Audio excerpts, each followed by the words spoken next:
Oh, hello. Hello. Hi, welcome. What's happening? Welcome to the stream. Hello, Shark. Hello, Licking. Ahoy. Hello, Magnus. I see you lurking. Thanks for coming. Means a lot. Oh, man. Yeah, I'm running a little late. Starting up today. 3 minutes, like, feels weird, dude.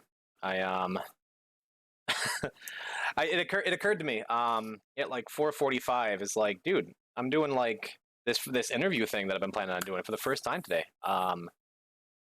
With local stream hero Z Warden, and I'm like, but I should probably test with him, like make sure everything looks right. And thank God we did. Like that was a 15-minute process. That probably should have been a half an hour process. But hello, Graystar. Welcome to Poison Type Underscore's first monthversary. Mensiversary. I don't know. It's Latin. Dead language. Hi, I've been streaming for a month, and you're here, and I'm here, and this is cool. Welcome. Menstriversary. That sounds right, but it also sounds like it breaks TOS. I don't know. Yeah. Thank you. Crazy. It feels like only yesterday. that I started doing this stream thing, and I mean, in the grand scheme of things, it kind of was. 1 month ago today, I had no internet presence of any kind to speak of. And Z Warden, what are you doing? You're not due on until 6 o'clock, dude. Why are you in here throwing around money? You don't have to do that. Zach, thank you. Thank you for joining me for my month-iversary stream. I mean, it's no 1 year Zinc-iversary like you just had. But I gotta say, feels good. You like it here? I like it here too. You know? Thank you, man. Thank you. Shout out to Juicy Dad TV too. he came in one time to play Spelunky, and I called him Daddy, and then I think things got weird. I don't know, but Adelaide, hello, welcome. Thanks for joining. Thanks for waking up from your nap. Yeah, stream's full of Juicy Dads. But yeah, what a journey. You know, I went back to my day job a couple days ago. I like that jacket. Thank you. It's Philadelphia Fusion. Magnus Smash got it for me. He has a matching one, and I try not to wear it in public with him while we match, but at the same time, I want to be just like him someday. So, what was I saying? It's been a month. It's been kind of crazy. I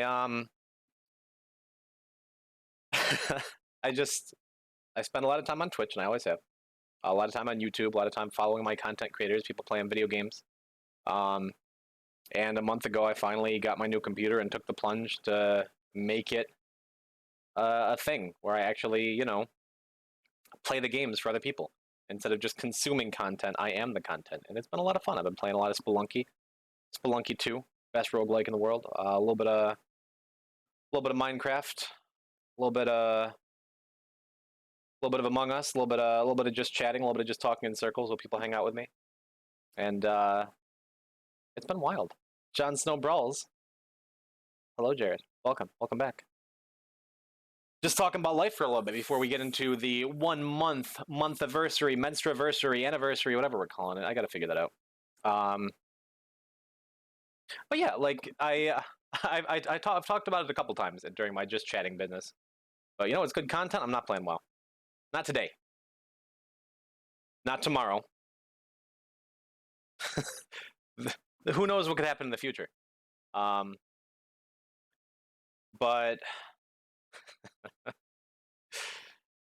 that's something. Jon Snow talking about bastards. All right. No, I still think it's so crazy to me being able to just come on and be like the streamer, and all of a sudden people are here, and people chat with me, and people talk, and people want to watch, and I made affiliate way faster than I should have, and I have 50 subs. That's wild. I think about that every day. I wake up like, it's another day out here with 50 subs. Like, dude, that's must be an amazing feeling. It doesn't feel real. Like, I talked about this last weekend. It's like, on the one hand, 50 subs, drop in the bucket compared to like all the big Twitch guys, all the big creators I follow, whatever else. It's like, yeah, it's nothing. But from someone who literally a month ago didn't even, like, no one knew my name outside of the little communities I traveled in. It's like, now people can come by and it's like, it's Poison Type. You know Poison Type. You can, if you're a subscriber, you can spam my face in chat. You can bring my stupid face to a bunch of other channels.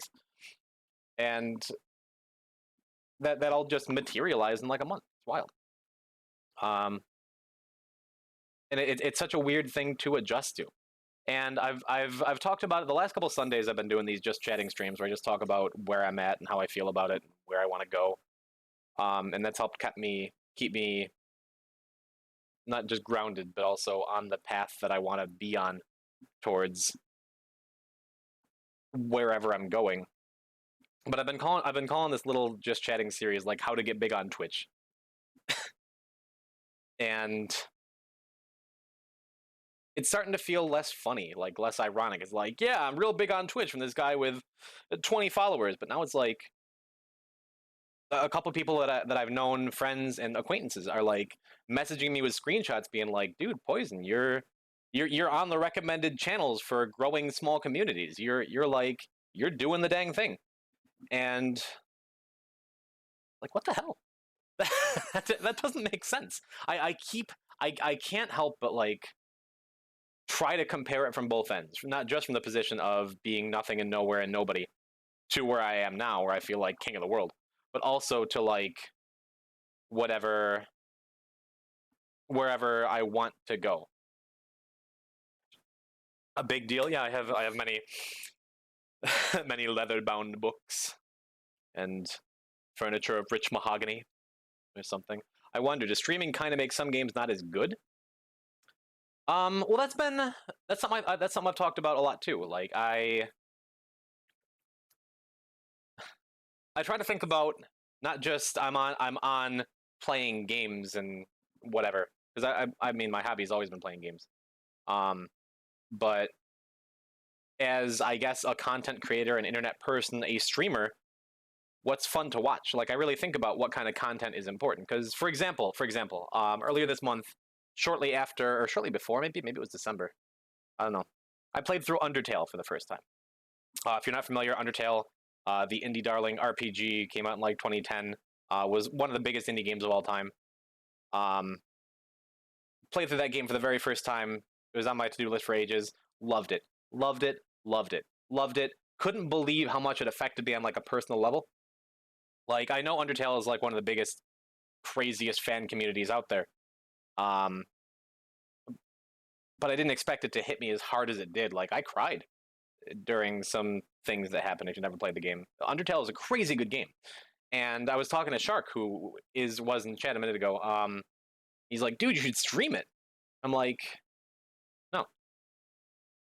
Loved it, loved it, loved it. But I feel like anyone who's played Undertale doesn't need to watch someone else play it because you don't get as much out of it. And someone who hasn't played Undertale isn't going to come and watch me play Undertale. And if they did, it would be less fun because a game like Undertale, like RPGs and stuff, I don't think that kind of stuff is as interesting. Like some of the other guys, some of my friends, I've popped into their streams and like watched a buddy of mine play through Xenosaga. I'm just like, this game seems really cool. Maybe I'll just play it because I don't want to watch someone else play it and be like, you're making the wrong decision. So I guess to answer the question a roundabout sort of way, when it comes to the games I play, anything like story-based, I don't think it's, for me, it's not, I don't have any interest in streaming it. The things I do play are stuff that's different every time, like playing Minecraft for the first time a couple days ago. I've always loved Minecraft. It's a great game. It's different every time, you know? Play Spelunky and roguelike games that are procedurally generated, stuff like Binding of Isaac or Diablo or things like that. That's what holds my interest because it's, no matter what I do in that game, it's going to be a very different experience from whoever else is playing it. And I mean, will killing the Ender Dragon make you cry? Absolutely not. No, that thing's killed me enough. Like, I'm good. But okay. Jon Snow, that is the kind of difference in my mind. Like, for the most part, do I have any interest in, we'll keep using Undertale as the example, playing that on stream? No. But, for example, like, one of the streamers I love, Grand Pooh Bear, a Super Mario Brothers player, been a figurehead in the Twitch community and the gaming community and speedruns for ages. Like, if he's never played Undertale and he popped out and play it, there is that like feeling of watching someone else experience it through a fresh lens, through their own eyes, through their own experience, and that is super cool. But especially as a smaller streamer, like I got a couple IRL friends and like acquaintances and coworkers and family, whatever, who might be interested in watching me play through Final Fantasy 13 or something for the first time, being like, oh, cool, because it's about that streamer's personality. But the stuff that I've been doing, I've made sure it's not just about my personality, because I don't think I'm so great. But I think like the content of the actual game is important to me. Final Fantasy 13 is about hallways. I mean, we don't have any hallways in our very small apartment. Magnus is my roommate, and that could be a unique experience to feel what it's like in hallways. You are right. I don't know. If you stream any Final Fantasy, I'm in. I don't recognize your name. If you're new here, welcome to my stream. I'm Poison. I play video games and stuff. Drop a follow if you like it. But I don't know. Like, another example. I played Scott Pilgrim versus the World, the game, the other day on stream because Scott Pilgrim, love that movie. The game, beat 'em up, came out in the PlayStation Store in like 2010. and then disappeared off the face of the earth. And they re-released it, and it came out like 2 weeks ago. And I played that for a minute on stream, and I'm like, love this game. Oh, the soundtrack's so good. It's not a great stream game because it has to be about. It's about the viewer experience as much as it is about me. Like, I could. Good question. I was about to say some of my favorite classic games, like growing up. I played the pants off of the Mega Man series, for example. Like I remember one of the very first games that I played and struggled with. Mega Man 3 was the first Mega Man I owned. I remember renting Mega Man 2 from our little town video store. Those games are fantastic and hard, and like they put hair on my chest like a 5-year-old. Like you just die over and over and over, and finally get to Wily's Castle and die, and you're out of continues, and you didn't write down the password. It's over. Like those games taught me how to be a gamer. But so bad at Mega Man, well, because I played them for 30 years, like I like right now, if I were to pop on, I could beat Mega Man 2. No surprise, and there's a Buster behind him. To be fair, this is Proto Man's Buster. If we're being real, first introduced in Mega Man 3. Isn't that something? But no, like those games made me good at video games, and I don't know, something about playing them. Like I love watching speedruns of games like that. But it's just like a casual playthrough. I feel like as a viewer, that doesn't hold a lot of like interest to me. I don't know. I love this thing. I dressed up as Proto Man for a convention with Shark and Action Fiction there a couple years back. But I'm losing focus. What am I talking about? Yeah, in my month as streaming, as a streamer, as a streaming person, like I really think about all the time what people want to watch. What, not just my friends, people who know me as a gamer, but randos that come in and you're just like, oh, what's this streamer doing? Oh, he's a recommended small community. Oh, he's digging out a hole in Minecraft for an hour. Like that's not terribly interesting. But then again, like when I had the Minecraft streamer, when I do these streams, like just chatting streams, is it particularly interesting to just talk? Is this content? And I think it's something that I'm realizing that it's not just, I don't have to be good at the game. I don't have to be like the best Spelunky player. I don't need to be a Mega Man speedrunner. I don't need to be like the greatest thing in the world. And people still come by because, I don't know, it's nice to have like this space where you can just come and chat with me. And for the most part, it's people that I know. Like Jon Snow and I used to work together in the restaurant business, and Action Fiction and I have been internet friends for like 10 years, and Shark and I grew up together, and like a lot of the names that I pick out of chat, like I know and I recognize. Graystar, I did too. Do I know you? And that's been a fun mystery. Is just like these names, and people are like, oh, it's yeah. Hey, remember that time in the forest with the brick wall, and you broke your finger, and it's like, okay, I'm writing like a mystery novel. Z Warden. Well, Z is a little bit different though, because this dude, he's like a local streamer hero. He's like lowering himself to my level to play. Wait, Graystar. I cooked it Fridays. So then you know Jon Snow too. Look at this. This could mean a lot of things.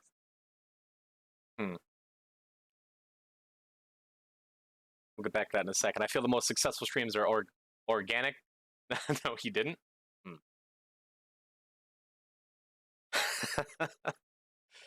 Yeah, Jon Snow there was a bartender turned manager. So that's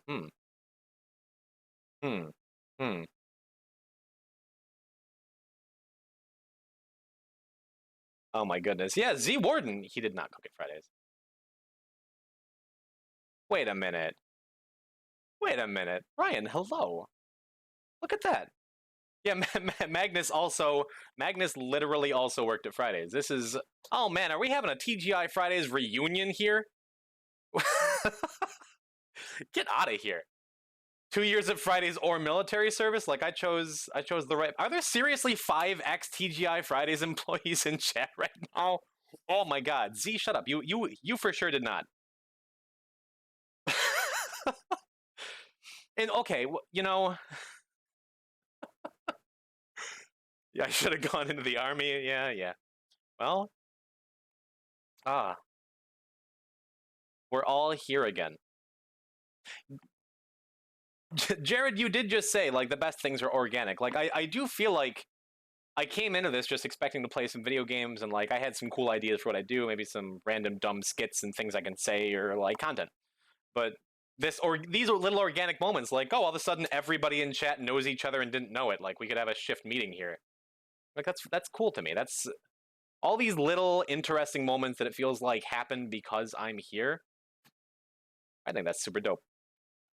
This has been such a cool thing. Like I've wanted to stream or do something creative online for such a long time. And yeah, the fact that it's happening is just so cool. And I guess, well, you know, on the subject of TGI Fridays, on the subject of the restaurant industry, like I feel like working that job and restaurants in general and customer service in general gave me the ability to just roll with stuff and laugh at myself and not get stressed about whatever little thing goes wrong. Because I've had, at our old job, I had more than one person physically threaten me over stuff like chicken wings, you know? And on the one hand, I don't miss it. On the other hand, like it's, it makes it so when, like I see a lot of streamers, for example, you know, they die in the game and they get real mad and they pound the table or they lose a gunfight in Call of Duty and they break their camera. Like being in the industry that I was in for such a long time, and you guys all know because my whole chat is XTGI Fridays employees. Like it helps you be able to just have stuff roll off your shoulders. Like one of the funniest moments of my streaming career so far in the last month was I was having a terrible time playing Spelunky and just dying over and over again in terrible ways and embarrassing ways and just being like, oh, I'm trying to do this thing. I put in my stream title, I'm going to do this thing. And I constantly failed for like 3 hours at doing the thing until finally I'm like, oh my God, this is ridiculous. And as I'm complaining about my luck, my green screen that I usually have behind me randomly fell over. And then it's just like, little things like that. That was one of my favorite moments of the last couple weeks because I've seen a lot of people flip out over stuff like that. Like everything's already going wrong. Wow, when it rains, it pours. What else could happen? Then you say that and you get a flat tire and your girlfriend leaves you and your house blows up. I don't know, but it goes back to what you said, Jared. It's all organic stuff, organic content, and it's been a fun journey. And thanks everyone here for coming along with it, hanging out. Is it a requirement to work at TGI Fridays? I'm pretty sure it's like I was gonna say it's one of the worst decisions I ever made, but that's totally not true. Like I was there for 6 years, dude. Which, wow. Then I'm still in the restaurant industry. But I joke with my current coworkers, yeah, like if this all takes off, if I get 1,000 subs, you're never gonna see me again. I've made much worse decisions. That's totally true. Went to visit Jim once. He made me wash dishes before getting to the house. Well, that's alcohol is required. You know, I joke with my current coworkers. The stuff that we got away with at TGI Fridays wouldn't fly in any other place. And Fridays was my first serving job. Like I'd done kind of restaurant stuff. I'd been. I have to leave. No, licking you can stay, please. Licking, not encouraged in the restaurant business either. But yeah, I'd been a fry cook before, and I'd been like a saute cook.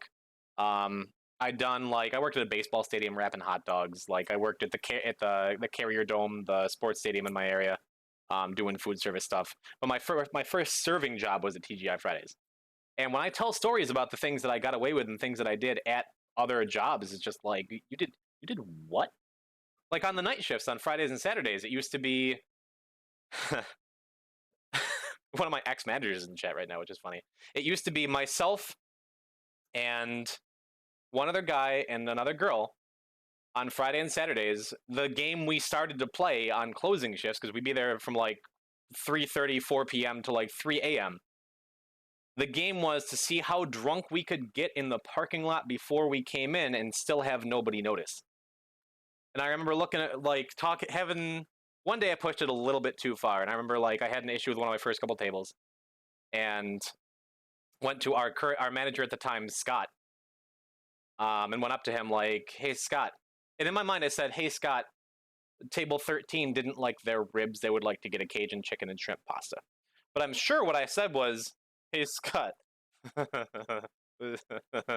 the yeah.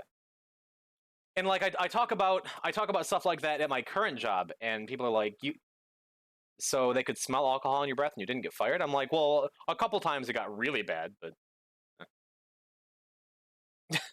yes, Jon Snow and Greystar. I'm not sure if you guys worked together at the same time, but you absolutely both worked at the same restaurant that we're talking about. Old location with a beer cooler that was used for coitus and boozing. That's it's the most diplomatic way I've ever heard someone talk about TGI Fridays.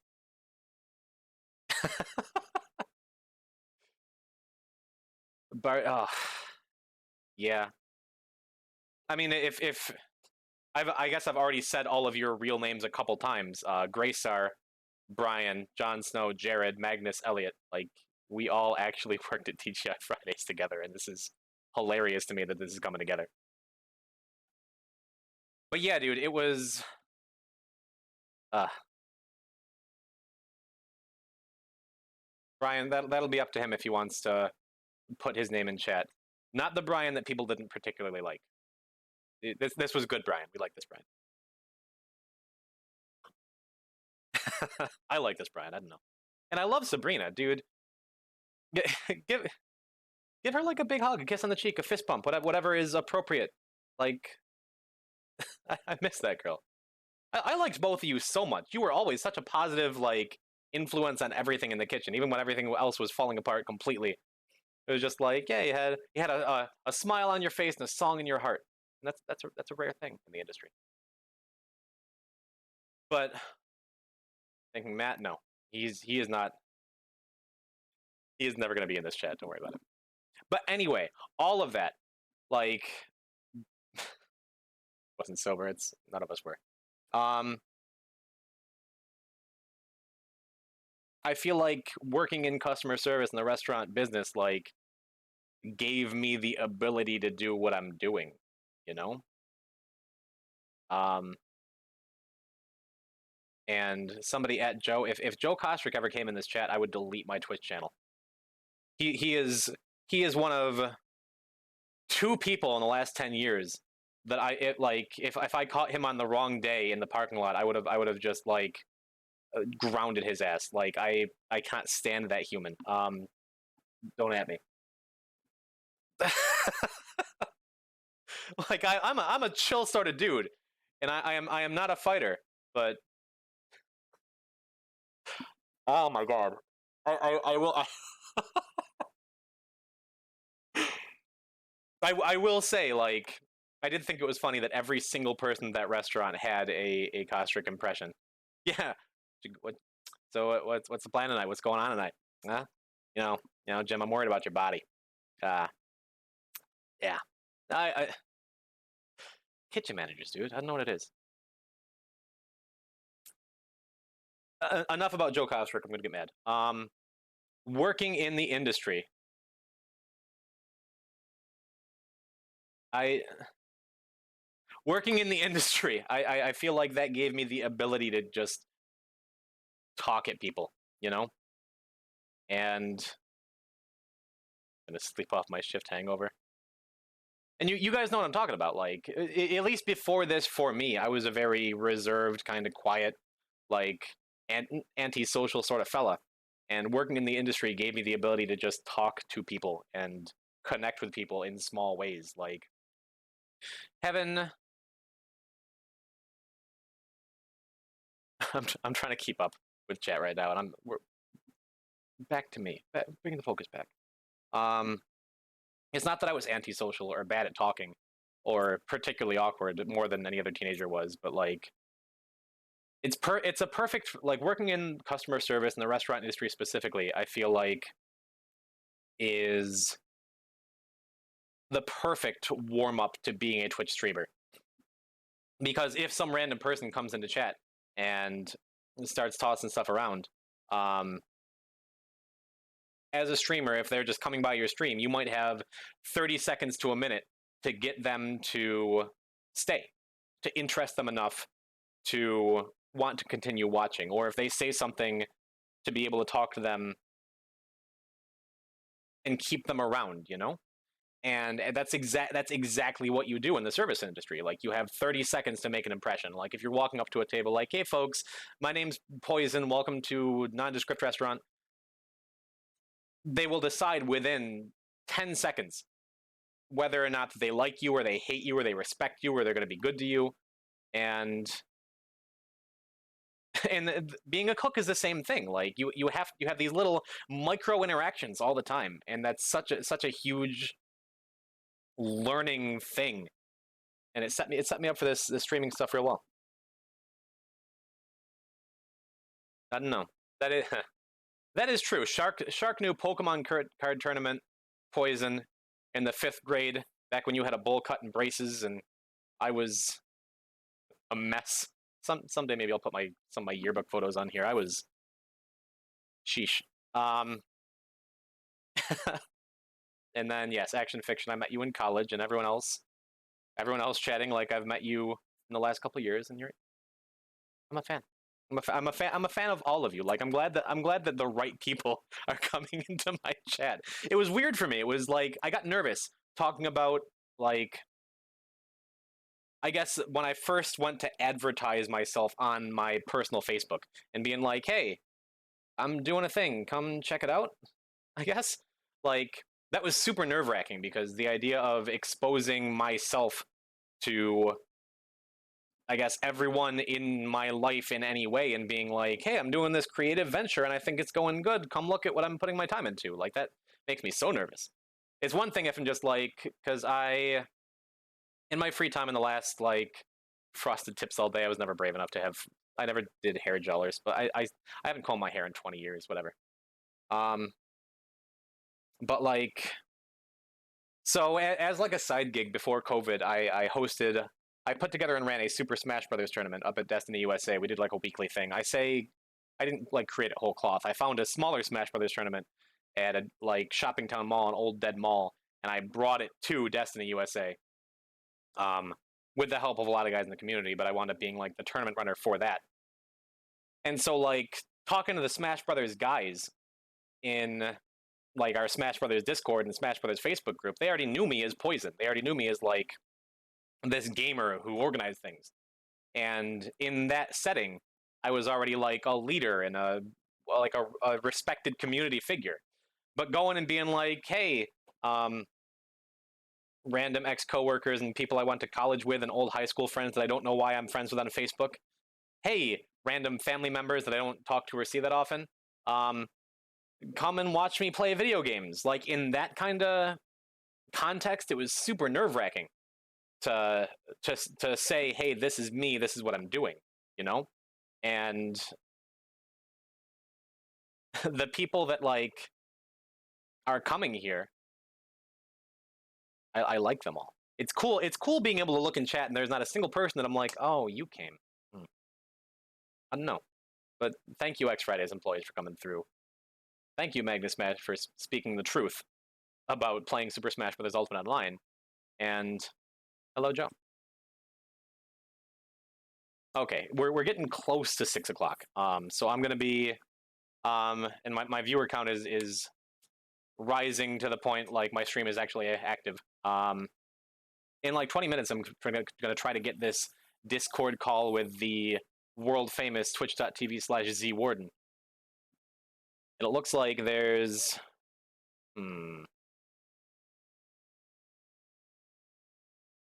since he's, okay, so Zwarden is one of the guys I was just talking about from the Smash Brothers community. And one of the big inspirations for me getting into streaming, like watching him do the thing. Give me time, I can fix the, I'm so scatterbrained right now. Focus. Zinc, Z Warden, the Zinkling, is a dude who played in our Smash tournaments and started streaming a full year ago, and was one of the inspirations of, oh, this random dude playing video games is on Twitch, and I can watch him, and he's funny and entertaining and it's fun. It was an inspiration to be able to see some dude I knew randomly would do that thing, and for me to be like, I can do that. And he's graciously agreed to donate some of his time to my stream, and also create content for his stream. We're gonna do a little interview in a little bit here, and I think I've been thinking about it. That's something I think is really interesting me. The idea of talking to other small streamers, like maybe doing this once a week, of sitting down and like sharing our experiences. Because like, got any advice for back and bicep day? Anyway, but I talk once a week about like where I'm at and how I feel about it and where I'm going and the whole Twitch experience for me, and that helps keep me like in the moment. But I think the idea of talking to other small streamers and getting their input, that could take like my little tongue-in-cheek series of how to get big on Twitch, even though I'm not big on Twitch, and actually make it into something interesting and useful, you know? So yeah, with that, in a little while here, we're going to be trying our very first multi-stream, myself and Z. And if you do that, if you want to use it as well, make sure to let people know to have one stream at full volume and one quieter but not fully muted, or else it doesn't count as a view. Oh boy. Yeah, we'll figure that out later. A little later. But yeah, just to, I guess just to put a little bow on the opener here. Boy, it's been a cool month. Thanks to everyone one more time who's in chat, who's been hanging out, who's been doing this thing, going on the journey with me. Like it's so cool, and I feel so lucky. And again, looking at it from both perspectives, like coming from the people that I watch, like the guys who have 1,000 subs and 3,000 viewers at any given time. Am I, as Austin Powers' T-shirt is saying, one of the gods of streaming, a Twitch titan, the boss? No, not even close. But compared to where I came from, this feels like I'm on top of Twitch Mountain here. You know, it feels like I'm the new guy in town, but I'm still way more successful than I could have ever imagined in this whole streaming venture. And that's like 50 subs. That's crazy. That's crazy. People are giving me money to hear me talk and play video games. That's so cool. So thank you. Thank you, everyone, for being a part of that. It's just wild to me. And I've had so many cool moments with people from, like, people that I like, acquaintances and friends that I don't talk to as much, coming in and hanging out, and just I get to chat with them, and it's awesome. And random people who come in that I don't know, and I get to play video games with them. And one of my favorite things that's happened so far on my stream happened to me on, what was it, Thursday night? Friday night? I think it was Friday night. Austin Powers, you were there. So usually at the end of my streams, this will be the last story, then I'm going to switch over to interview mode here. Usually at the end of all of my streams, I raid somebody. So I bring everyone from my chat over to someone else's stream, and usually one or two people from my chat will say, and I'll chat with whoever it is. It's random friends of mine. Sometimes I'll raid Z-Ward, and sometimes I'll raid my friend Implode a Grenade. Shout out to Grenade, friend of chat. Other random people that have followed me on Twitch who I'm like, oh, I know that guy.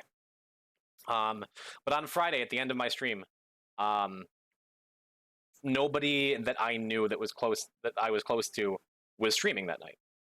So I'm just like, well, I want to raid somebody. Like, I think that's important and cool. And yeah, Melon, you came along too. Austin, you were there too. At the end of that stream, nobody that I knew was on. So Austin Powers T-shirt in chat, formerly Google Play card. I never know what to call you. I'm just gonna call you Vince. So me and Vince here.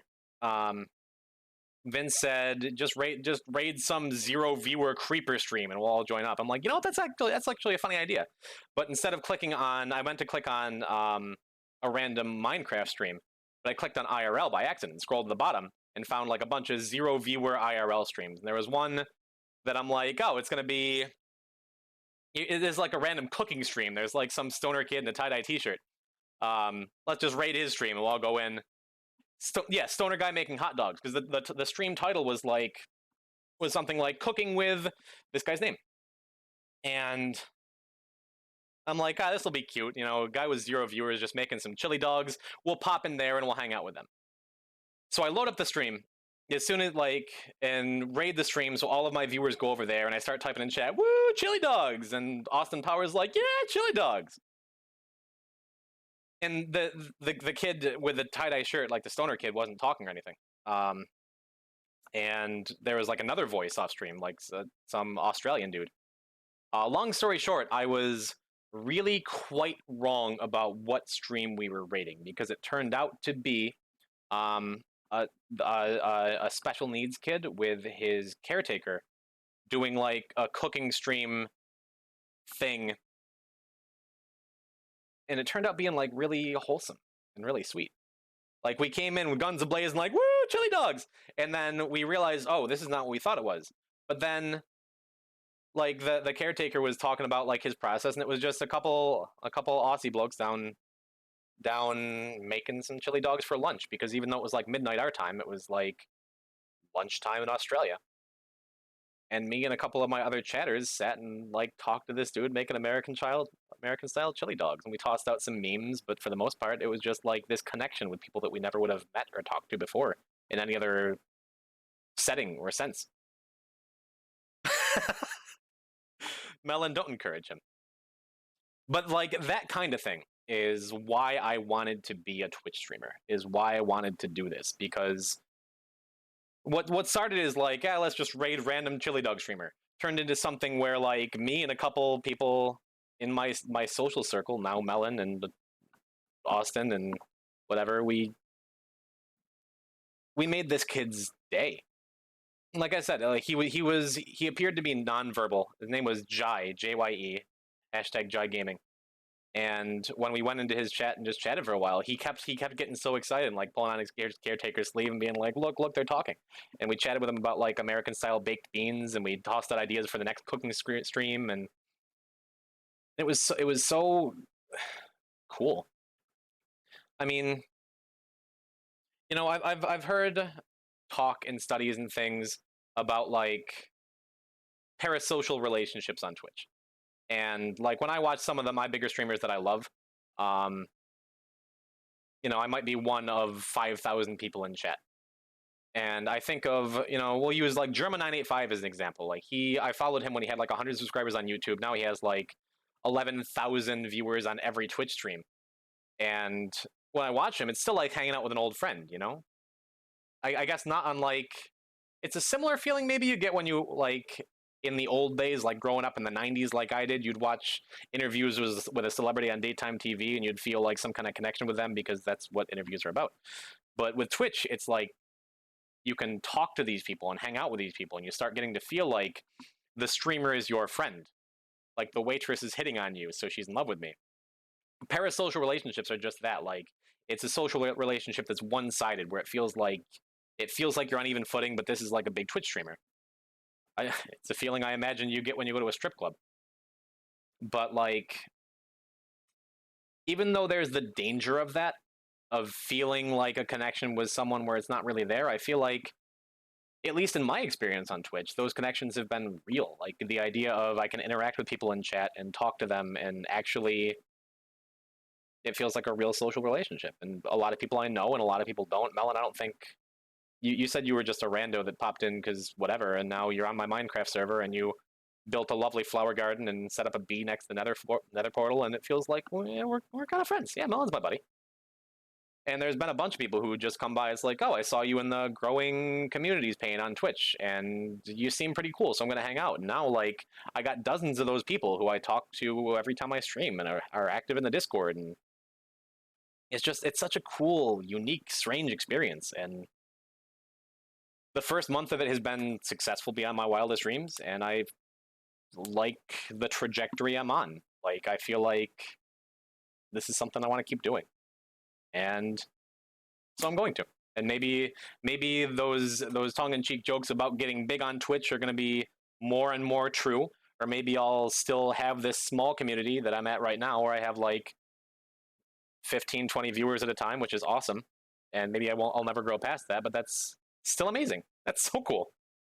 I joke around a lot at my day job about quitting my day job Like if I get to 1,000 subscribers, you're never gonna see me in person again. Like you're gonna have to follow me on Twitter. But I don't know. I don't know where it's gonna go. What I don't even fully understand where I'm at right now or what this all is or what it all means. But sure is cool.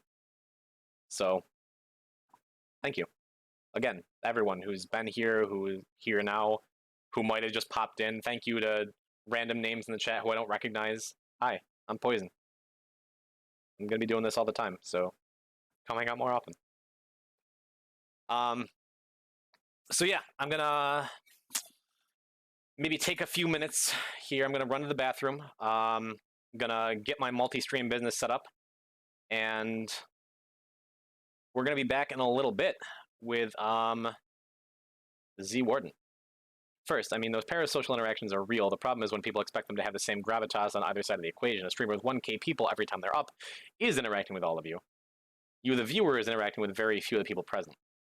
Yeah, I mean, well, it's like there's shared experiences. It's like being in a movie theater with a bunch of people. Like, one of the coolest movie experiences I've had in the last couple of years is when I went and saw the latest, the Brawly movie, the Dragon Ball Z movie.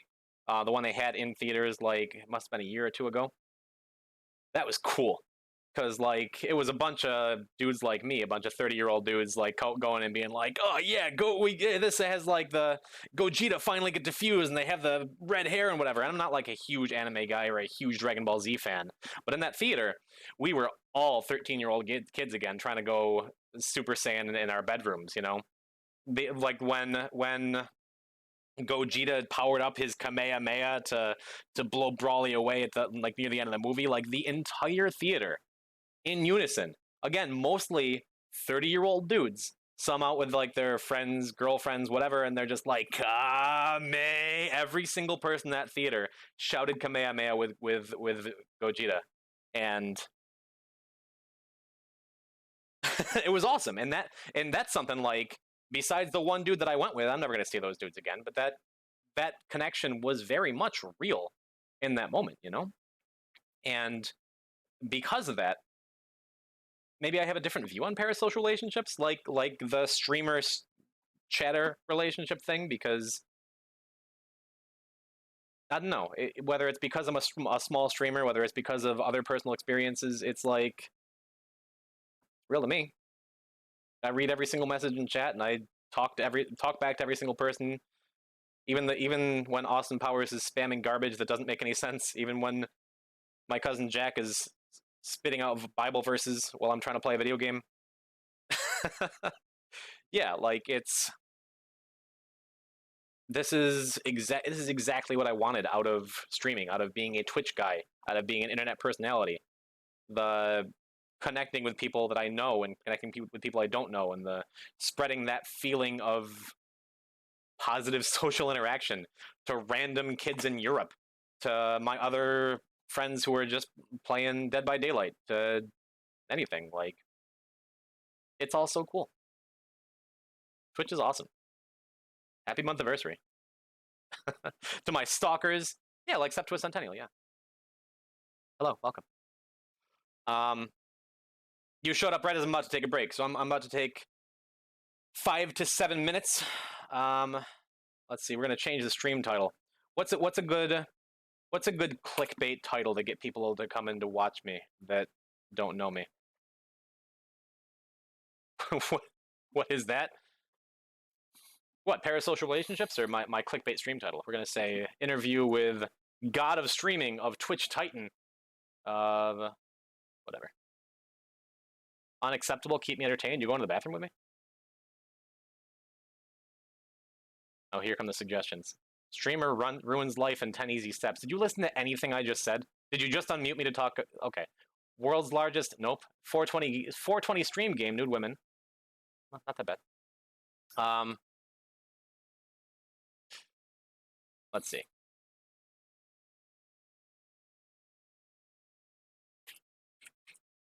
Interview with local stream hero Z Warden.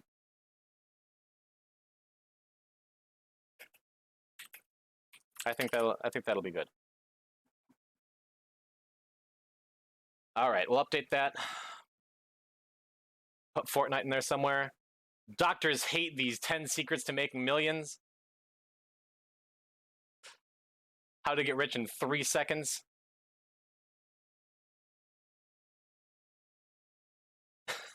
All right. So, like I said, I've completely given up on the idea of running ads. I don't need to make my 3 cents off HU, but I'm gonna be back in 6 minutes. Thanks for hanging out, and I'll see you in a little bit. We'll be back with Z Warden, so stay tuned.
All right, so let's see. We're gonna unmute this business, and we're gonna Yep. see what this all looks like. All right, whenever you want to get your camera up, Let's see. switch over from you Oh, just starting. I might have Hey, to. hey, look at that. We're doing I it. might have. We're doing it kind of right. That's the one. Hey, we're doing it right. We're doing it right. Hello, Look at this. hello, Zach. Hello, Hello, Z. Z. Hello, Zink. Hello, Hello, Z-Guy. Zinkling. Yeah. Oh, What's shaking? no, Not we don't. Zinkling. Okay. Yeah. That's not. What's shaking? Let's see. Not much. Just started the stream up over here. Okay, I've never done this before, so let me try and No, yeah. This adjust is that new. to get my face off Sure. of your screen, Ooh. off of. Yeah. Look at that. Look at that. Okay, okay. We're Yeah. doing it I think live. This you're is in the good thing I was shape. talking about that I probably should have set this up a little further earlier, but we're gonna be all right. Yeah. No, it's just a bit of a complicated thing we're trying to accomplish here. But hey, you know what? I think we're making the most of it. Oh, did I just ruin everything? I might have just ruined everything. Oh god, everything is ruined. Whatever. As I adjust this, Yeah. hello. I'm Poison Hello, Type, and this is my guest Z Warden. Z Warden, aka Zink or Zach or Zaddy, whatever whatever works. Anyone calls him Zaddy in my chat, you're gonna get banned. But let's see. Where do we begin with this? I I don't know. guess. I guess you're the interviewer, and I'm just here to. Oh, I know. I'm saying that. I'm Yeah. saying that to myself, not Oh to yeah, you. yeah. You're Okay. not running this show. Um, Right. so let me talk. Let me say first. How I know our friend Zink Zach. Because it's important to the context of this interview. I Sure. Yeah. So I mentioned a little before the break that I pre-COVID um I was a tournament organizer for Super Smash Brothers Ultimate tournaments up at our local mall.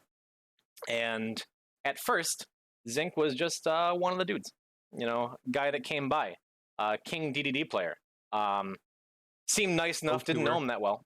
But then one day, I was watching a Nintendo Direct for a new character that came up, Byleth. And in the Nintendo Twitch chat that was infinitely scrolling super fast, I recognized a name. It's just like Z Warden, isn't that? I think that's that Zink guy that comes by. So I throw him an @ in the Nintendo chat with a pog. He throws me a pog. I send him a friend request. We're friends on Twitch. And then a couple I weeks remember later, that. a couple weeks later, and tell me if I get any of the details wrong here. A couple weeks later, I happened to randomly see him go live on Twitch for the first time with 0 viewers. So I just pop in, and he's just kind of. I imagine, Zach, you weren't really expecting anyone to come in and watch your just testing thing, but we were friends on Twitch, and I'm just like, hello. You're like, hello. Yeah. No, this was likely probably my first week of streaming. Actually, That was might lit. have been the Yeah, very first stream. Yeah. that was literally a year ago, and Uh-huh. since then, I've watched you grow into a very successful Super Smash Brothers streamer, community leader, Twitch diplomat. I don't know. I'm just making stuff up here, but I'll take it. but you've been a huge inspiration to me. Um, Z is still a little quiet. Let's just crank up his volume. Yeah, just crank me up in Discord. Feel free. um, so when I had the idea for this interview stuff, you were the first name on my list for sure, and Cool. I guess with that opening from me, tell chat a little bit about you. Well, first let me get a little more comfortable here.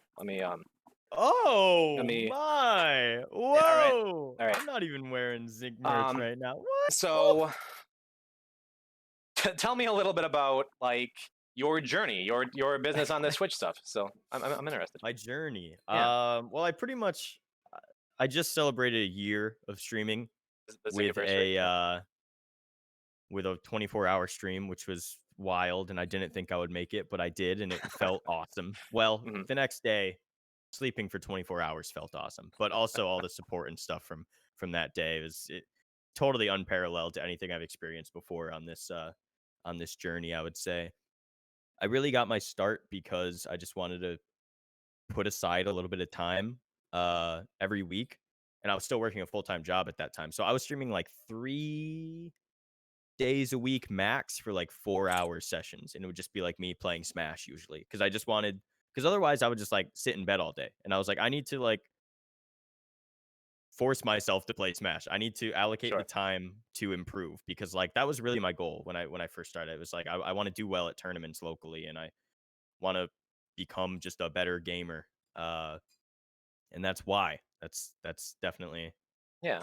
the I, biggest reason for why I started streaming. Then I over mean, time, it just grows and yeah. you build a community and stuff like that. And it's yeah. I mean, I'm top 10 in Smash Brothers in my region, not to brag, but this dude has taken games off me for sure. I'm on hot on the tail of top 10. Absolutely, absolutely. I'm ready. Yeah, yeah. So I guess that's kind of what got you into the whole streaming thing. What was I guess like coming from that very first stream that I came into to catch you as you began things from the ground floor. Mhm. Um, like what was your mindset going into streaming? Did you want to be like a big Twitch streamer? Did you want to be like a Smash Ultimate guy? Did you want to make this your job? Was it just like, yeah, let's just see what happens? Like, what was your Yeah, mindset? no, it was mostly just I want to put myself out there, play more people. Online was, I'd say less hated back then because it was like I could play online, but then I know every Sunday, I could go and play offline Smash and have a lot of fun. Um, Sure. but yeah, it was really just to improve at the game, a game I like a whole lot. Well, Like I never really foresaw myself for I never really saw myself becoming like a community leader, and like hosting tournaments and sure. crazy selling merch. I don't know. It all happens. It snowballs. Yeah, Yeah. that is true. And speaking of running tournaments, your monthly, bi-monthly tournament series, the Zinc Tank, um, kind of blew up the last time you had one, didn't it? Yeah. We had some real big names in there, if I recall. Tell me a little about Margo, that. MKLeo, Best Nest, Sonics, Kirby Kid. Kirby Kid, a relative unknown at the time. One of his first big breakout Ooh, performances was yeah, at Zinc third Tank place. 3. Yeah, that was nuts. It was watching his run of that tournament was like actually some of the best Smash Ultimate I can think of. That's true. Um, But yeah, yeah, for the uninitiated in chat, the names we just tossed out are some of the biggest Smash Brothers Ultimate players in the world. MKLeo, the undisputed number one of offline. Spargo and Sonics, two of the at least top five of like these are big deal names in our yeah, little semi niche sport. no joke. And Z here in his We just in his 3-piece suit and beautiful layout just got them all in and got we netted them in. yeah. Yeah, somehow. So what specifically was that like? I mean, I remember watching you live, and at first you definitely had this fish out of water type, like, what in the world am I doing? Like, hungry boxes on my stream. But Yeah. as you eased into it, like, what? Tell me about that experience in particular to have these huge names on your stream in the Zinc Tank. I mean, as big and unprecedented as Zinc Tank 3 was, Mhm. a 400 some odd entrant, really high caliber names in the game. Um, so there was a lot of pressure on me to like make sure it was like well received and run smoothly and stuff like that. Sure, But I had a couple practice runs at it before, so I had Zinc Tank 1 and Zinc Tank 2, which were significantly smaller tournaments. sure, But through those, I met people that are like really reliable TOs and um kind of knew my way about how to set up a bracket on Smash EG, which is still super confusing, and they should probably make it easier one of these days. yeah, But really, like, really grateful for the team that I had together to like make sure the brackets were looking good and sure, doing any disputes or lag tests. sure, A lot of the feedback I've gotten from Zinc Tank 3 is it's overwhelmingly positive. yeah. Maybe save for some comments on YouTube videos about commentary or something, but I'm not a commentator. I'm just, I'm Well, hosting I the still have tournament. a clip from that saved about Orango, one of our commentators and a friend of both our streams, shouting too loud and apologizing to the stream for waking up his mom. Making it, yeah. Yeah, And no, that's just how it happens. Yeah. mhm. And that's been something that's been so inspiring to me. Like you are, I think I got like a decade on you in years, and Orango too. Like I'm old enough to be Orango's dad, you know. Yeah, Um, you are. but to just see a bunch of crazy kids out there, and you can have something with, you know, thousands of views, and have like this community that you've built. That's incredibly inspiring, even to an old guy like me, to anybody. And it makes me, like I say unironically, that you're a big inspiration for me coming and doing this thing that I do. And it's really cool. I've been continuously impressed with especially the big stuff, but just the day-to-day stuff, you know. Oh, really Um, appreciate that, man. yeah, well, and part of it is like the way you present everything, because you are a graphic designer by trade. Am I right? Yeah, that was my full-time job before transitioning to full-time streaming, I guess. Sure, sure. And I mean, in what ways do you use that background? Because I find myself making up a lot of this as I go. But does having a background in that kind of design help?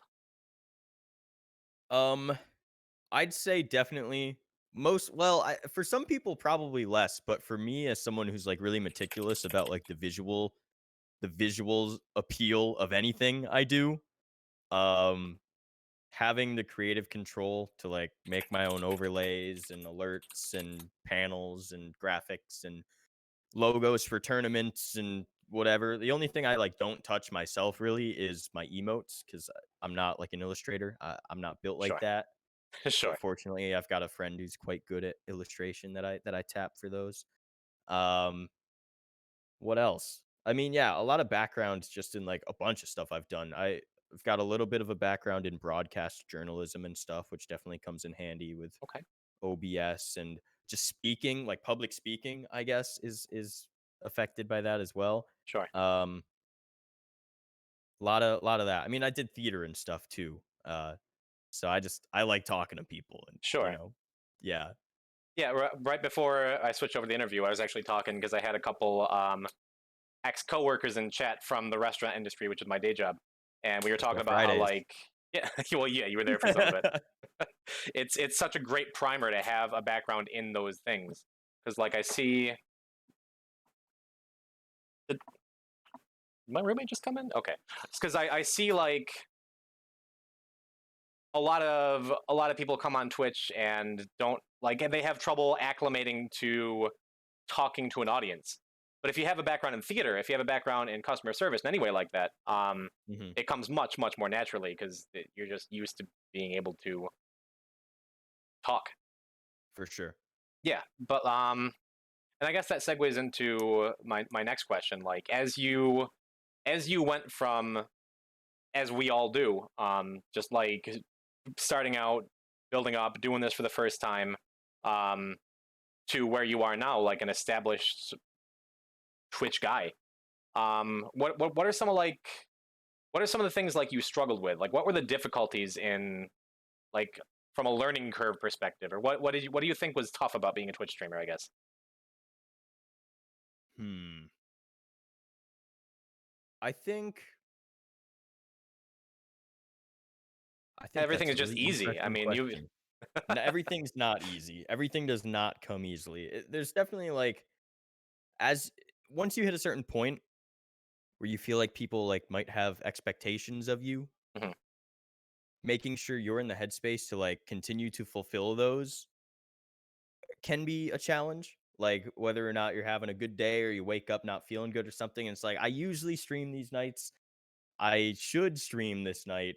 Or even as like I don't know. It's mostly that, I guess, for me. Another thing that was like a bit of a challenge, but I've sort of circumvented it, and I'm trying to, do some more interesting non-Smash content, but like sure. building my audience and my community through Smash for like 4 or 5 months straight, and then saying, "Hey, let me try a new game or something on stream." It's just like the viewership can just totally fall sometimes. So Right. that's a challenge sometimes, but there are definitely viewers and community members that like are there to see me rather than see Smash. But I love playing Yeah. Smash. I could play Smash all day long, really. I love meeting new people through Smash and arenas and tournaments and stuff like that. So it's not as big of a problem as I what you call it. As you I don't make it know. out to be. Yeah. As it might sound. Yeah, yeah. I mean, well, for example, you played what Life is Strange the other day on stream. Oh yeah, yeah. Um, The prequel. yeah, and I know I recognize especially you've built a lot of your image around being an Inkling main in Super Smash Brothers. Sure. Yeah. Um, I've got a helmet I could put on if you if we'll save it. We'll save it for the yeah, end. but like, I mean, even some of like the real big streamers that I watch, like I was talking about Grand Pooh Bear earlier. He's a Mario player. Mhm. Um, and when In he Smash or like Mario games? Mario games, and like Okay. when he went to play like Hitman, his viewers just dropped off. Um, Mm. yeah, that happens to everybody because people want you to do the thing. But I mean, like you were saying, it gets to a point where people are coming not to specifically see Super Smash Brothers, but they come to see Zinc play Super Smash Brothers. Like they come in not just for Yeah. the content, like where you're really good at the game that you're good at, but you're drawing an audience because of who you are. And you know, I've been doing this for less than a month, and I'm already starting to feel that a little bit, and it's See the regulars in chat and yeah. And yeah. like if I when I switch games to Among Us or Minecraft, and I start to see some of the same people that I don't know, but they're just like here. That's been particularly cool to me and something to adjust to, like the idea that they're coming for you. But that's something I've Yeah. felt in your streams too. Like I just said, when I was watching you play Life is Strange, and I remember rating you at a rather inopportune moment because there was an emotional Oh, bit. yeah. There was an emotional bit on the in the game, and we showed up, and you were like almost teary eyed. I'm like, oh. But watching you play that game wasn't interesting because I care about Life is Strange. It's because I enjoy your content. I think about like some of the clips I've made in your in your chat. Like I don't think I've ever clipped you. I please don't take this as an insult. I've never Okay. clipped you because you did something really cool in Smash Brothers, even though you do really cool things in Smash Brothers all the time. I clip you Sure. because there's a funny thing you did. I clip you because you trip over your words and chat has a laugh at your expense. We clip you because you make a particularly good joke. Um, one of my favorite clips I've ever had in your stream was when I made you read that uwu generator. Chat is I'll post the clip in chat in a little bit here. Oh gosh. No, you know what? I won't do it then. I No, might do do it, it. do it. It's a good clip. It's a good Okay, clip. we can watch it together. Well, I'm hold that thought. okay. Hold that thought. Yeah. Um, but yeah, like it's it's definitely an interesting feeling when you go on and you're playing some video games, but people aren't like who don't even care about the video game are just kind of hanging out and doing the thing, you know. Yeah. And It's as I awesome. say that, I see in chat we got May and we got Poseidon coming in here, um, Hey, friends. which is a beautiful lead into my next question. Oh, Um, sure. you and I both had the benefit of coming into this like Twitch streaming thing, um, kind of with a community to our back. You know, it wasn't just like let's go on the internet and throw ourselves out and see what happens. Yeah. Weren't We alone. That's for sure. yeah we both had the Super Smash Brothers community to come in Mhm. and like be there. May and Poseidon and um, Evil Turnip and Saiyan Mario and just a lot of a lot of our people came in to support us very early and continue to do so. Like, do you feel Some like talented gamers. yeah, I feel like that leaves us both at like a distinct advantage compared to a lot of other new people. But in addition to the Smash community, like what other ways do you think have been the most integral to your growth as a streamer, I suppose? Like, in what ways have you gotten yourself out there that have been more successful than others, like Discord or Twitter, or how have you gotten to where you are, I guess? I think I've got a pretty funny Twitter. Yeah. Yeah, Okay. we've got some good jokes on there every now and then. Okay. Picking up some followers. We're almost at like 800. Follow Dang. me at Z Warden. Yeah, Uh, it's on the screen. Make sure you click on every single one of those links under yeah, them. They aren't definitely actually like links, but community outreach things like hosting the tournaments and did an invitational for Inklings. Did Zing Tank 1.5 was a sub tournament, and I think I do want to do another sub tournament coming up as okay. a prerequisite to Zing Tank 4, but which could be happening. I Yeah, think it is happening. We'll see. We'll see. Um, that casual plug. That's not casual. This is planned. He's only yeah. doing this because I'm giving him more reach here. Oh, Let's see. And May in chat is saying that she won that sub thingy. So She did wearing a cat girl maid costume. People will come to see that. Just that's less of me saying it and more of giving you advice. Um, oh boy, I got my cat ears here somewhere. All right. oh no. No, I've But noticed yeah. that about myself too. Like my main game is Spelunky 2. And I've posted a lot of clips of myself on Twitter and Reddit. Um, Mhm. of sometimes me doing some really cool stuff and stuff I'm really proud of. I'm When particularly good at spelunking setting down a happens. bomb, letting it cook, and tossing it into a wall so it blows up another path. But Hey. by far, my most popular clips are me spectacularly failing, are me doing Yeah. ridiculous things, are me like I'm very surprised the traction a certain clip got when I was tilting at the game a couple days ago, and everything was falling apart. So I turned it into a brief ASMR stream and brought the camera down to just my lips. And I've had people like I had like a dozen people message me like, "Yo, that ASMR thing was hilarious. Do that again." Oh, that's awesome. And I'm like, "But I'm good at the game." Yeah. Uh, I hmm.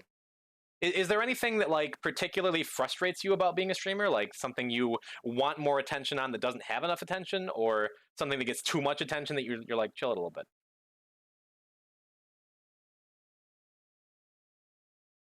I don't know. I don't think I find this to be a very frustrating task. It's definitely like work. Hmm. It's definitely takes effort, but I mean, you click the go live button and you can just kind of separate yourself from any of the other, crap that's going on in your life and just put yourself into that bubble. I feel Sure, like although I do feel like Twitch is a platform which is because it's live is inherently a bit more personal. sure, sure. And I agree with that. I have no problems being personal or talking heavy subjects or emotional stuff on stream. But you don't get that on like other social medias. On Twitter, you post funny jokes and stuff. On Instagram, you post only the highlights and the cool pictures you take. But Twitch is like that's the one-on-one time, with Sure, like people who are coming to see you, sure.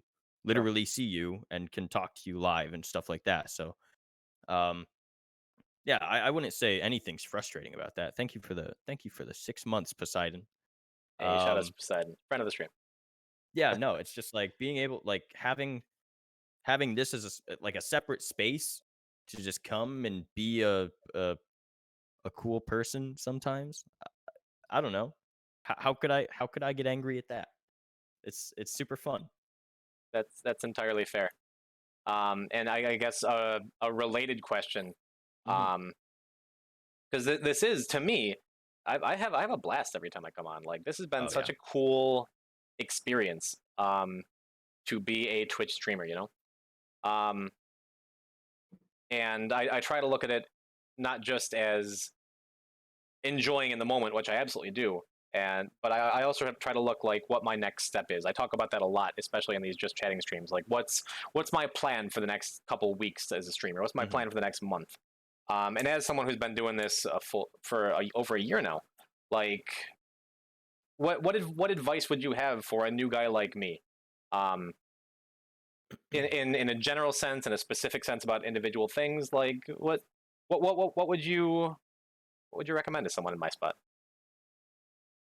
I would say um like if I could go back and tell myself something around when I was like around your time, I would probably tell myself to archive more things because a lot of those early streams I don't really have anymore, Sure. which is a little sad when I think about it.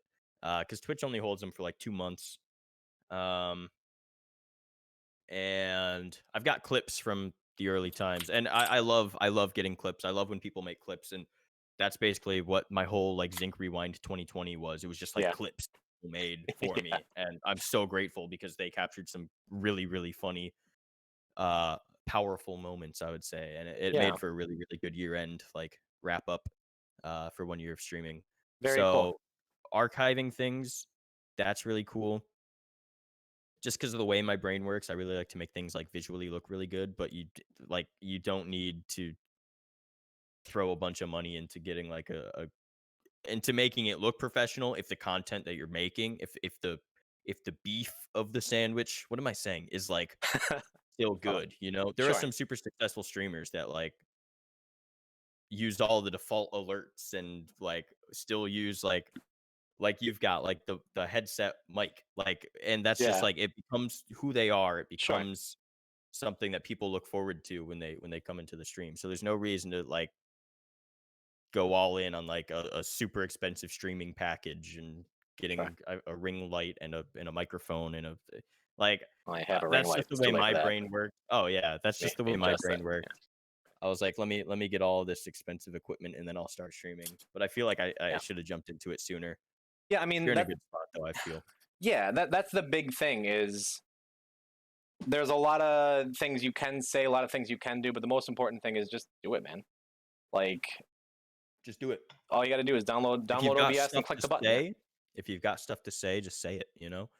Yeah. Instead of trying to make it presentable.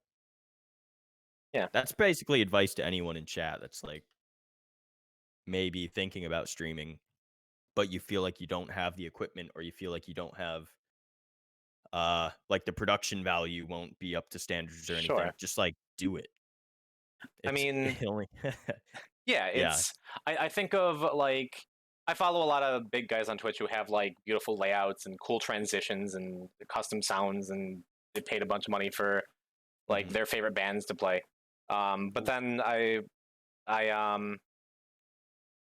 to toss out a name, Harblue is an Overwatch streamer and he is just sitting in the dark with like maybe a Walmart lamp next to him and a Turtle Beach headset. Like he doesn't have any transition screens. Like he'll type BRB into the OBS layout when he goes to the bathroom or something, and the dude got like 6,000 viewers every time he goes live Yeah. because he's well. It helps that he's crazy at the game. Yeah, no, that But always helps too. yeah, but I feel like I feel like that's the best advice I can think of too. Just like do it, just do the thing, and you see success. Time you Um, spend thinking about it but not doing it is time that you're wasting. yeah, That sounds rude. Take your time. But like, right. Um, I don't know. but no, I think I'll say one more time. Like it's been awesome to watch you grow from like that little zero viewer testing stream into I always use the term local stream hero, and part of it Yeah, is like it's funny to me, but it is funny. I like it. it's also something that I mean. Like I I I don't often talk in your chat because I usually have Twitch on just like on my TV, and it's hard to type with a TV remote. Um, but I lurk a lot in chat, and it's cool to have this chill hangout spot that is the Z Warden stream, and it's been inspiring to watch not just that journey, but just beyond all the sappy buttering up stuff I could say. It's just cool having a place to hang out that feels like feels like I'm just hanging out with a buddy. So thanks for being a Yeah, buddy, you know. almost like a local, but Almost but like a not quite. local, and we'll have Almost those back someday. But until then, someday. we got you, and now we got Yeah, me. these'll do. These'll definitely do. It's just good vibes. Yes. So we'll get to closing remarks in a little bit, but I guess Sure. first we'll take some viewer questions. Z, what is your favorite episode of Dharma and Greg? That's a viewer question? Mhm. Is that assuming I know what that show is? Because you're really assuming a lot of me. Because I have no idea. What's your? We're gonna skip that. What's your most memorable Smash Brothers match that you've played in or that you've watched or both? That's a tough one, I know. This is Oh, you're gonna hate. I literally brought up this match last night because I I was like, wait, I've done this before. Maybe I can do it again. I was playing a Pichu in Hmm, a tournament wait a minute. and went to game 3, and I was like, you know what? I've d- I've done this before. Chat, should I switch to DDD and counterpick Lilat? Did you? And they were like, no, God, don't do that. Don't Like, do of that. course you shouldn't do that. And of course I shouldn't do that. But the fact that it was a thought in my brain, I think that match that we played, like at my first or second local, is definitely up there for one of the most memorable. I Um, used to play Pichu in Super Smash Bros. Ultimate before I found the one true light, the way in the path that is Pac-Man. the Um, sphere. but like the first time I ever played Z in singles and bracket, he switched to King DDD game 3 and took me to Lilac Was Cruise, I playing and Inkling before? I don't I recall. honestly, game 3 is the only thing I remember. Everything else is a blur. But It's I'm good so games, glad I'm that sure. stuck out in your mind, you It dick. does. He beat me. He won that series. Yeah. Like that, he took that Dash tournament set attack, off of me, dash and attack 2 I frame on the haven't. up B.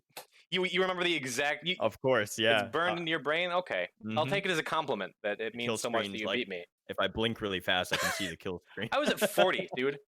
I know. But So good. what do you think?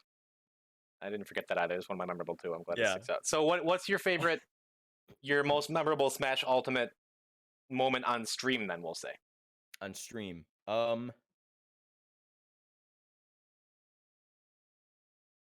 I Because feel I like got a couple I can think of. transcending any, like, set that I've played in on Wi-Fi or anything, or, like, any moment from, like, a Smash arena, Hmm. like, commentating super high-level gameplay in, like, Zinc Tank 3, Hmm. um, watching, like, Spargo and Best Ness and Kirby Kid and Sonics, like, all duke it out in, like, a super contentious top 8 with my good homies on the mic with me, Sure. that's a moment that I feel like I'll remember forever, you know? Yeah. And I'm sure, if the cards shuffle into the right pattern, if something aligns, we'll have other moments like that. But Sure. Absolutely. I don't doubt we'll have more moments like that. But that first one, that first like moment where like Zinc Tank felt like it was like a thing, like a real thing that people were excited for and watching, and yeah, that's great. That's great. Cool. Um, Definitely something that will stick with me for a really long time. And probably, yeah, best Smash memory on stream. One of the just in general best memories. Very cool. Yeah. On that note, let me see. Let me see if I can pull this up. Yeah, this is. Oh, it disappeared. Where'd it go? I'm a bad streamer. Yeah. We have Spargo bets it all. Wakes up Wakes up Orango's Orango's mom. mom. Oh, yeah. Impact. Wait a minute. Oh! This is Cloud with limited Whoa! range. Wait if he gets a cross slash here. Yeah. Guys, Whoa! Oh, Oh, Spargo's playing- oh! Oh, Spargo. I know my stream didn't see I that. can't yell. I'm gonna wake up my mom. Heart is pounding. Yeah. Spargo defying the odds. There are so many moments from Zinc Tank and like your stream in general where it feels like you're a part of something greater. That like, especially when there's top level players, like you see names like Spargo and Sonics in every Smash tournament you watch online. But to have like them in your backyard, that's so Oh, yeah. different. That's so cool. And I imagine that's like I hope As to soon know what as that like feels like someday. registration started ticking in for Zinc Tank 3, yeah, I mean, I said it before, like it was really a lot of pressure. I was really nervous about like making sure the event was something that like high level players would be okay with, because I was just Sure. like a streamer. I was just like a little streamer guy. But I think we definitely pulled it off. Oh, for sure. Super grateful Cool. for that whole experience. Couple more questions. Lona HG asks, "What's your favorite song from Taylor Swift?" I'm super basic. I'd probably say it's Shake It Off. I didn't really fall in love with I didn't listen to the newest one, whatever it was called, more or something. I Sure. listened to Folklore, and I thought it was okay, but Shake It Off is timeless. Have you heard Pop. the mix Shake It Off meets the Flat Zone theme? Oh yeah, I have. Wait, you know, I also like I played it in the your Hey chat Ya one time Flat back when Zone. song Yeah, requests were real. yeah, Okay. Okay. classic. Which character should Sakurai introduce next, and why is it Marina from Mischief Makers? Mischief Makers. I've I heard agree of completely, Mischief but no Makers. one else has played that game. Sorry, Septua.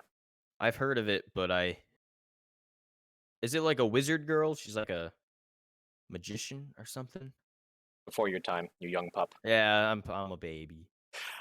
Um, who are your favorite and least favorite characters to play against in Smash Brothers? How about that one? Sure. My favorite character to fight is Joker. Really? I love fighting Joker. Not only is it a bit of a mental exercise, but also Inkling just like kind of does really well, and there's a lot of super Okay. fun options that Inkling can do to like either gimp him or just in other ways invalidate his recovery as well, and that's super Sure. fun. Like that's the best part of that matchup. As a pack player, I I totally agree. if Magnus is in your chat, I'm sure he can recount the time in bracket where I lobbed a splat bomb just near ledge, and his up B grabbed the splat bomb and pulled into him, and he exploded instead of grabbing ledge, and that was fantastic. It was so funny. Oh yeah, Vividly. Oh yeah. Oh yeah. No, that was a great moment. But also just like running off and splatter shotting works too. So yeah, that's a fun matchup. As far as my least favorite, it's 100% Rob, that damn robot. yeah, damn Um, robot. I don't have a single character that like even goes even with Rob. Like DDD and Inkling both lose that matchup pretty hard, and I've been Really? soul searching a long time about like trying to find a character that I can just pull out for that matchup. But I figured Inkling would have an easier time getting in than a lot of other characters. um, no, I mean he just commands space so much. If he throws gyro out, honestly, Inkling does have a lot of things that they can do if they have gyro, which is why it might not be like Inkling's worst matchup. A lot of Inklings think it's Shulk. Um, but I kind of play around Shulk the same way I do like Ike. But for Rob, there's still so much stuff I just need to figure out with that matchup. It's definitely Okay. up there, like top 3 worst Inkling matchups. But Okay, I was a Rob main for a while in Smash 4. I'll keep that in mind when I bring it back to you guys yeah, in bracket. I'm going no, to take you to don't. Lilat and get my revenge. Oh, well, gentlemen to Lilat. I'm into it. All right, one more question. I know you got a tournament coming up, so we'll let you get into warm-ups Sure. and stuff. Which Kids Bop is the best version or edition? We're not going to do that one. Kids Bop 1. It's got like All Star. Oh wait, he has strong opinions about this, so let's go. It's got All Star on it. That's It's got a something strong else enough too. opinion. I mean, yeah, that's a strong enough opinion. No, what's your favorite non-Smash game? And specifically, what's your favorite non-Smash game that you haven't played on stream that you think you might want to someday? Oh God, do you want to know the answer for real? Absolutely. Roller Coaster Tycoon. I love Roller Coaster Tycoon. Why do you hesitate? That game is fantastic. No, it's fantastic. It's just it's my childhood. I don't know. I never really anticipated that would be a game that people would want to like watch, you know. Are you kidding? But I would certainly have a lot of fun playing it. Yeah. I love Roller Coaster Tycoon 3. Like honestly, it doesn't have the same charm as the first two, but 3 is like I've got a lot of memories of that game, like downloading custom scenery, making just like beautiful parks with incredible foliage, and oh God. But yeah, also torturing guests. That's fun as well. I've That's sunk so many hours into it. Yeah. Like even as recently as like 2017, 2018. For some reason, when I was in college, every finals week, I would lose all motivation to like study, and I would just like re-download Roller Coaster Tycoon 3 Sure. and just sink my life into it. Okay. So yeah, that's definitely probably one of my favorite game series of all time. All right. That's a good answer. And I mean, we were talking Yeah. about like what makes good content as a Twitch streamer earlier. And my answer was stuff that's different every time, stuff that you're going to have a different experience from the viewer that might be interested. And Roller Coaster Tycoon is absolutely that. Go for it. Play that on stream. I will be there for every minute of it. Oh, we're gonna have to. We're definitely gonna have to. But yeah, any parting thoughts? Anything you'd like to leave my stream with before I let you get back to your tournament stuff? Yeah, I'll put the helmet on for you guys. Yeah, let's while he does that, let's get the shout outs in here. Thank you one more time to Z Warden for coming through my stream and hanging out. Make sure you go and follow him at twitch.tv/Z Warden. You can see it on screen, twitter.com/Z Warden, and check out his merch store where you can get that sweet Zinc merchandise. Which I was so nervous this wasn't going to show up in time for this, because I toyed the idea of like starting up an interview series a couple weeks ago, and then I'm like, Z's got to be my first guest, you know? But then this showed up today, and I'm like, oh yeah. And shoutouts to Inkling in Super Smash Bros. Ultimate, which Z has made his identity around in a lot of ways. I'm wearing a Splatoon shirt too. Look at me. I don't even. I've played Splatoon like twice. I mean, at least I played Pac-Man outside of the Smash Ultimate. Yeah. But no, thank you so much for coming by. Oh, thanks for having me. And maybe co-op Roller Coaster Tycoon someday. We'll see.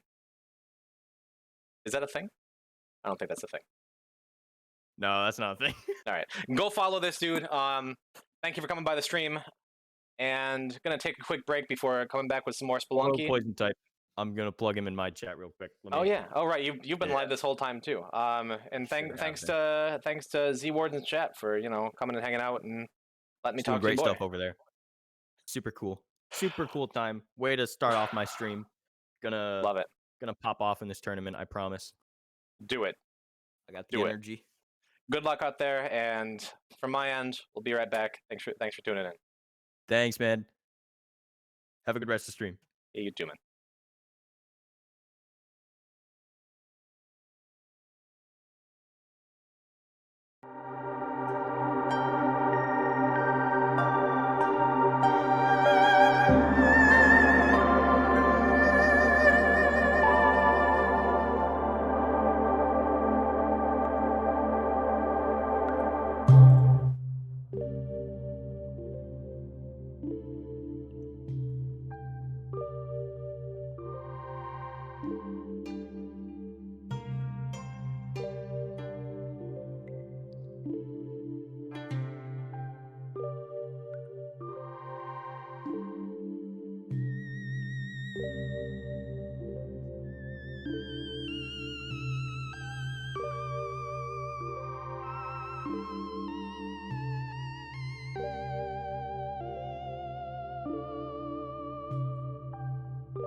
All right.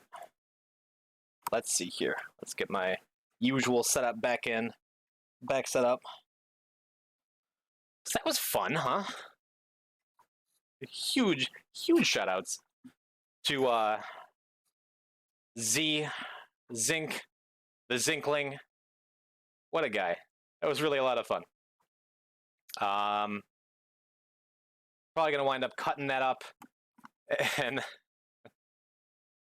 putting that back on putting that on YouTube. So keep an eye out for that. Austin Powers t-shirt redeemed. Kill a sheep. Thank you for reminding me that I still have my my channel rewards set up for Minecraft instead of Spelunky, because we're probably gonna hop in here and play some Spelunky in a minute. Let me see. Okay. I wonder if that just fixes it, or if I have to like reset the stream or something. I don't know. But Papa Bingles, Mike Hero Video, thank you for the follows. If you're Z Warden's people and then you're back in his chat, that's okay. I understand. But yeah, thanks for everyone came on that journey. That's I think I'm gonna be doing that every Sunday now, because in addition to what are you guys doing to my emotes? Whatever. Because it's just chatting business I do every Sunday. It's fun. It's nice to kind of chill myself out a bit. But I think this interview thing that went so well. Is it me, or did that go really, really well? I said it a couple times, and now that he's not here, and he has no reason to believe that I'm flattering him. I can say it for real. He's been a huge inspiration to me. Just the idea that some kid can pop in and, you know, be a streamer made me think, oh, I can be a streamer. And now we're streamers. Actually pretty cool. He says that he's surprised, like it was pretty cool. I agree. So, let's see. Oh, we got some immediate redemptions. Action Fiction says choose the loadout, and then didn't choose a loadout. Septuus Centennial says 100,000 monies collected for a custom run. Austin Powers says kill a hired hand and a sheep. All right, let me get the game going first. Okay, is my controller working here? It is. Oh man. Can a loadout be you can't sacrifice the dogs? I mean, I guess. Well, no, that's not a loadout. That's a custom run. We already got a custom run. A loadout means you pick an item specifically for me to carry around the entire time. A green screen? Yeah. I'm so nervous after watching those clips of myself. I'm so nervous my green screen's gonna fall over again.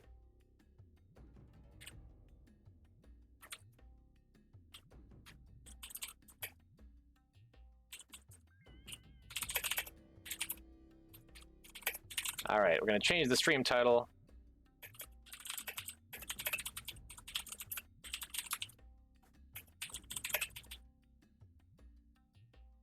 You want me to take a key? So something I haven't really thought about is if I have a custom loadout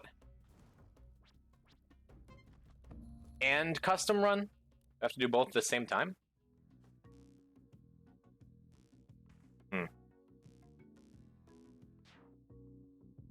Sing nothing but Weird Al as you play. It's gonna cost at least a couple subs. For now, let's get into some Lunky. It's been a minute. It's been a minute since I played my game on stream as a Spelunky streamer. I feel like I'm letting the community down. Was my last stream the stream where my entire life fell apart? Because I feel like it was. Oh man. And in this one I have to specifically get $100,000. while taking the key with me the whole time. All right, I can do that. Which means we gotta not die immediately. And that's fine. That never really happens to me.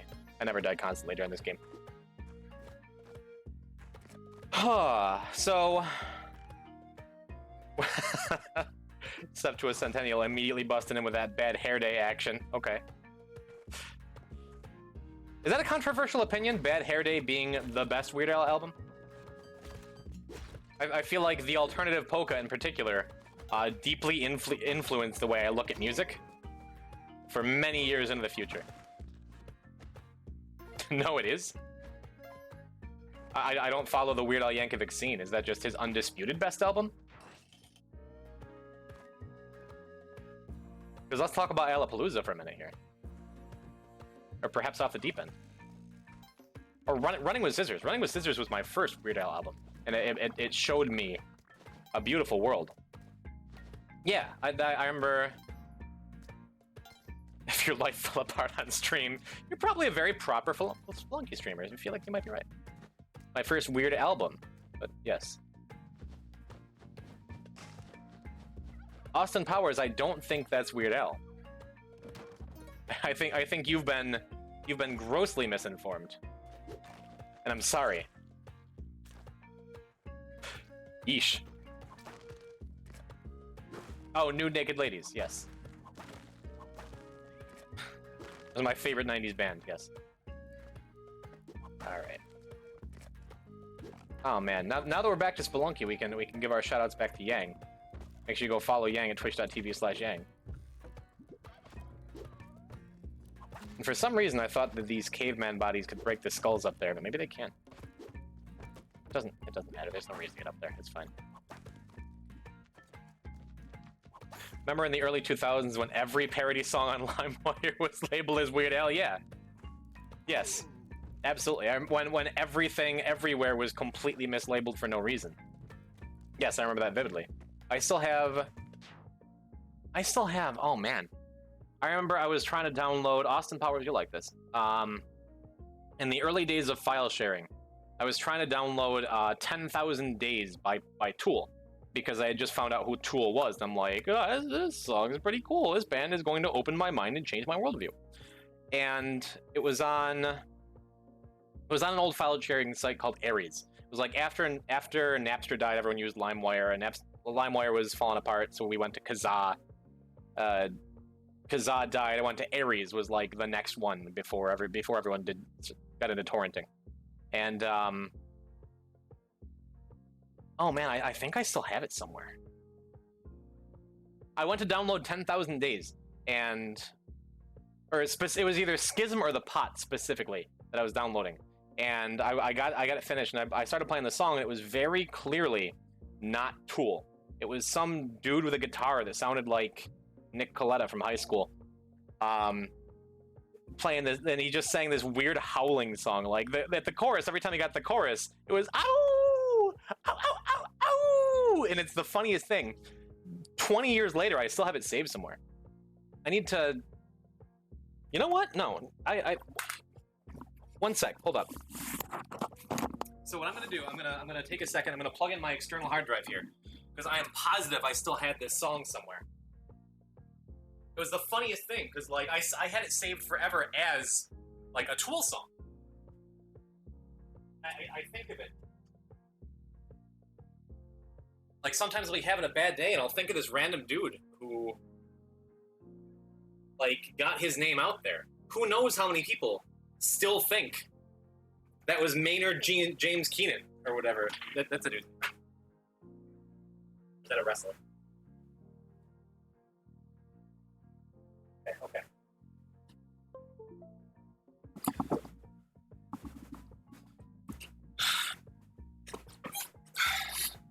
So yeah, I got my hard drive set up here. I'm not gonna be able to play Spelunky. I'm not gonna be able to focus until I get this song up. I have to still have it. Hold up. All right. Is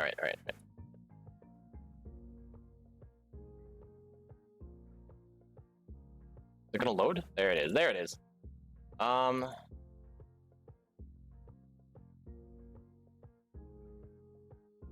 Yes, yes, yes, I still have it. I still have the Ares Howling song.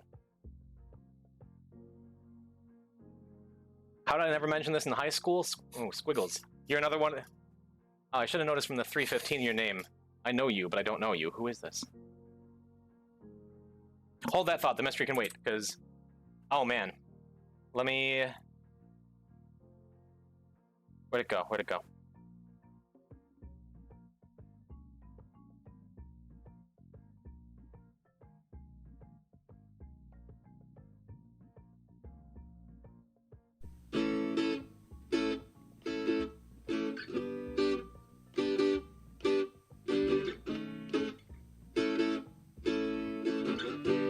This is my favorite Tool song.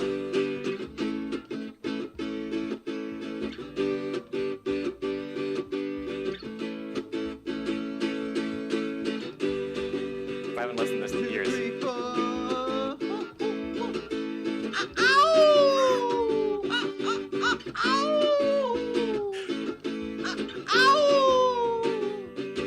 Saw the sun again, the moon tonight. So, Saw the sun again in the moon tonight. The spaceman said tonight.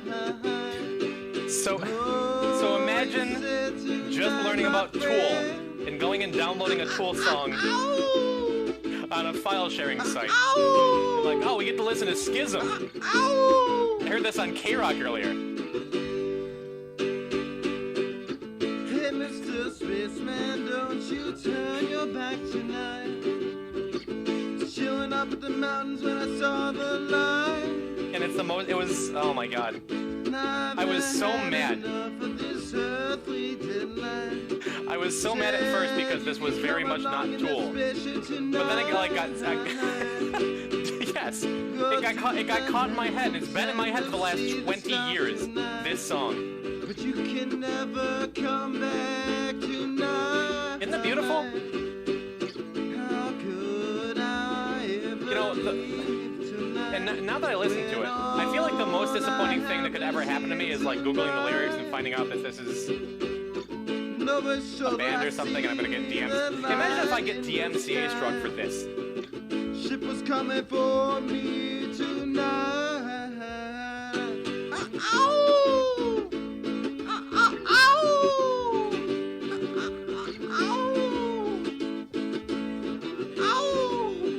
Okay. Google pulls up no matches for this song. It has to be. It's been with me for 20 years. I'm gonna make that my stream. If I ever make it big, like 1,000 viewers, I'm gonna have my stream open up with that song every single time I go live.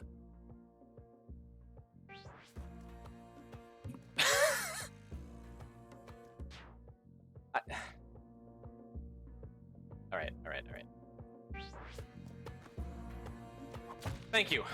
Thank you for coming along on that journey with me. There's actually Poison singing. Nope. No, that story I just told is 100% real.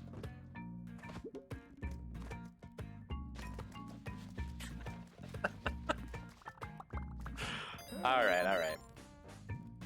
So as they say, you gotta spend money to make money. Gonna get them bombs, gonna get them ropes. And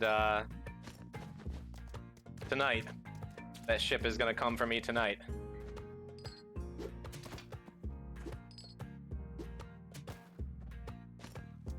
Okay. So, got a clip. Well, I mean, on its own, that clip isn't much to look at, because without any context, you might just think I'm plugging my own indie band or something. which maybe I am. Who knows? What if Joe is right? That's actually me singing.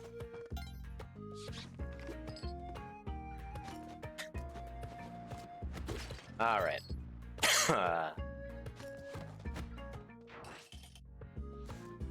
The question in my mind becomes,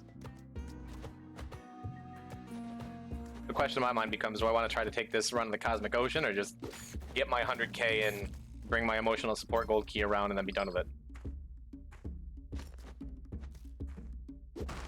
Haven't figured it out yet. Or do I just give the whole thing up and play some Minecraft?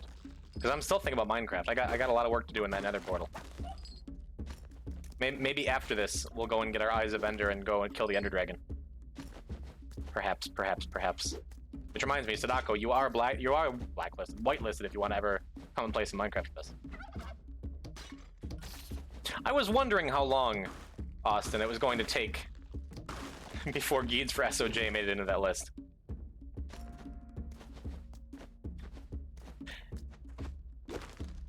After 8 at bedtime, sounds good, sounds good. Tell the girls I say hello.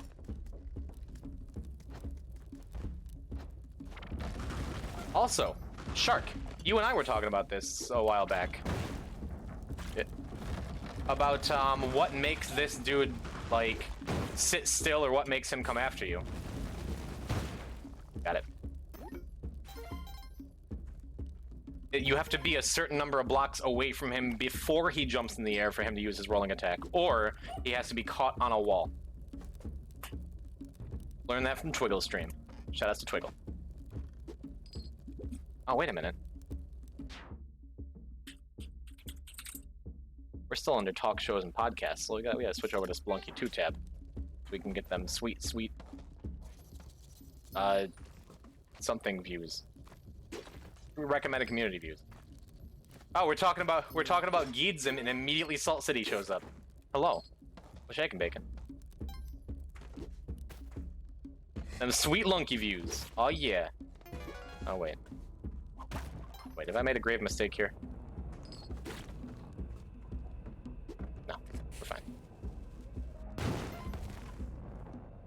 We're fine. Hired Hand is dead, but he was gonna die anyway. Leave SOJ in secret spot. I don't have map hack.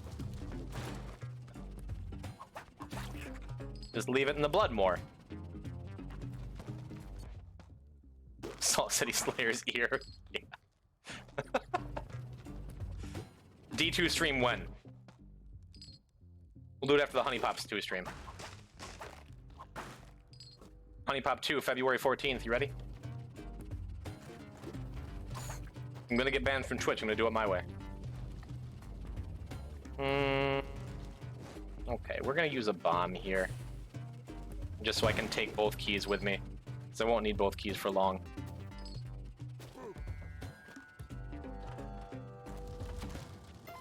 Hammerden was the worst thing that happened in that game. I enjoyed playing Hammerden, really.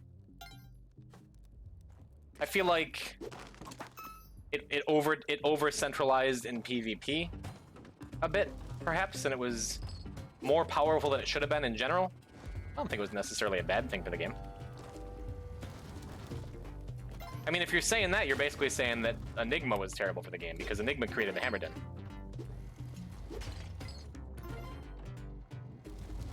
Is this... This looks risky, but it's safe. Got it. There's a second silver key somewhere on this floor.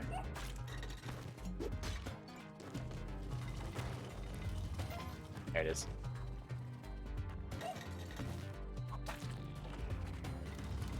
Okay. Oh, Kali altars. Effing impossible to get the full gear without bots or sealing. I mean, okay, so on I got through Hell and killed Hellbell in single player with a Hammerden. And I did it without Enigma. You just never needed that stuff. Best I found was Vex. I found an Ohm once in Hellbell's throne room, and I found a Sir rune once in like the ruined temple in Act 3 Hell or something. I never found higher than Sir. I think I only found like 3 high ruins ever. Yeah.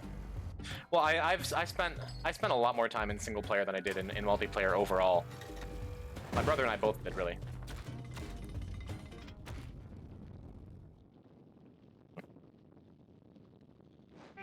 Well, that wasn't the plan.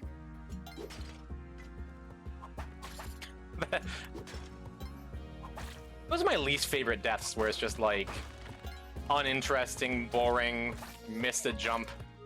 Didn't even hit 50k? Yeah, I got a mulligan. That was the first run, not only today, but in a couple days. Give me a minute. Relax. I'll get there. I'm just stupid. Wait, you know what just occurred to me? My other emote still hasn't come through, has it? Weird. Sponsored by Big Mining? No, that was the Minecraft stream the other day. 5k points is my weekly salary. I know. I'm gonna do it. Relax. Wait. Shark, what?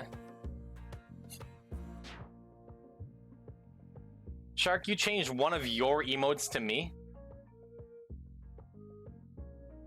How dare you? Can't even have a monopoly on my own face. Yes, I did.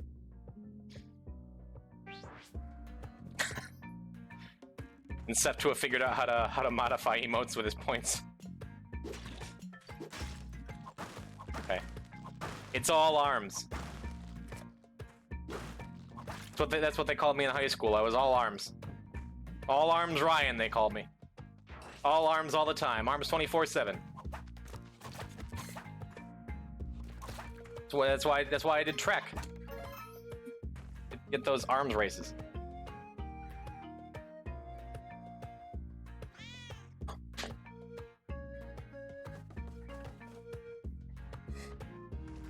These are confusing things. Austin Powers, I don't think I ever did that, actually. Like, vinegar? Yeah, I did that. That was a bummer.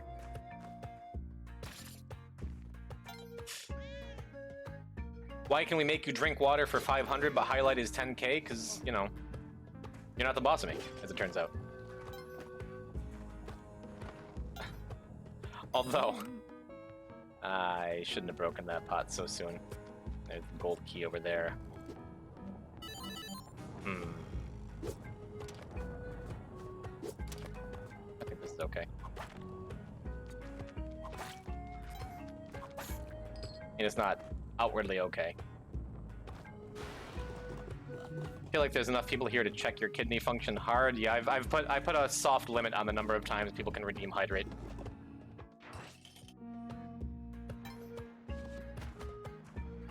What was I gonna say? Oh, my buddy Afro, friend of the stream, Afro Bushido, redeemed the very first highlight your message a couple days ago on stream. And it turns out, I forgot to make it so highlight your message actually highlights a message. So he just redeemed his 10k like, highlight my message. That's it. So I absolutely am gonna leave it like that.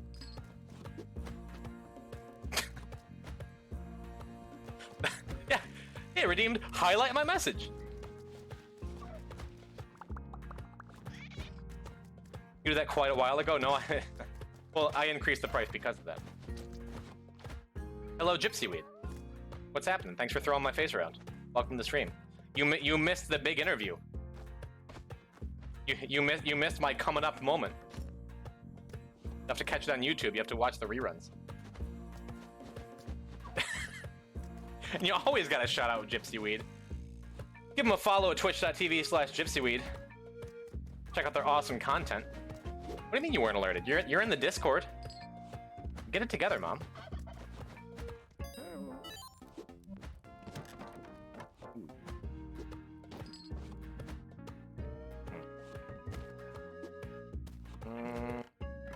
Yeah, we can take this with us. Oh, dude. Cool, on a caveman.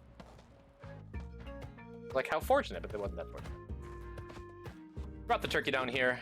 We broke the curse pot a little early on the previous floor, so we did not get to use the Kali altar. Mistake we will not make again. Oh, look at that. I'm gonna say how exciting, but then I forgot I had spike shoes, so I insta-killed the horned lizard. That's okay, we're doing fine here.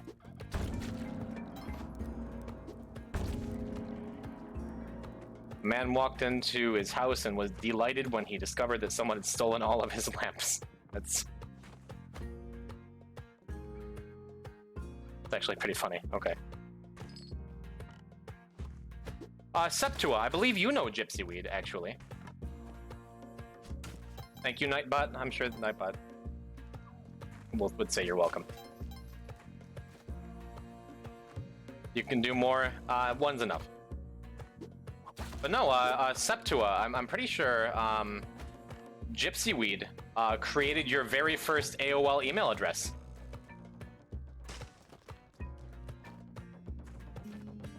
For you. A good long time ago. What was it? JE711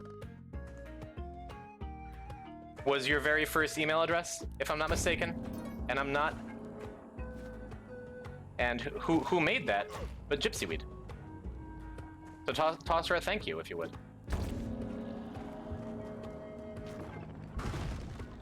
What did I do with that pickaxe? I guess it doesn't matter. We're taking this. And Ms. Caldwell in chat. Help me out here. You made him the address. You've been lurking. I see your name in chat sometimes, Meg. Thank you for hanging out. Even if you're not chatting, just knowing you're around, you know? That helps me play to the best of my ability here. And Grenade, oh my goodness, it's turned into a party here. Hi, welcome. How you doing, nerd? You missed my big interview. Y'all weren't there for the joy and delight that was talking to Z Warden, local stream hero. Your loss, man. But you're here now to watch me die at Spelunky, so. You were driving in the snow. Well, I'm glad you made it home. We were not alerted. You're in the Discord, dude. I'm not upset. Who's Gypsy? I just said she made you your first email address. Is that not a good enough clue? I'm not a dude. Mother, I use that as a gender neutral pronoun. It's 2021. Get with the times.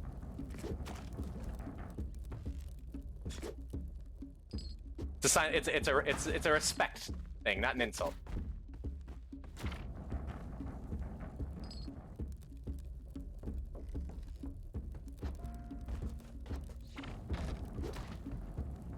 Okay, there you go.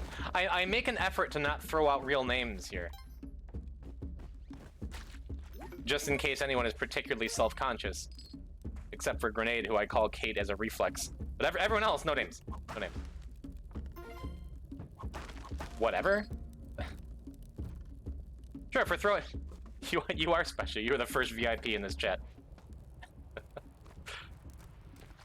And Gypsyweed, you know that Austin Powers t-shirt is your nephew, right? Your nephew, Vincent Vinegar?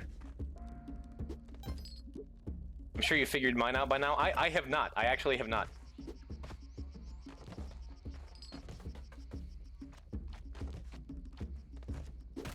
Oh my goodness, this is too much.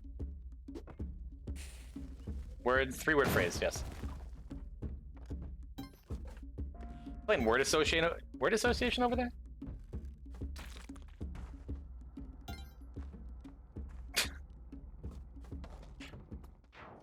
Dingo's here too? What happened? What? Everything was so quiet. Now all of a sudden, all the VIPs are coming out of the woodwork. So hello everybody. Thanks for joining the stream. It's good to have you here. Ruin's a perfectly good barrel. This is... Wait.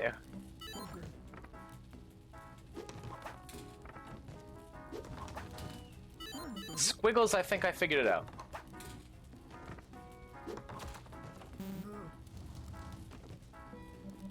Hello, Thomas.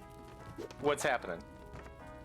Welcome to the stream. How you doing, dude? That's one of my very earliest memories, like, of my entire life. And I was, I keep hitting myself in the head with this dice. I was oh my god. I was thinking about that recently, because I have my Calvin and Hobbes books, like, directly behind my green screen. And I was thinking of how much, like, Garfield and Calvin and Hobbes meant to me as a kid. And in the early Garfield comics from, like, the late 70s, there's like, the font was all weird and different, and Squiggles, I don't know why, but one of my very earliest memories was giving you the Garfield books on the school bus, and you were reading them to some girl. And there's one specific comic where John Arbuckle, Garfield's owner, is introducing Garfield to like his girlfriend, and his girlfriend says, "Oh, Garfield, he's cute. Is Garfield a pig?" And Garfield's like, "I resent that." It's just very, very typical, not particularly funny Garfield humor. But the way the font was in the old comics, it looked like the P in pig was a D. And one of my very earliest memories was you reading this Garfield book to a girl on the school bus and reading, "Oh, is Garfield a dig?" And then Garfield saying, "Oh, I resent that." And you laughed hysterically, and I laughed hysterically, and the girl laughed hysterically, and like years later I reread that specific comic and it actually says pig, but we all thought dig was funny even though we didn't get the joke. It's like, oh, it's a comic, it's supposed to be funny. Why does that stand out to me? Either way, thanks for coming by. Thanks for hanging out on the stream. I used to read those Mr. Marinelli's class where zoning out to math. Oh my god. For everyone that comes in the stream, this is I've done 3 damage to myself with these dice. I'm going to kill myself with dice because I picked up the catcher's mitt. I'm so bad at this game all of a sudden. But it's such a weird nostalgia bomb all the time in my chat. They all come out of the woodworks. It's cool. Thank you for being here.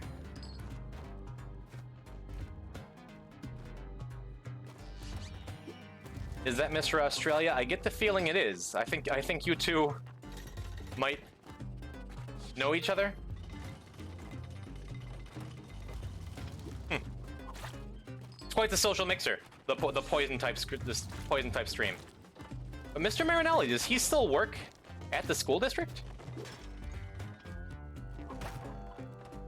Don't get much of a chance to hang out? Well, it's... Thank you for being here either way, man. For real. What am I doing? I have... Okay, I'm supposed to be doing... I can't keep a thought in my head because like half of my best childhood friends are just hanging out in chat, and I'm just like, hey, let's talk about. Oh, you remember Jason Liptek? Let's talk about Jason Liptek. But I'm like, okay, I need to focus. Septua redeemed in chat that I'm supposed to get 100 grand on this run, but.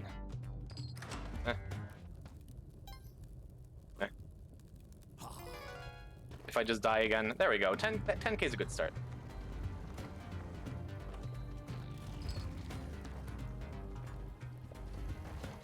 Last time you went to visit Gypsy Weed, you got a flat tire on the way. Remember Tony Spaghetti? It wasn't Tony Spaghetti, it was Tony Rigatoni. You all know Tony Rigatoni. He was a pillar of the Solvay community. Oh wait, I can't use the drill because I have this stupid key with me. Yeah, Tony! Good old Tony Rigatoni! I have no ropes. Oh my god, this just isn't gonna go particularly well.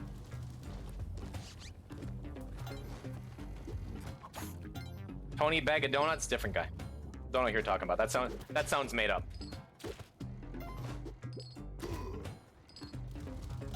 The last time I visited Gypsy Weed, I ate an entire bowl of frozen meatballs. Has everybody in chat hung out with my mother? Because I feel like usually when that comes up on Twitch, it's got a different kind of tone to the conversation. I wonder if there's a Kali altar over here. Well, I can't get back up there. Not you. Kate, you should meet my mom. Well, again, different tenor to the conversation depending on who was brought up to. You live too far away. I haven't come to terms yet with the fact I'll probably never meet you, Grenade. But yeah, everybody in chat, shout outs to Poison's mom, huh? A fixture, a pillar of the community.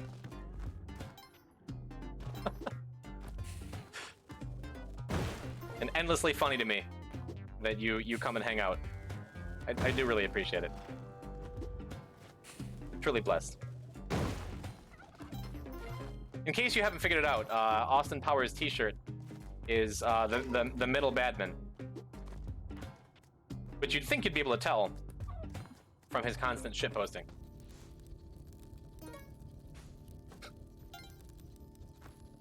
Art smiled and said, "Okay, after you, amigo. Why did you that?" Okay.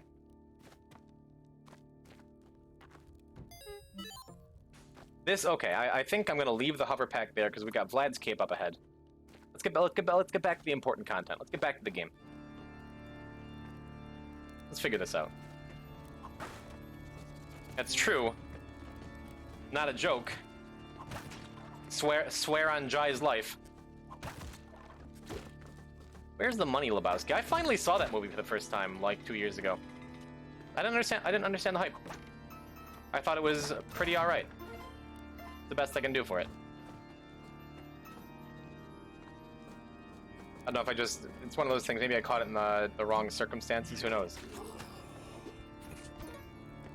Yeah, you had to be there, okay. John Goodman is a national treasure. Like, he was great. And Steve Buscemi, who, if you didn't know, had a big part in causing 9/11. I think almost all of us know every single person in this chat or close to it. Depends on the day, really. Sundays it seems to be like... It depends on the day, depends on what I'm playing. Like, for the 2 weeks that I played Spelunky, like, every single day, I had a lot of random people who just like Spelunky come in. And on Sundays, it's like everyone that it's all the homies. It's all the people I know. It's like Pulp Fiction, one of those movies that changed movies. Did Big Lebowski have that big an effect on movie making?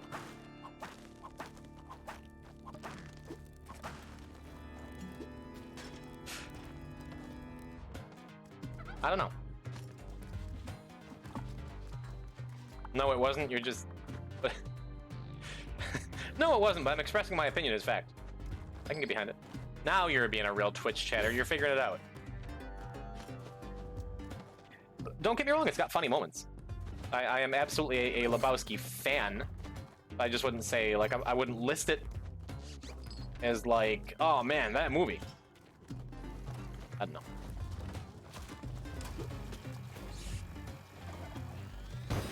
Anywho, we're coming up on some Moon Challenge action here. This is a good time.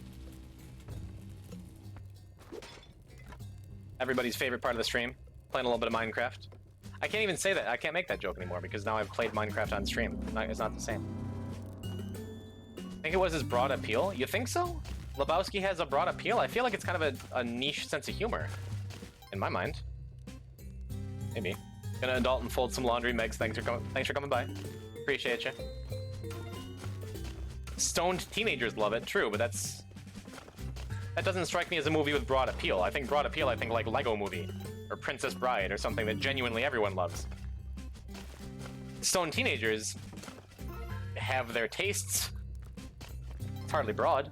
I don't know. I don't exactly have my finger on the pulse of America's youth anymore.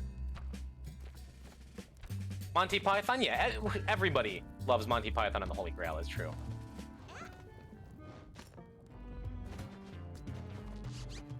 Didn't we watch Spaceballs 4 or 5 times in a row the first time we saw it? Yes. I remember how exciting Spaceballs was to me. Hearing Rick Moranis yell the F word when that was the only curse word that wasn't allowed in the house.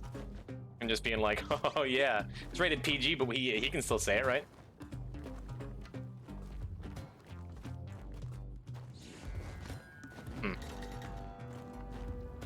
The Tremendous and Huge Lebowski. That was a sequel though, wasn't it? Didn't have quite the same catch. Oh, there go all 3 hired hands. Rip. I was going to use them to bring the key and the bow along.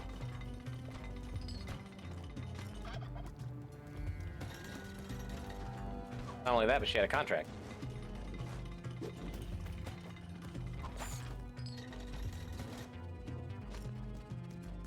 I don't know. It's one of those things. I remember a lot of the memeable moments about it, but I don't recall. I couldn't even tell you what the overarching plot to Lebowski was. You know? I don't know. They get 1 per film. Not anymore. No, Spaceballs was rated PG. Because back in the 80s, they were much more lenient about like specific usage of the non-sexual F word and things like that. You know? Yeah, Spaceball. That's why Spaceballs was special to me as a kid, because they were allowed to say the F word, and it was a PG movie. Which movie made PG-13 a thing? I have no idea. Educate us, Septua. Give me some sweet movie facts. Indiana Jones made PG-13 a thing? Really? Because I thought Raiders was rated PG. Is it because of the whole arc melting off the face of Nazis thing? Because I figure... Yeah, of course Dingo would know. Huh. I suppose I wouldn't have guessed that.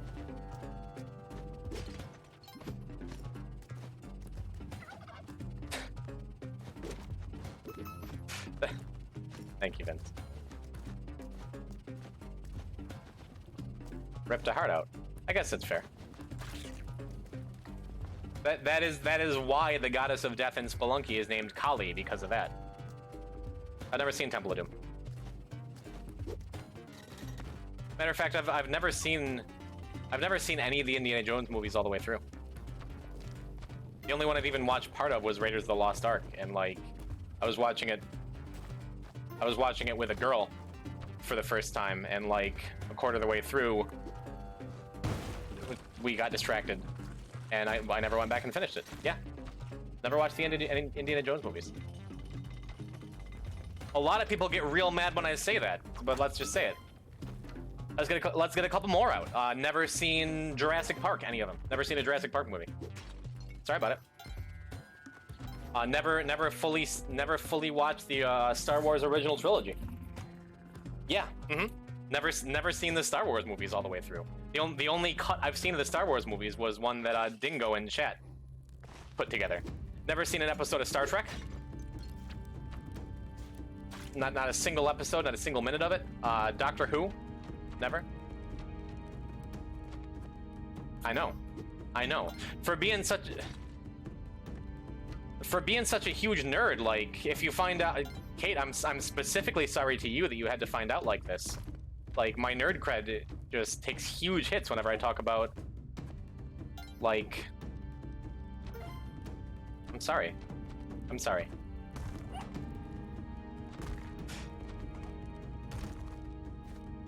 Wounded even.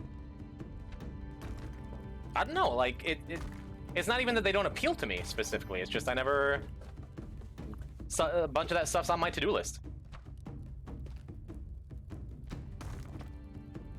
Your street cred is an infinitely negative number, I know. I'm the worst, okay? We've established it.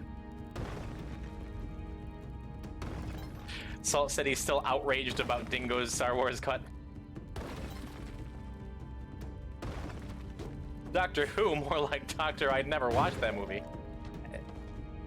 Austin Powers also never seen Doctor Who.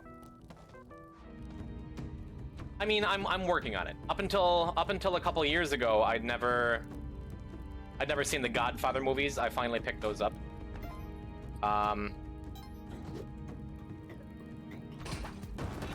Yeah, but the thing about making your own cuts of Star Wars like that is a lot of things can be hand-waved away, like the Force. Why is he so good at he used the Force? Why did the Force? Because the Force was deep in him. Some midi-chlorians or something. I feel like the only thing I really know about Star Wars is from listening to Austin Powers, Weird Al, sing about Star Wars. Because the saga begins and Yoda taught me all I need to know about Star Wars. You know what movie still holds up? Beetlejuice. Never seen it. That gonna be a fun game for chat? List movies that I really should have seen by now and I haven't seen? I know. I only ever saw parts of it on Comedy Central. Like I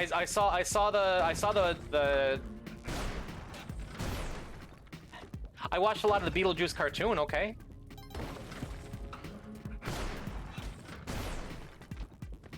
You know what movies are? I've heard of them. I'm sorry. I'm sorry for letting all of chat down no in these spectacular ways. But it's kind of a theme on this channel. I finally saw Nightmare Before Christmas a couple years ago. That's good, right? That's... Or is it cool to hate that movie now? Yeah, the Beetlejuice cartoon was great. Lydia was a hilarious character. Made you afraid of sandworms. I'm sure, like... Oh my god, I cannot die in this room. Please. Drop Dead Fred. That movie holds up, question mark. I think, maybe.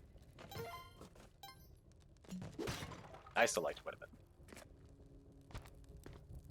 bit. Alright. Is this... By the way, Septua, look at my gold. Mission accomplished. Who played Fred in that? It was Samuel L. Jackson.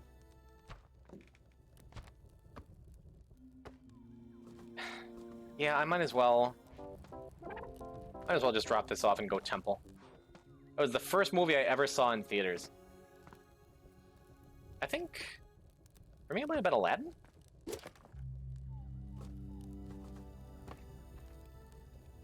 Oh.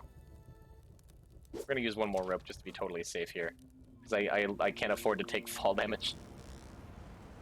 Mine was Home Alone. I remember the very first R-rated movie I ever saw in theaters was Super Troopers. Septua, you were there for that. Me and you and Brian Morano. A name I have not thought about in 20 years, will not think about for another 20.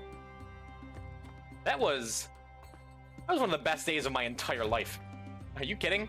Like, Super Troopers was so good. We had no idea at the time. How could we have known the level of cult classic that movie would turn into, you know? Jeez, that was funny. I'm trying to find a way to get this Crocman dead without getting myself dead. That should do it. Okay. Sacrificing Crocman on these altars is incredibly dangerous, but I needed that Kapala. Get a stroke? Dang, that sucks. He's never a bad dude. I think he might still owe my mother some money. Aw, man. He came into TGI Fridays one time while I worked there. I'm gonna wait out this Crocman so he turns around. Cool. Cool.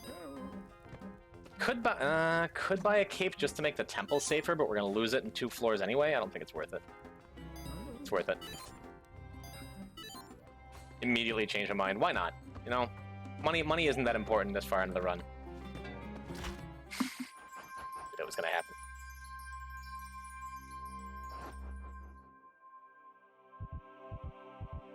So we're not going to do what? That's okay.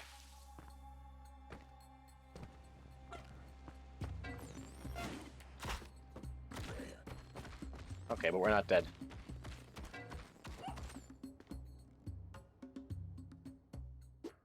Except I don't really know what to say to that.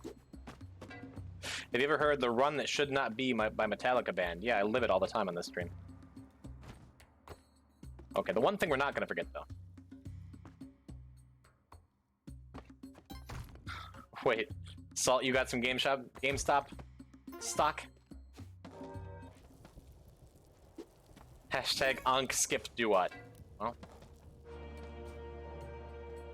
let me know how that works. Be happy to try it. I bought some Dogecoin.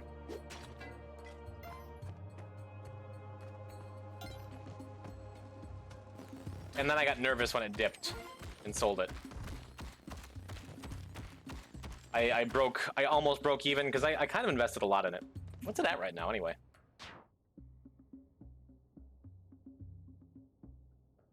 Yeah, it's still down. I don't. It's like 3.35 now. I don't think it's gonna make it to $1.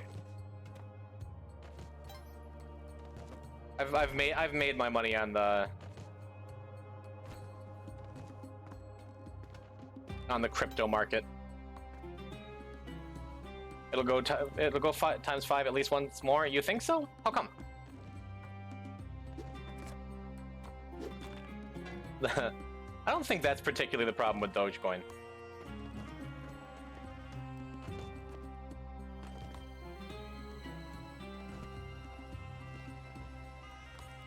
No one is actually destroying hedge funds, so we about to have an argument in this chat.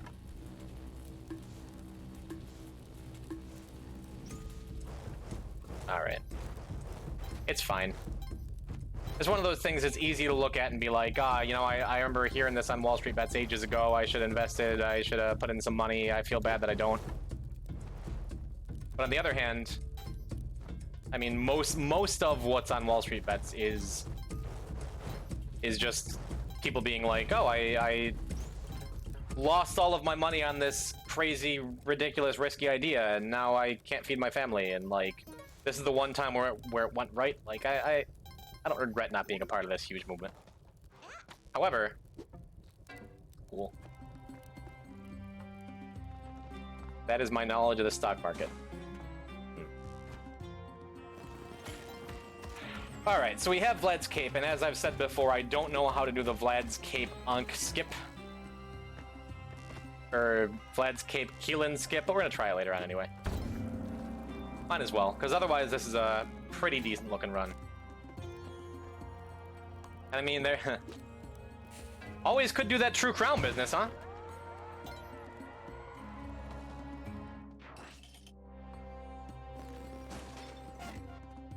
Oh boy, I think just now that instantly ended my True Crown possibility because the Crocman teleported away. The staff lost focus on him. Yeah, that's my fault. I killed Beg, so I can't get the True Crown.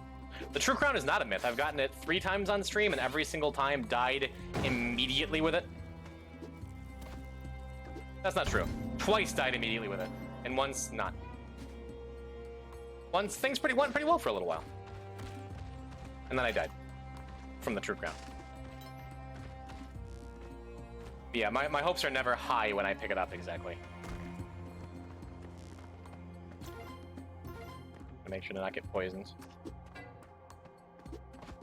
Not gonna kill him with the staff because that could bounce back and just murder me. There we go. Perfect. Alright, so let's go and get our Vlad's Cape back. We died in the temple like we're supposed to do, but what's the True Crown do? The True Crown... Oh, we're not in the ice caves yet. We have one more floor. The True Crown is the worst item in the game. The True Crown, the only way to get it... I never asked about the eggplant when you carried it for the entire game. No, I'm always happy to explain Spelunky, just the True Crown is its own level of janky garbage that ruins everything. I want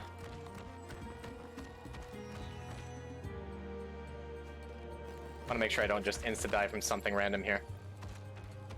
I continue to know nothing about this game. You know more than the average person from hanging out in these chats. So the Kali altars that you sacrifice stuff on to get favor with Kali and eventually the Kapala. Yeah, teleporter.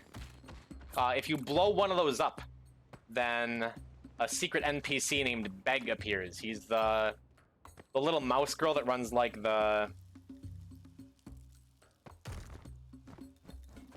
Hold that thought.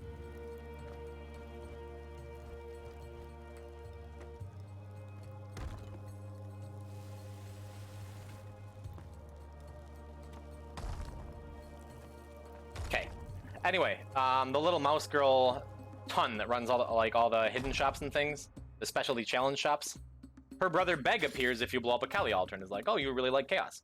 And then if you get yourself cursed and talk to him again, he gives you an item called the True Crown, which every 22 seconds gives you 22 bombs and teleports you randomly 3 to 8 blocks in the direction you're facing. And as is well established on this stream, teleporters kill me. That almost just killed me. Realistically, I should be dead right now, because I just smacked myself with this stupid staff.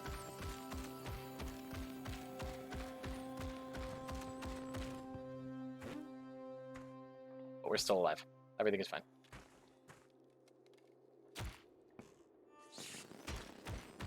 Ah, the staff is... I'm not used to having this staff in the ice caves, is the issue. Let's see. So... Waddler ought to be here somewhere. Probably very likely here, right? Yeah.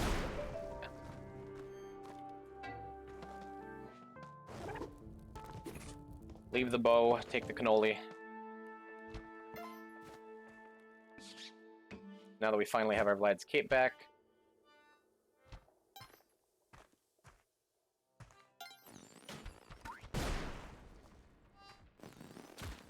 Continue using this staff to murder everything around me.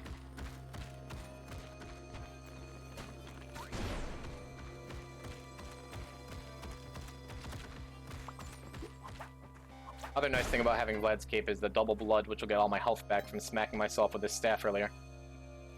Because hitting yourself with a staff does 10 damage to you. You know what? I could go to the mothership and go down and get a plasma cannon, but it's rare that I have this staff with me at this point, so we're gonna hold on to it. We're gonna not die yet. Please.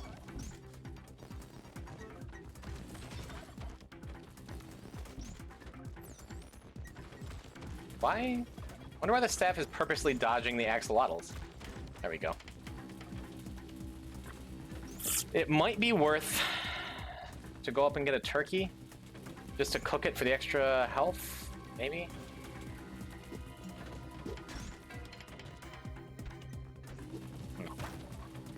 But I think the right play is to just murder this hired hand and take his blood. And the easiest way to do that. Step to a Centennial, kill a hired hand.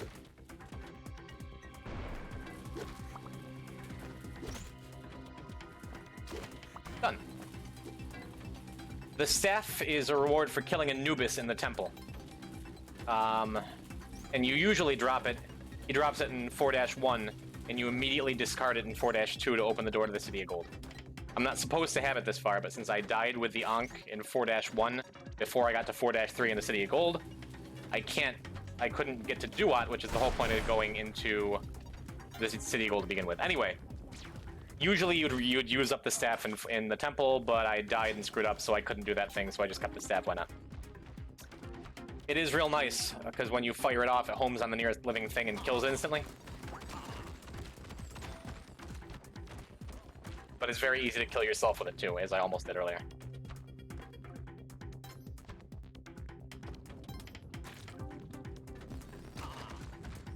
And ordinarily, I would have gone to Duat and gotten the Tablet of Destiny, and I would go in that door and pick out the correct sarcophagus to get killing, but no such luck today.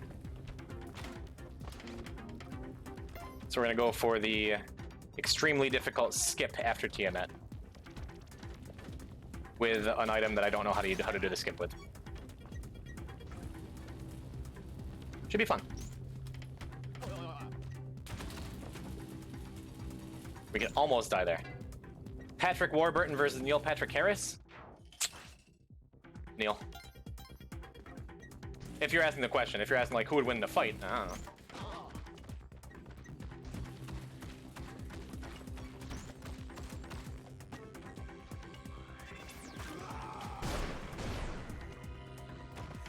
See, that's one of those sketchy moments where I wasn't sure what the staff was going to do, whether it was going to fling back at me or destroy bodies, or I don't know. Who is my next interview? It is possibly my my friend Poseidon, or possibly my friend Orango. Also a couple of the Smash Brothers players, also some of the guys who've inspired me in their own ways, but in different ways from Z. But then after that, I also have this one girl I was thinking about talking to too. That's probably going to be next Sunday or the Sunday after. I haven't decided if it's going to be every week or bi-weekly or what my interview schedule is going to look like. Okay, we're just taking risks with this staff because I wasn't sure how that I was going to interact. Yeah, I think the interview business is going to be... I had a great time today. That was so sketchy. This whole thing sucks. Alright. I am gonna go pet the kitty.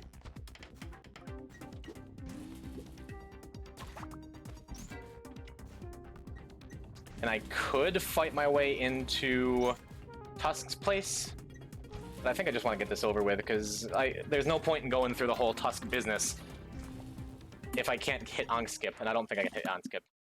Before I do that, I'm going to run to the bathroom, grab some more water. BRB in 1 sec.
Ugh.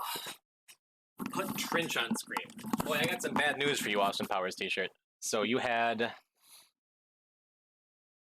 donated during the Minecraft stream for me to rename my equipment to Trench for some reason. Then I died in lava and it's all gone. Rest in peace, Trench.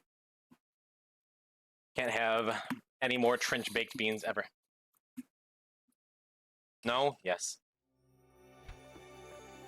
Alright, so let's see. Actually, first things first, I wonder... Oh yeah, Anubis' staff just straight up kills the final boss. Bye.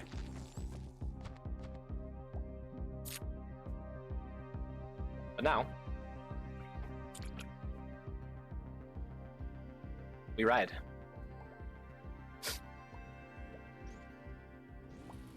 Yeah, I straight up don't know how to do this.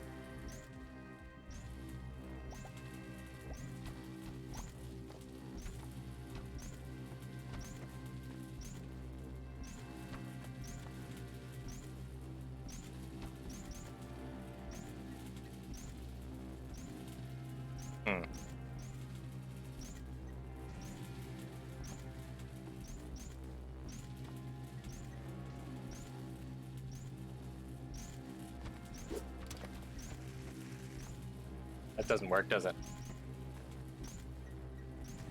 Is there even a way to do this? I feel like there's got to be a way. I should have looked this up first. Yikes.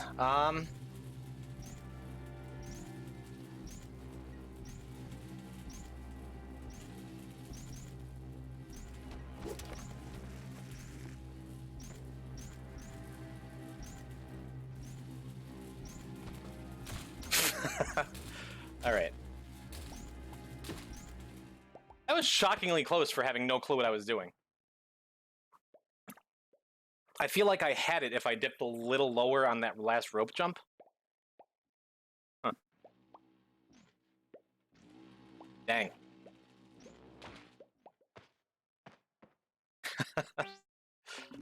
All right. So we're gonna get our Spelunky daily, and then should have watched Indiana Jones. Yeah. Let's see, Kate, if you're still in chat, are we doing Among Us stuff today? Let's check Discord real quick. No idea.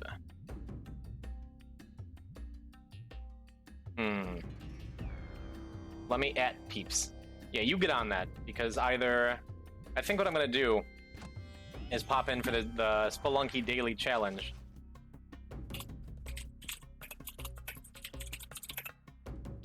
$7.99 or bust. And then either we'll swap over to Among Us in a little while here, or we'll go and kill the Ender Dragon in Minecraft. But first, let's get this daily thing done. I feel like I'm playing pretty well.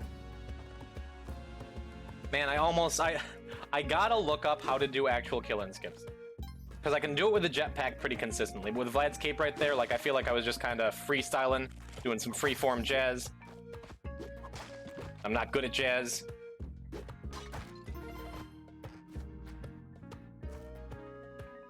We'll see.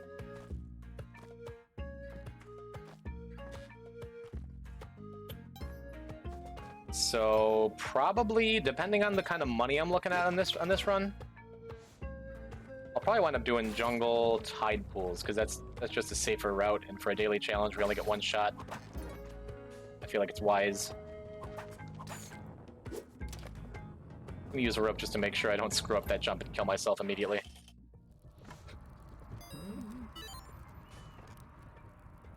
Buy some bombs. It's not worth robbing. There's not a lot in there that particularly interests me.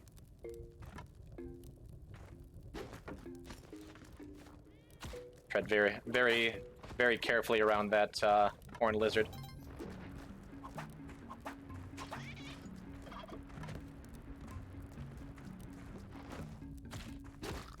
Call the mole to see if he Gets the rare drop chance of a Matic. And it looks like this is going to be a Yang floor.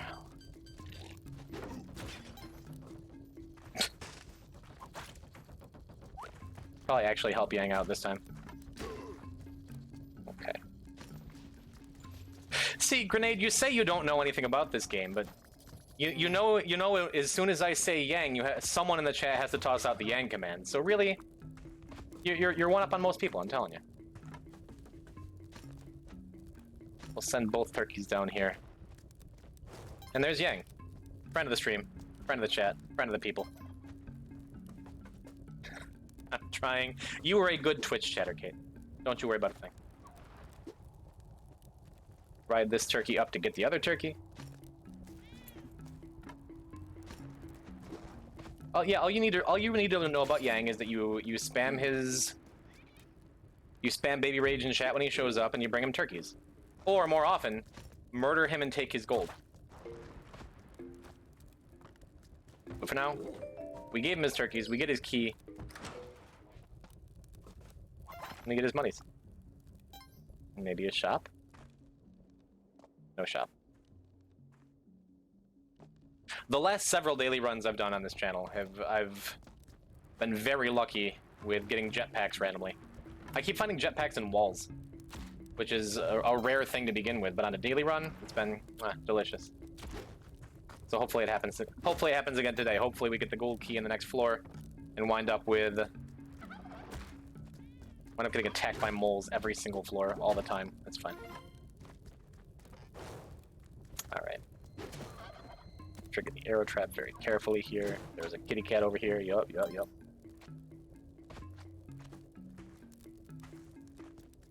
Okay, so not a particularly explosive start to today's daily, but we got reasonable health, couple extra resources. Looking all right. There's our gold key.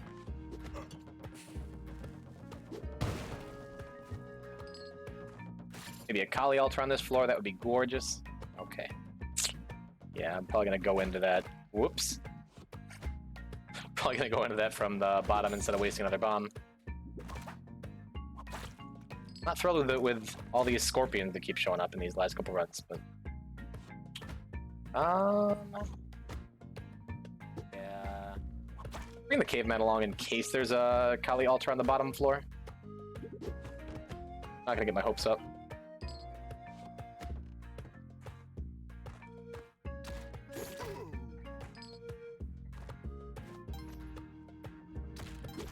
Keep getting on this sweet, sweet mole action.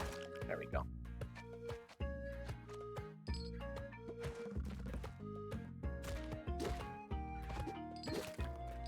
All right, so I either had to use a bomb up top or here to get through. I didn't want to screw up the bomb and need to waste a rope to get in here too. But we got the first step to our crazy daily thing. We got our Ujjet Eye, which lets us see stuff in the walls. Most of the time, just gold and diamonds and gems and things, but hopefully, if the last couple daily runs have been any indication, we're gonna get us a jetpack. Again, not particularly likely, but you never know. Okay. And I've been meaning to change the pet style back to all dogs, because dogs are the superior animal in general, but especially in Spelunky. I keep forgetting.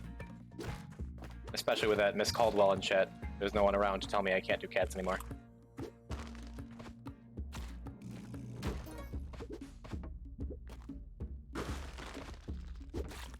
I say that and then almost kill a dog twice.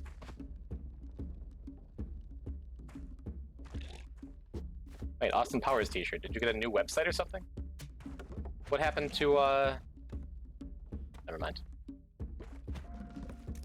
Cats are superior. Well, that's just, like, your opinion, man.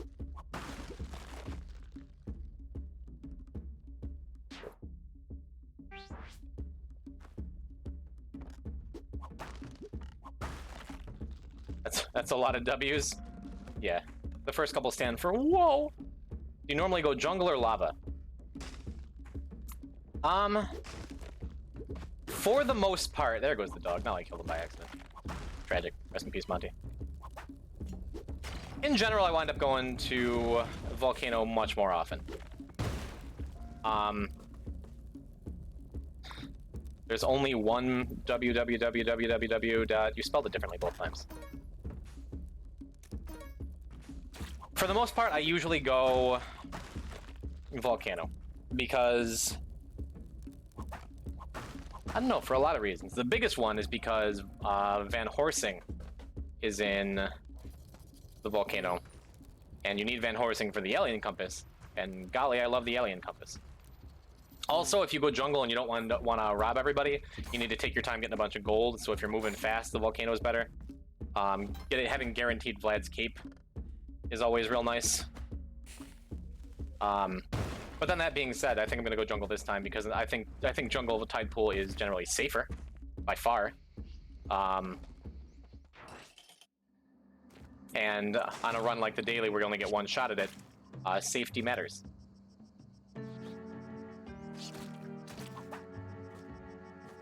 Ooh boy, I almost just walked directly into this carnivorous plant. That would have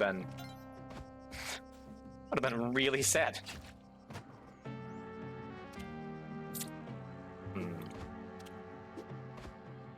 Stop. There we go. Looks like that's a dead end over there. I'm afraid if I drop the hamster, he's gonna take enough damage to just die over here, and I don't want to jump back up. Do hamsters take damage from walking into spike walls like they do down there? They do. We learned something. That's fine. I'd rather have the money than the health, anyway. I say that, and then of course, there's a Kali altar down there. That's okay. That's okay, because we can still go back up and get this little fella. Dead but not useless. Playing the rando just now, got the city gold, and you died to a crush trap and lost the Ankh. That's tragic. Dude, that happened to me on my last run. It's okay. I know I'm pretty okay at this game. And, it's just that Spelunky lifestyle, man. If you're not dying constantly in ways that embarrass you, then are you even playing the game?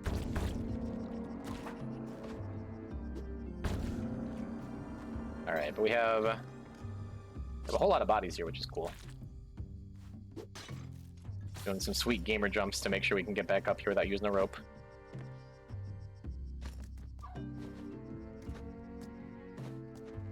Never noticed the little hamster's tongue is sticking out when you're carrying him and he's dead. That's kind of sad. Bye. Alright. So we got glasses. We got a pretty decent amount of favor here.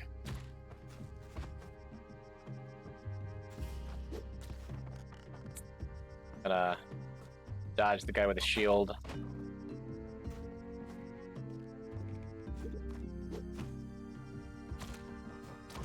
Cool. Got us a Kapala. Very successful first jungle floor.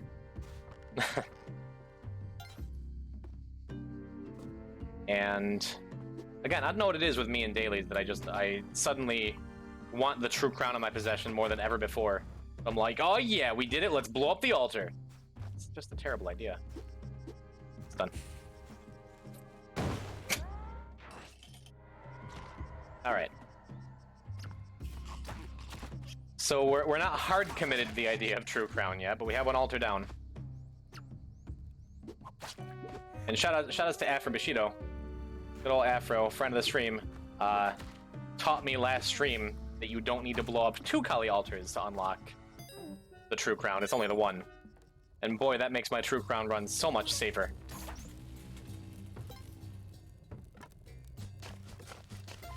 But the downside to taking the jungle path is that you're not guaranteed a really good mobility item like you are in the volcano. Like, if I go volcano, I know I have a Vlad's Cape, and if I find a jetpack, cool, I'll just upgrade. But in jungle, I could just wind up with, like, oh, my only back wear is a power pack.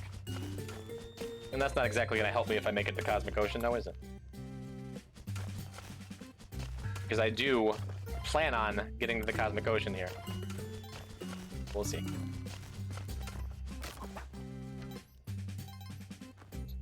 Got us a bow. It's a good start. 42k is a decent amount. An okay amount. Unfortunately, the jungle girl is going to require a bunch of resources to get on this floor. Bunch of resources and a little bit of time, and I don't have paste yet. And that's what's really insulting. Like, another one of the big like benefits to going jungle is higher chance of finding paste, and then I never get paste anyway, even when I go jungle. So watch me not get it here too. It'll be okay. I'll just whine about it.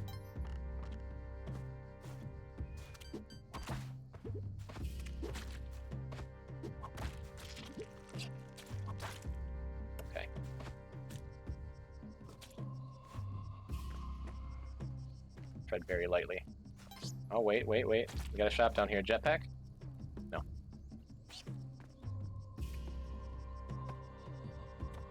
We're gonna kite this thing way up here just so we have more space to screw up that jump if we screw it up. Cool. Another real decent floor. We're gonna take...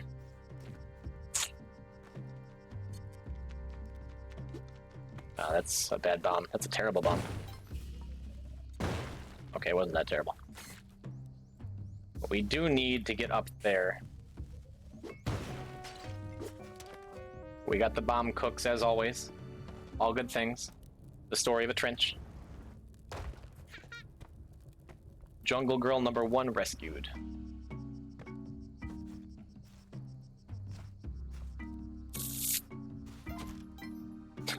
Walking into spike walls. All right. That's okay. I wound up buying the skeleton key. Not a particularly helpful item at this point in the game, and especially if you're not going jungle, or not going volcano rather. But it's all right. Dodge all those spikes, make everything look easy.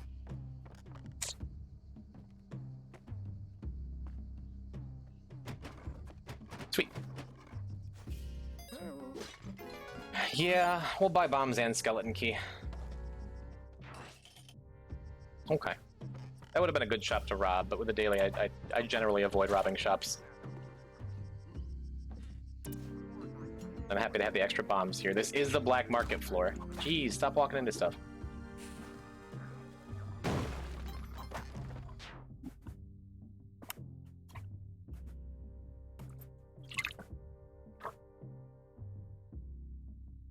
You know, Felix?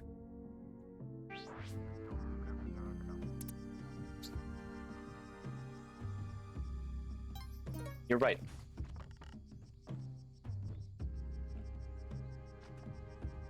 What a bummer. So this is no longer a Cosmic Ocean daily run. We're not getting there. Everything's ruined. But thanks for bringing that up. I probably would have noticed around 2-4 and been like, wait a minute. It's okay. We're not going to get sad. We're not going to let that discourage us.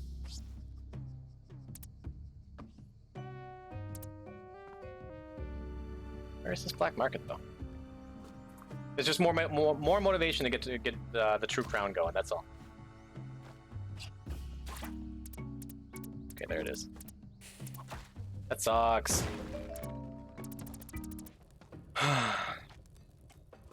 That's okay.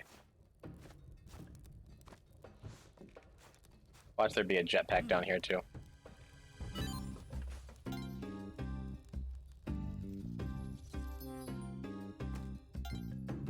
Oh, there's a free hover pack.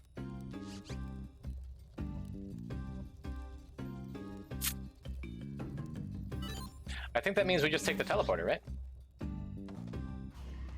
Just take the teleporter and move on because nothing else matters.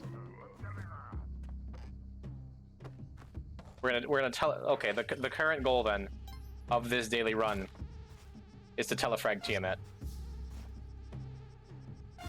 Is to make only good teleporter decisions for a little while.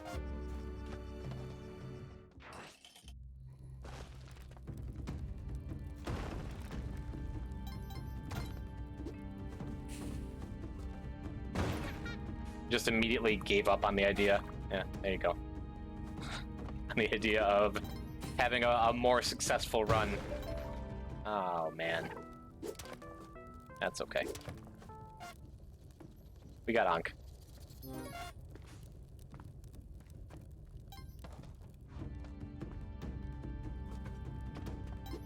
So it'll be fine. We'll still go tide pools.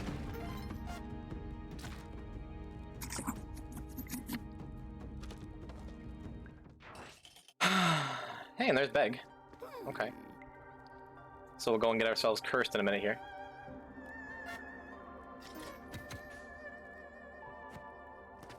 Cursed with a teleporter. But that's why they call me the most dangerous Spelunky streamer on Twitch. Maybe this can be a regular eggplant run. Which I talk about a lot. Getting my eggplant. I'm so sad. I'm so sad I can't get the Cosmic Ocean. I'm trying to be like, no, everything's still fine. We're still gonna... No. Life is ruined.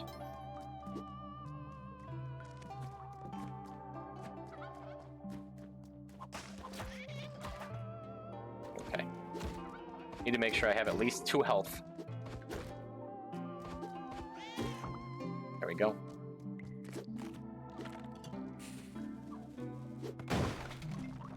Screwed up the curse, but that's alright.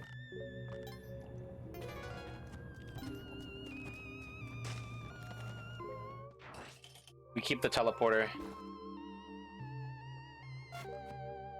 for a minute. Good evening, Badman Mom. Hello. Hello and welcome. How you doing tonight?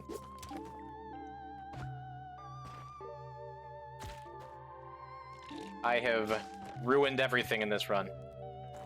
But we're still having a pretty good time. Still got the bomb cooks on lock.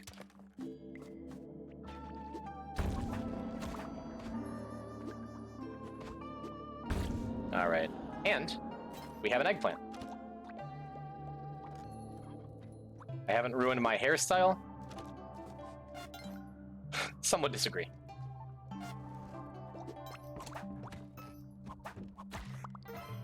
Alright.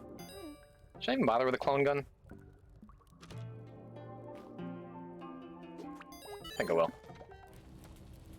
I think what we'll do is we'll get the clone gun, we'll clone the present that drops from Humphead.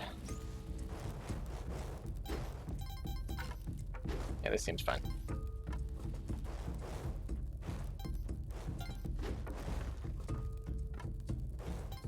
Taking an odd path through this. That's alright, I have the ropes to waste. That's less good.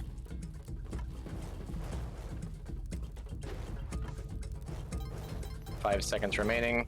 It's over. We don't get the clone gun either. Oh no! Dang. Just a washed up Spelunky streamer, I keep saying it. Maybe we'll try telefragging Humphead again. Sure, why not?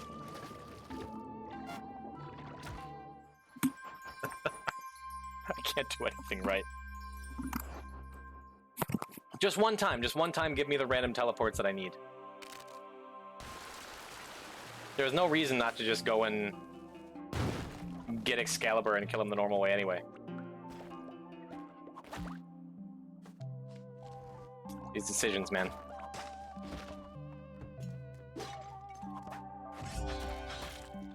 Okay. We got a big sword and we can kill some fish with it. At least that went well. Have a hired hand that can keep the teleporter with us. That's okay. Okay. See, this is fine.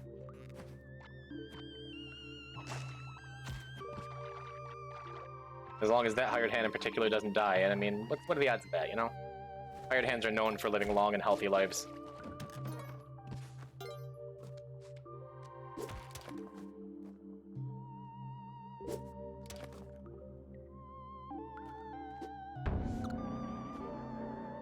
There's our eggplant.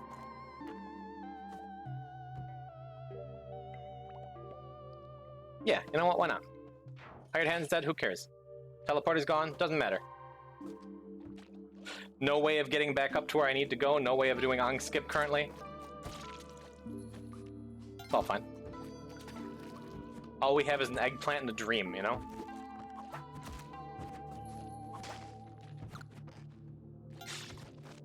Ah, this used to be a $7.99 stream. I'm not even gonna bother checking to see if there's anything. Yeah, I am okay. Let's not get real sad here. Let's go back up. We have a lot of ropes at least.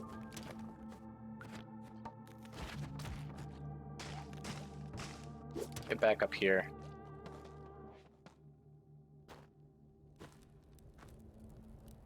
Looks like there's no possible way of getting skip going with this current setup. There is, and it's another one of those things, all I gotta do is watch the YouTube videos and figure out, like, what the way of getting down there is. Some other time.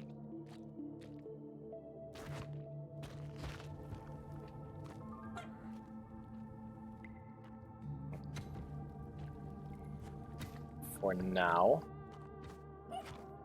dodge that bear trap. Whoops.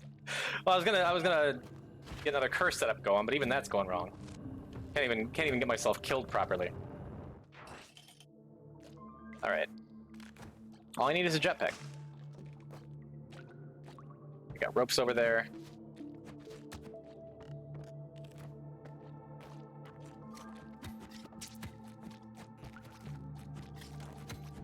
Dodges are pretty good.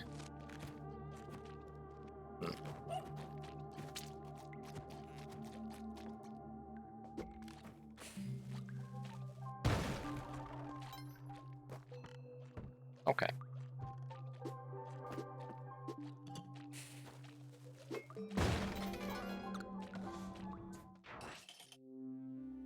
That's okay.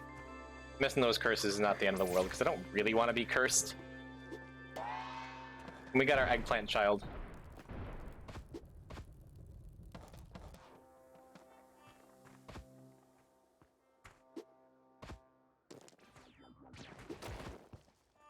This seems reasonably safe to put him over here.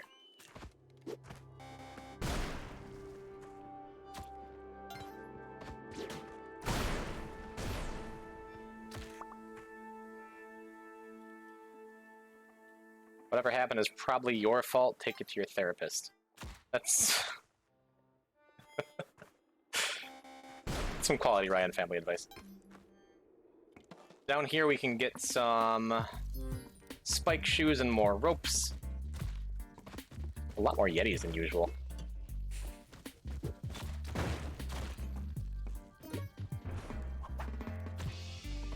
Okay. Not even gonna bother with a clover.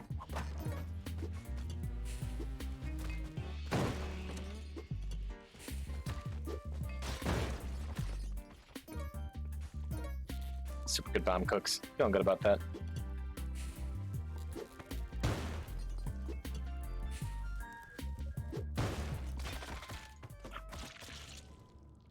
Wait. Did you guys see that?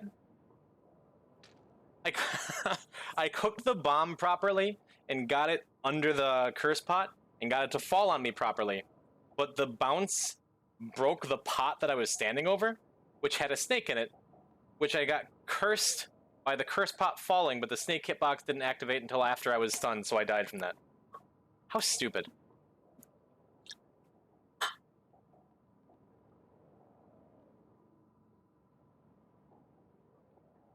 Really?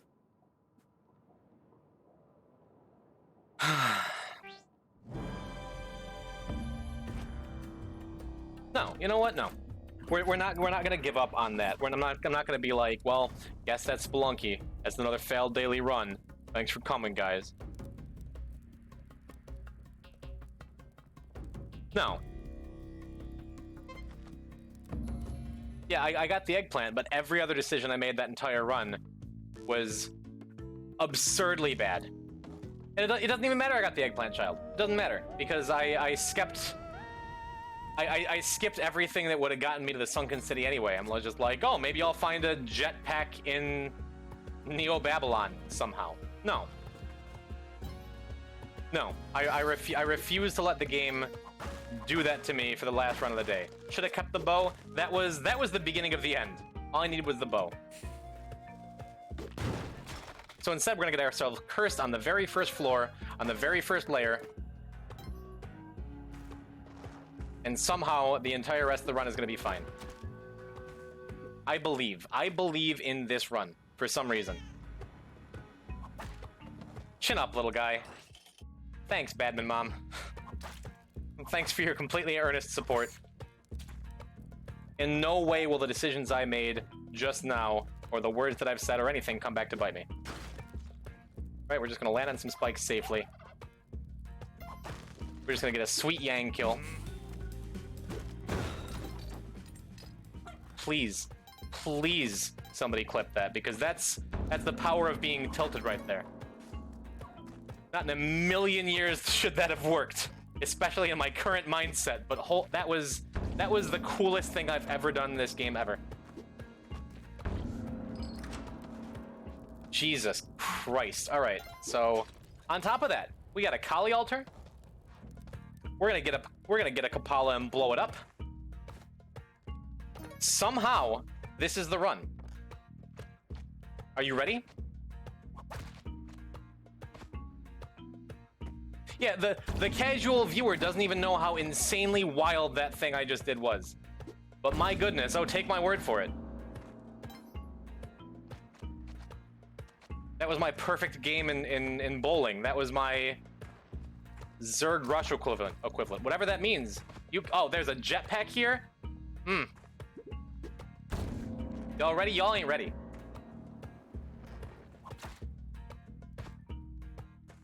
This is a hole-in-one when you're playing basketball.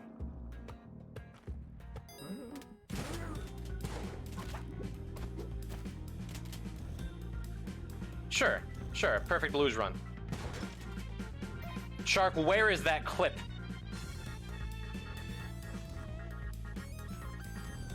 Vindicate me. Show me the best Yang kill that's ever gonna happen on this stream. Stream.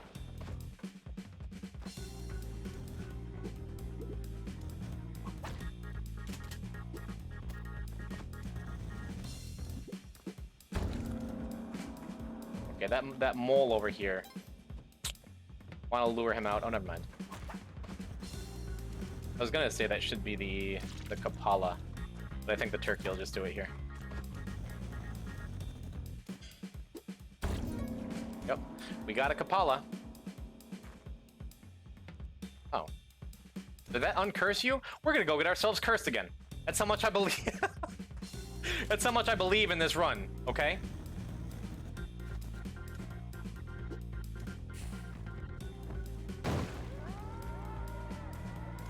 My goodness. All right.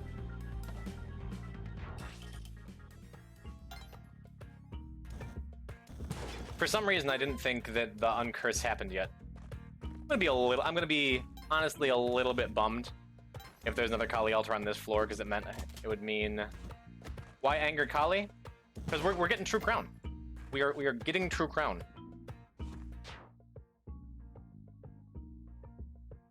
We're taking Daily Challenge out of the stream title, because that's long past, but I don't care.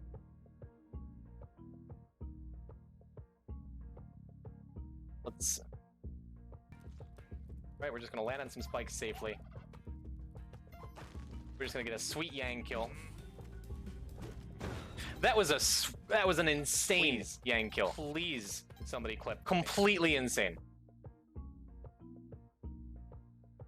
Like, how would I get uncursed? When I got the Kapala, apparently that's enough favor to uncurse you. I usually never get cursed immediately and then live.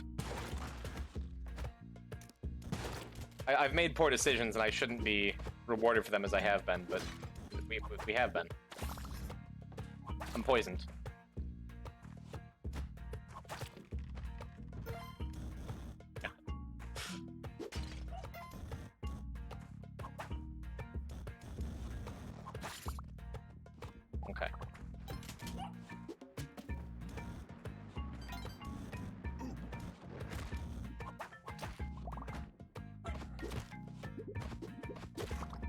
All right.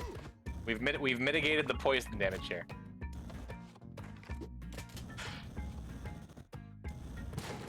This is gonna be. I dedicate this run in particular to Tall, Shark, and Handsome. The master. Oh God. I was going to say the master of almost dying, but then not dying. But I think that might have ruined it.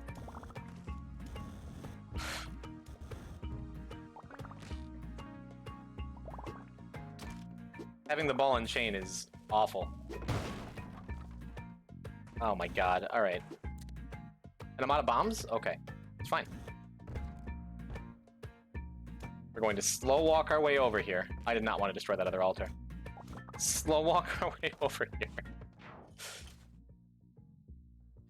Get the poison cured. All right. No, nothing else matters. But our survival here. Who cares if I have 0 bombs, 0 mobility, 1 health? I got a jetpack and a dream. Thank God it's over.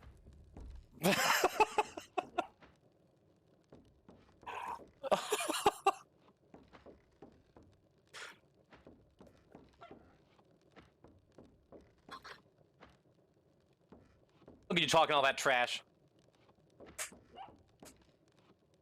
No, there's a certain level of confidence you need to have when you're playing Spelunky.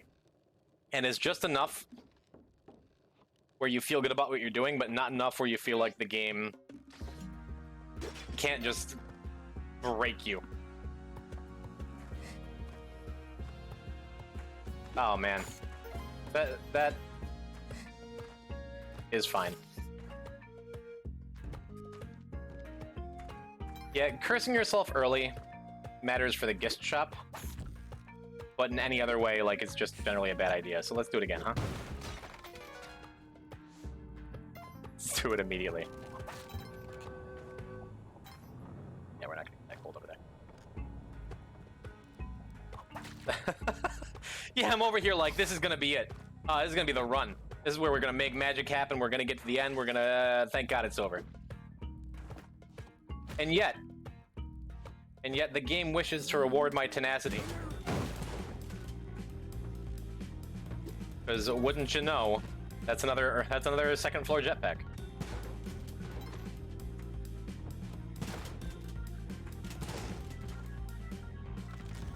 Cool. No, it was immediately over when I started talking all that trash, and then the game was like, oh, you know what? Let's give you another opportunity with this Kali altar. Oh, you're talking about just shit. Let's drop the weight from the golden idol on it.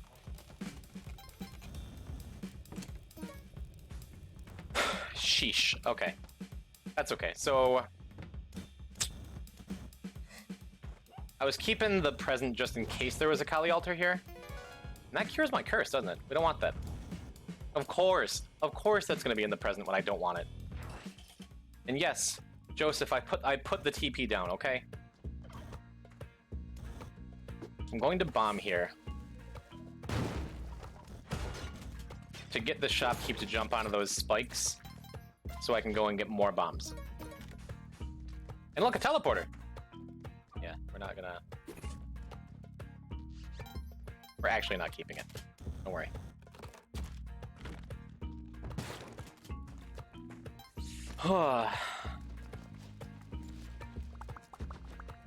Alright, we are cursed and we decided not to uncurse ourselves.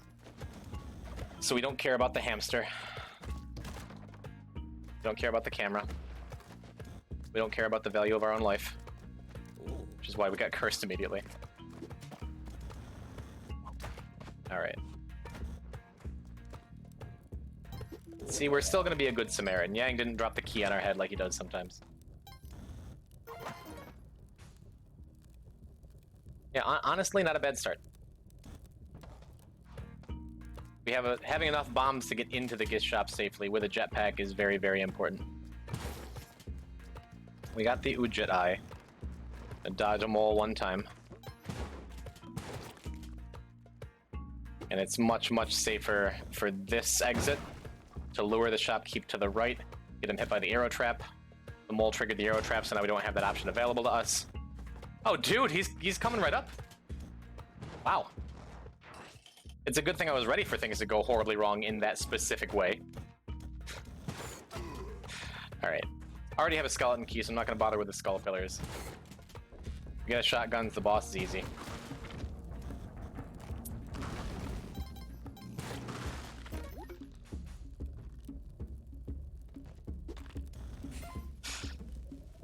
Septo, I'm glad you've settled into your new role as meme lord of chat pretty comfortably too. Took you a couple days to warm up.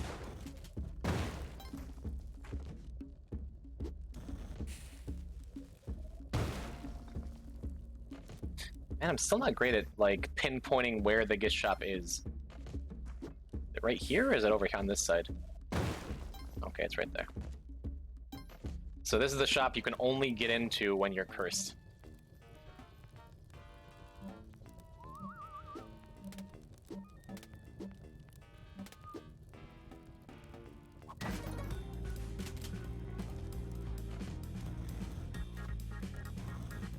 We got a free Kapala, which is the biggest reason to come down here.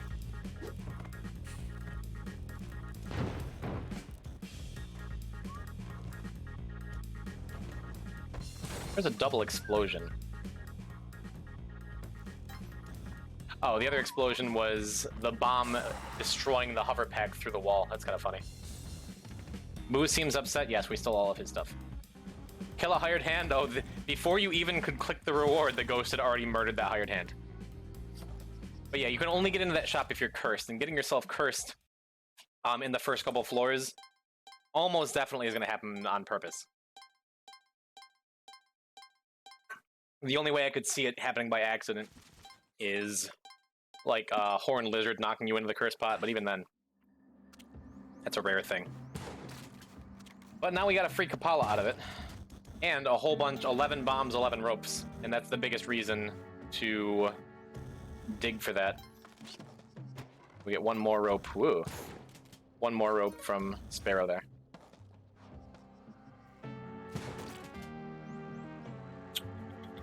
All right. Take the safe route for this giant spider. Blow him up through the floor. Get our paste. Makes us feel good about coming to the jungle. And now, the name of the game is hoping for Kali Altars. Or did I squander my good Kali Altar runs early in the day? I just take a turkey. I just take all the turkeys. Why? Why, Yang? Why did you insta-kill me through the shotgun? Why did that happen?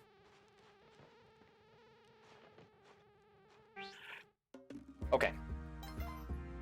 We're gonna have another one of those stubbornness streams where, oh, is everyone playing Among Us? We're gonna have a good time with that. Oh, is everyone's on the Minecraft server? We're gonna go kill the Ender Dragon together? No, no, nope. Instead, we're going to have a stream where I'm going to get to the Cosmic Ocean or I'm never going to sleep again.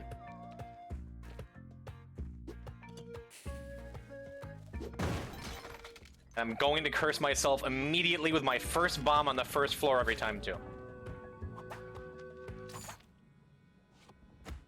Hydrate ain't got time to hydrate. I'm busy killing myself. All right. Thank you for the reminder.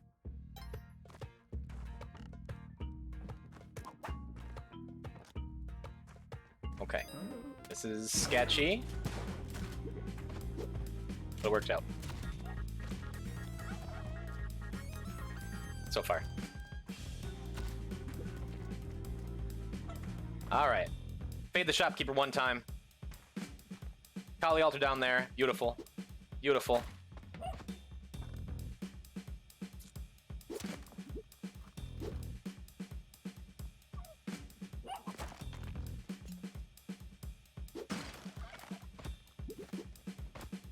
Huge risks just for a live caveman. Doesn't matter. We got some spring shoes. We're feeling good. I keep dying because of these incredibly stupid decisions.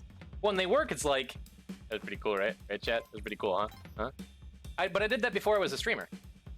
Like, it's all about making bad decisions and making them work out. That is my entire life. It's the meaning of my meaning of life is doing dumb things and getting good results. Forget all that positivity stuff I talk about all the time. Oh, bringing joy, happy content. No, it's showing the world that mistakes are a good thing. And that uncursed me again, didn't it? It's okay. That was a less good Yang kill than the last couple. However, got him. The rare live Yang sacrifice. We got our Kapala. All good things, and we're uncursed again because this game sucks. Step 2, what's the path? Where am I going? What's the plan for this run? Jungle? Jungle it is. If you'll excuse me, I just need to get myself cursed again on the next floor because I keep curing that. And because of that, it's worth getting a little bit extra health now that I have the Kapala. E. Okay. Almost missed that whip. Definitely missed that whip. Well, we're not going to the jungle, are we? Relax. Poison, relax. Relax. It's gonna be fine. So, this run,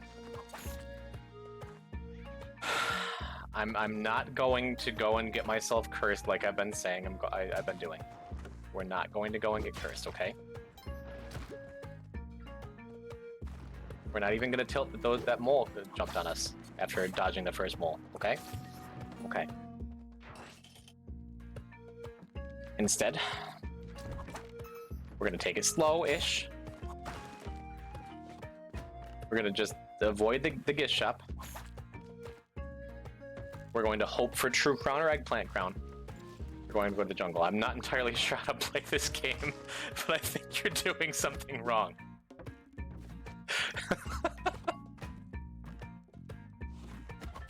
The cursing is really jarring. Felix, that's, I think, genuinely the most aggravating pun I've ever heard in my entire life. Thank you for that.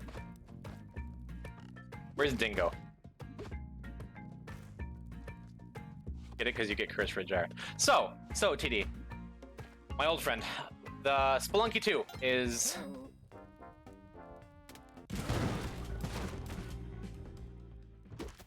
terrible. I was going to explain it, but let's just die. Because he shot the bombs but didn't die from his explosion, whatever.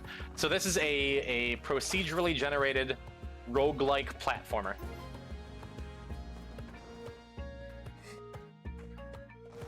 Yeah. Didn't you know that this whole chat is from people we knew in 1993? Shane, TD, Shane. Y'all know each other.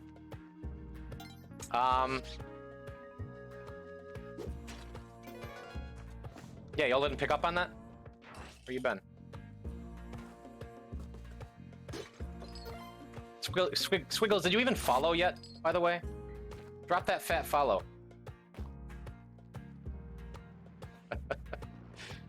He's just been quiet about it, shy about it.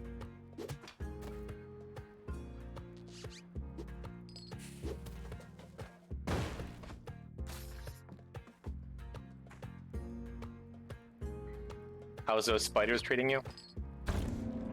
I'll explain Spelunky 2 in a while.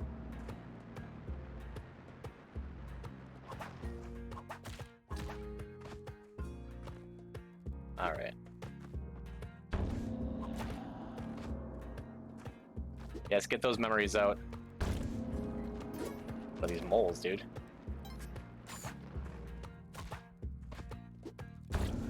Anyway, Spelunky 2 is a procedurally generated roguelike platformer. Procedurally generated in that it's different every time. Mostly different every time. It's got the same beats on a lot of the levels, like this will always have the gold key and that door to put it in, whatever. But roguelike meaning when you die, you're just dead. and it's extremely difficult, which is why I keep dying. But no excuses here on this stream.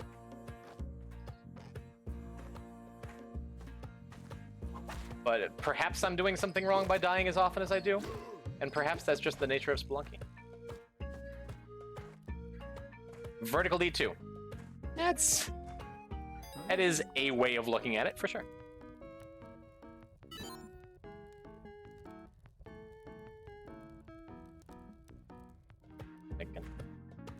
Oh yeah, this chat is well known for spamming random D2 means. So feel free to start asking to trade your SOJ for Geeds. Yes, there you go. Okay. The streamer said the line. But you'll be right at home here. What do I do? Do I bring the present over to the Kali altar? Waste a rope? Maybe 2 ropes? It's only 1 rope. I think I do. Because I'm probably not going to bomb this Kali altar, but I could.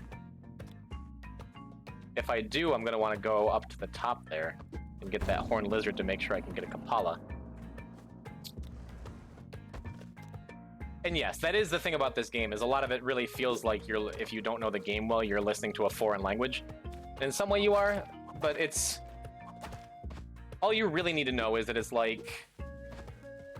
it's Indiana Jones. You're a little dude. Chances for Oh, we got the deep cuts now. We got a real expert in there. Oh man.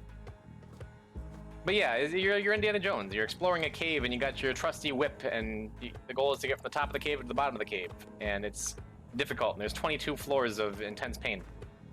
But the better you get at it, the more secrets and crazy things there are to explore and to accomplish. Like this eggplant I'm going to carry around for a while, for example. So I have a Kapala, and I'm probably not going to curse myself yet, unless if there is another Kali altar on this floor, and I get Beg. I think that's the only thing that could get me to curse myself. Because that does mean I can get into the gift shop with less worry, because I'll have to be cursed. If nothing else, it's because if there's a Kali altar on this floor and 2-1, then I'll have True Crown immediately. And that would be super sick. And I think that's worth the stupid risk of cursing myself, even though I said I wasn't going to.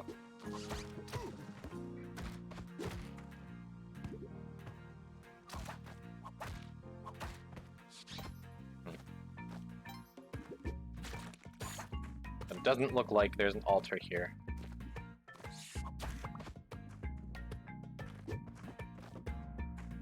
So I think we just grab the eggplant and run. I don't know though. What if there's a... no. Especially if I have the eggplant. One of the big bonuses of getting into the gift shop, like you do, is the access to like a plasma cannon or something. But if I'm carrying around an eggplant already, like there's no sense in going and like maybe getting a really rare item that I won't be able to carry because I want the eggplant, you know? But then again, getting an eggplant this early means that I'm forsaking the use of other hold items for a good long time, and I have to play with hired hands later. Yeah, Enter the Gungeon, Binding of Isaac, classic roguelikes. Again, the hallmark of those games is that if you die in the game, you die in real life, as they say. But this is my favorite, not even just my favorite roguelike in recent memory, but one of my favorite platformers. What is Rogue? What is love? Love is free. We're gonna drop down that turkey. Gonna tame the turkey and bring both turkeys to friend of the stream, friend IRL, our buddy Yang down here. Rescue a hamster while we're at it.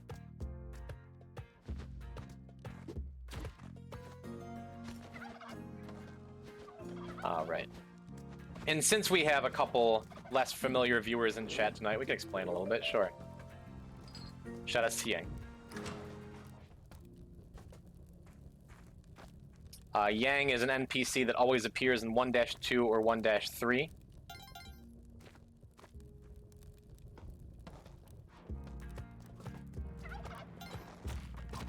And if you rescue turkeys for him, he rewards you. Using up a bomb here. Mostly because I don't want to die to that ghost right now. Had to use up some extra resources that I could have avoided by just using planning, but doesn't matter. We got the eggplant we're getting out.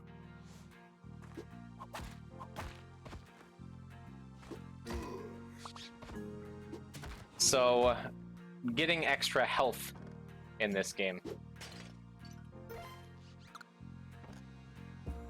is a difficult thing to do. The only way you can do it under most conditions is to bring the pet you find on each floor to the end of the floor. By default, always a dog, but I had requests to change it so now it can be a cat or a hamster too. You start with 4 health, and the only way to heal is either doing that or getting an item called the Kapala, which is what those altars are for. The altars to Kali, the goddess of death and chaos. I just broke the eggplant by accident. Oops, it's fine. That's fine.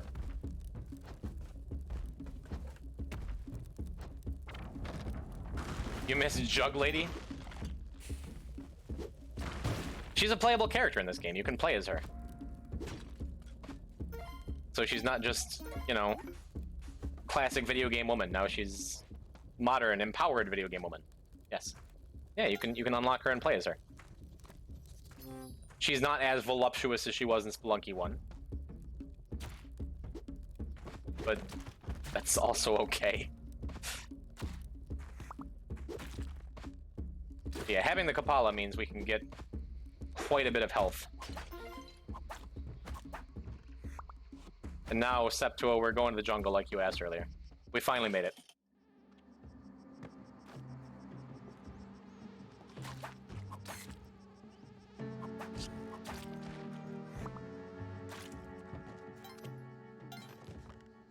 But as you've seen, GD, the levels start off dangerous and only get more dangerous as the game goes on. We're getting close to 1,000 hours combined between Spelunky 1 and Spelunky 2, and I still die all the time. It's a tough game, man, but it's so cool.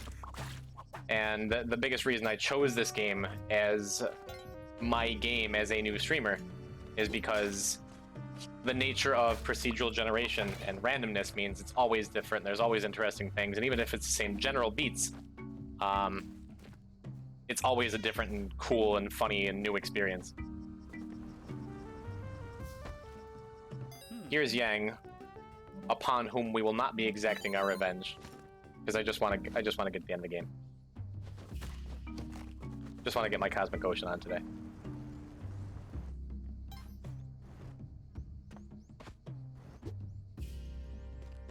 We'll use our turkey so we don't have to use a rope to get up here. Nothing particularly interesting because there usually isn't in Jungle 1. But maybe a shop over here? That'd be cool. Nope.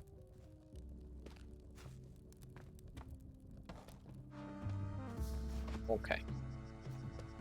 Got the hired hand alive. Shame we wasted the present on the eggplant earlier because that could have been a jetpack or something. But it's alright. Hey, and there's the altar with Beg.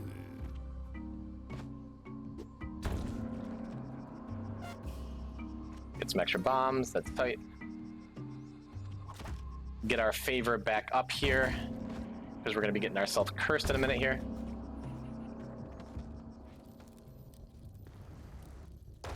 We got the moon challenge on this floor, so this is not a black market floor. So we don't have to get ourselves cursed just yet. Although I'm probably going to. If I find the opportunity, we're going to curse ourselves on this floor after the moon challenge.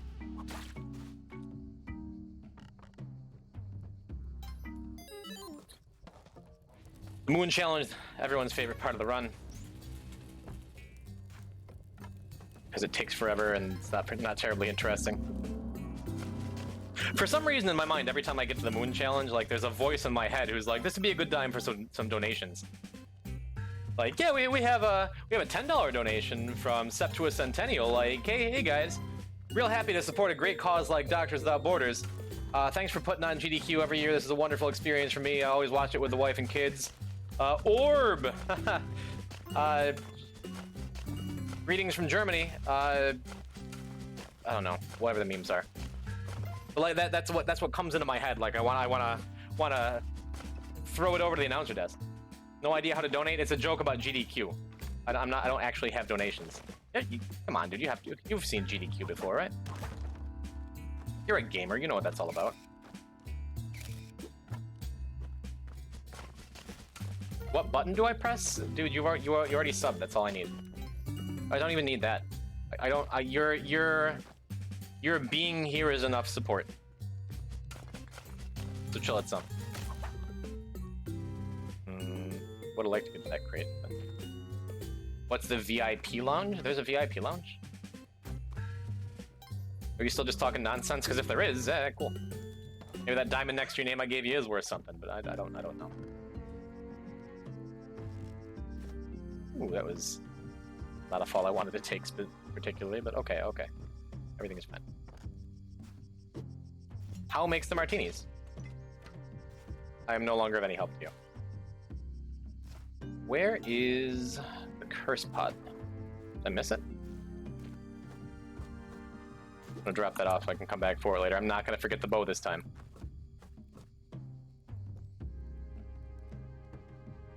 Did I miss it, or is it in the lower right somewhere?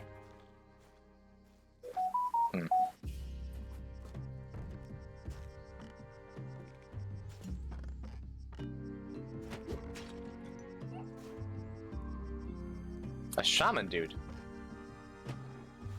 You're right. I'm not gonna forget the bow. It's right next to the entrance, and I typically don't make those mistakes more than once. Zax or Zach? Am I doing that right? Thank you for the follow, man. Welcome. Welcome to a Spelunky and chill stream where I don't do anything right. But maybe that's changing here. Felix, have I ever said this before, that you're like the most useful member of chat? I don't know what it is. Just you always have. Boom. You always have such good advice.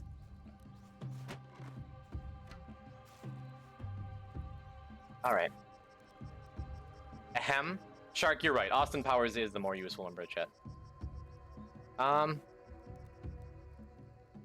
I forgetting something? No, I'd like to have a little more money, but we're cursed and we just need an altar.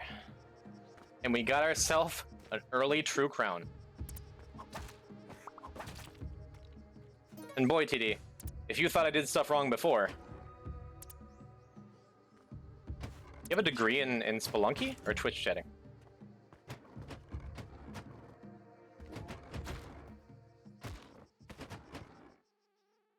Why? Enough. Okay, streamer, just get to the cosmic ocean. Just do the thing. Jeez. All right. That looked wrong. Yes, I did not mean to die after saying all the cool things I was about to do if I don't die. But that was another thing. That was another thing. It's just like... whatever. Not tilted.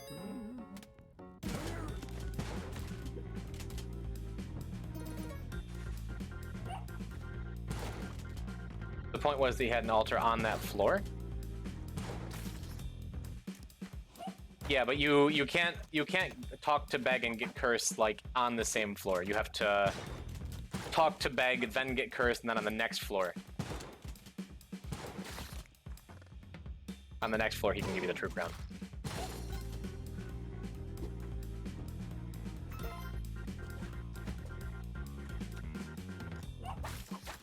All right, but we got the gold key. We're moving fast, but I'm not tilted enough to just go into speedruns yet.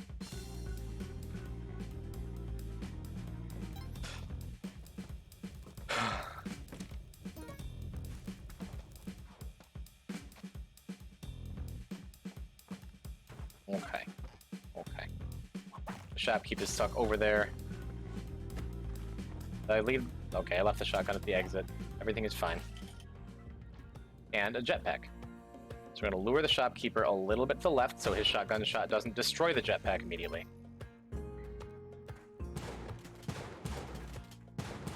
Okay.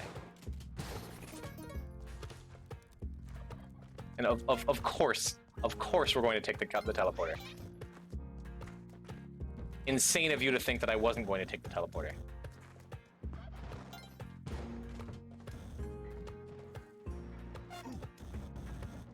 Unsure Among Us is happening tonight. Whatever, I'm having a great time. I don't need Among Us. I have Spelunky, and Spelunky's a great game. But okay. Thank you for the update.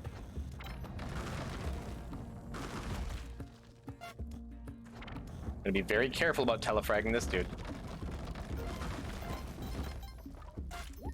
Okay.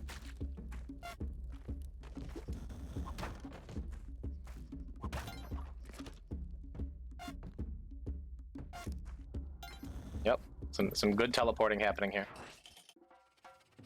Who needs Kali altars? Who needs true crowns? Who needs eggplants? Just gotta go beat the game, streamer. Have a skeleton key, have a good amount of bombs.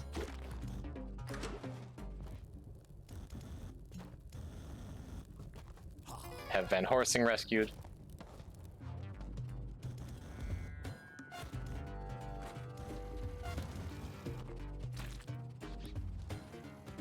All right. Check over on the left real quick for a Kali altar. Nothing. I could... Yeah, I might as well spend some money.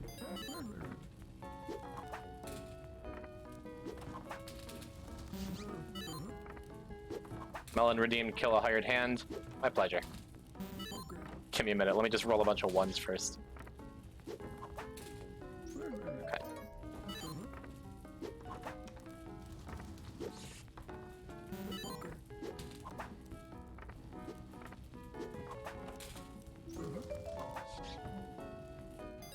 Don't really want any of these things.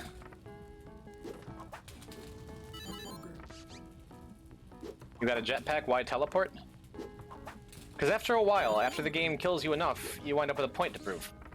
And that point is, wouldn't it be funny if I killed myself with a teleporter? Alright, we got our climbing gloves. Sure. We're better with the climbing gloves than we used to be.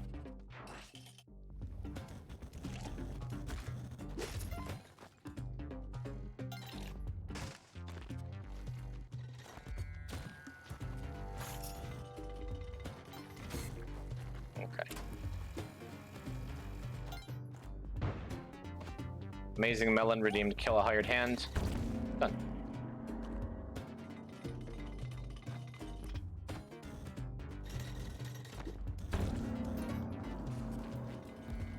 Got some sweet shoes.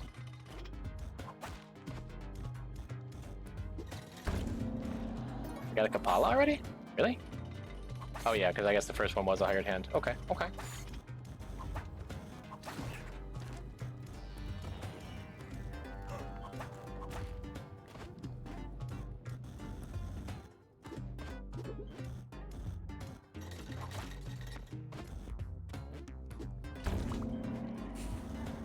Okay. You know, I guess I didn't even need to blow that up because we're just going to drop this down. Because this is actually a suspiciously safe volcano layout.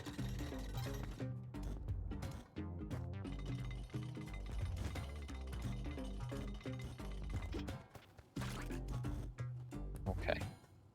Okay.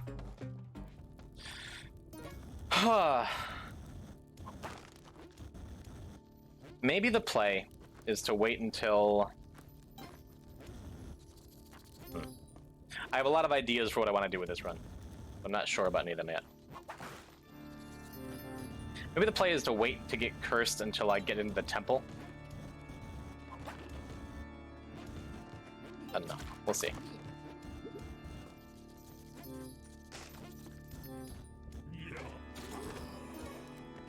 We got a crown.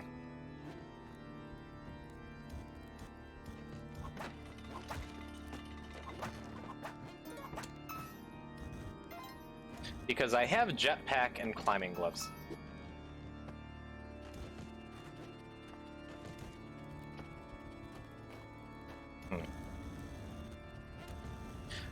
So I think this would be a run, if it's successful and I get to the end, this would be a run where I should go for kill and skip later.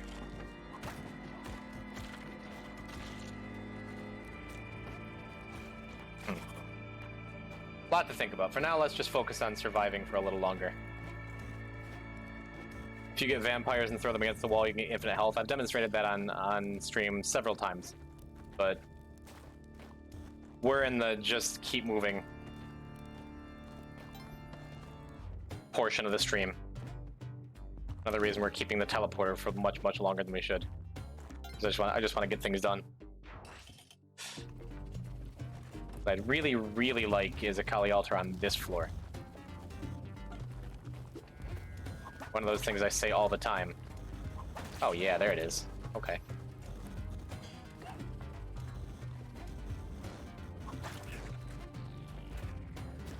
Kind of wish I'd seen it before I dragged all the hired hands up here, but it's alright.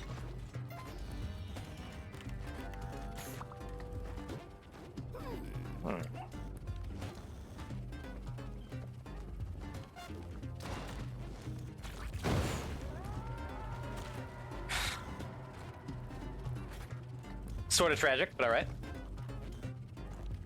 Didn't even really think about that happening, but okay. Wow.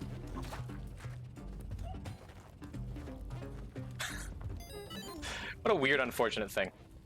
Oh good, I got all these hired hands and I got the Kali altar and then it just, let's just blow it up. Whatever, who cares? On the bright side, I had a pit of lava right there, so the ball and chain didn't mean anything. And, you know, the last couple times I've done that, like, it's messed up me getting the true crown from the next time I see Beg, so I don't know. All I need to hope for is, like, a Neo-Babylon Sunken City Ice Caves, where I don't get completely screwed by RNG and have, like, a UFO blow up a third Kali altar or something. But for now, it's fine. Get down to the bow. Katamari Damacy had an amazing OST. It's true. Another game I've never played. I played a Katamari game one time. Did the whole altar get destroyed? I think so. I dipped immediately because I didn't want to get killed by bees. But that is worth double checking, isn't it?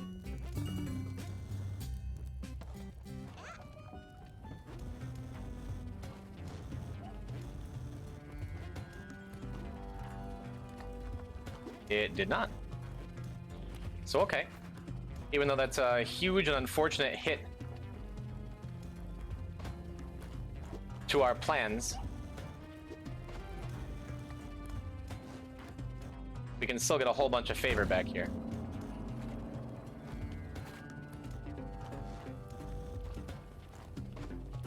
Do the hired hands before we go and get the doggo.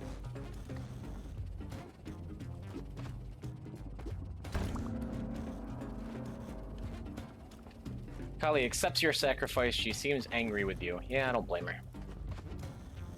And there's our... Oh, we haven't... I mean, that's nice. We have a really easy way of getting ourselves cursed. Oh, come on! I missed the drop for the dog and he went straight in the lava. Man, come on! Game sucks. Alright.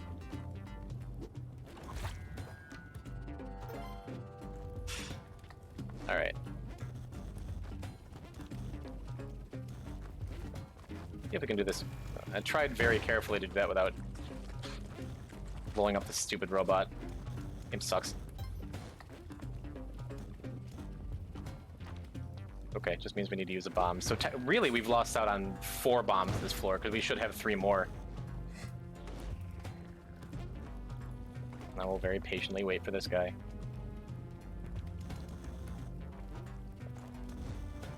Okay. Yeah, an easy curse, though. And an excuse to leave behind the teleporter.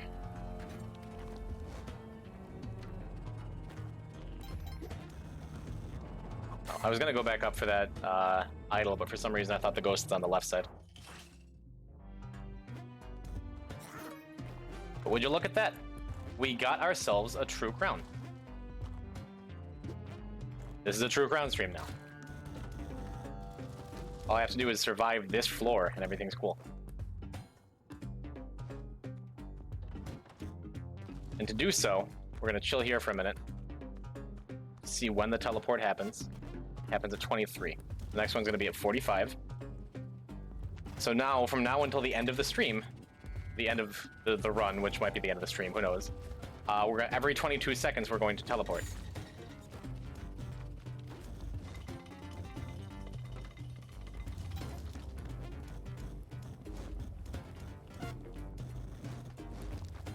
And it's going to be in the direction we're facing or holding 3 to 8 spaces at random.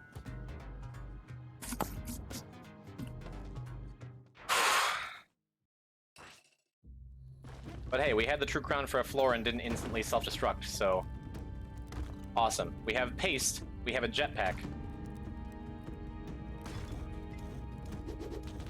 We can do stuff like that. It's a lot of fun, right?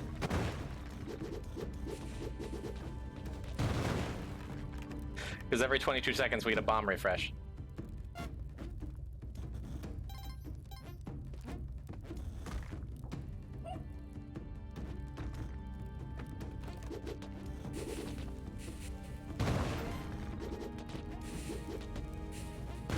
I don't need to do any of that, like all the extra bombs, but feels good.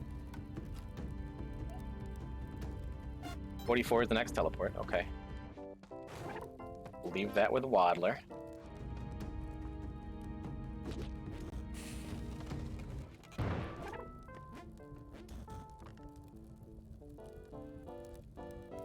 I mean, the nice thing is we got, even though we're terrible with it, we got them True Crown strats.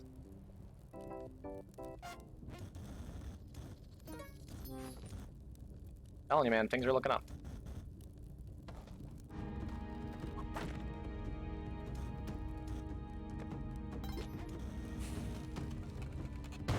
So what's the next one? 128 or something?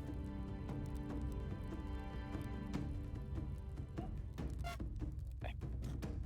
And 106, 128. All right.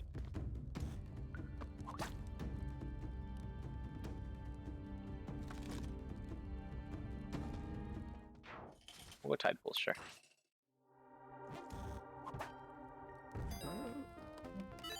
Cool. Couple of resources back.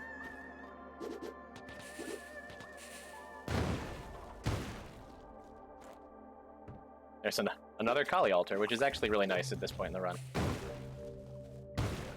Because I need to get the favor back. If something tragic happens and I die here, that's actually fine, because it means I get uncursed and I can start regaining health. But what I really like is to find the doggo and like maybe one or two more floors of Kali altars.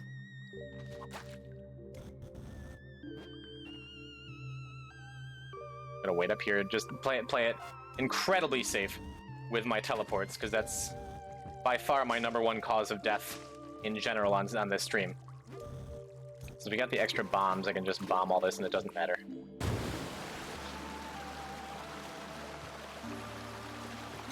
Get the hired hand up here in a second.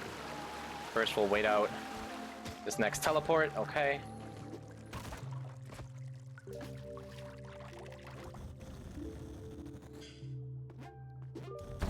$128 is the next one, I think.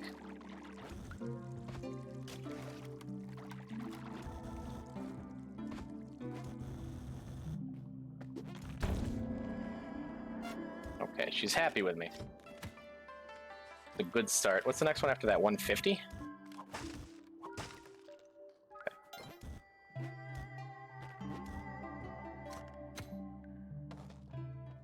Cool.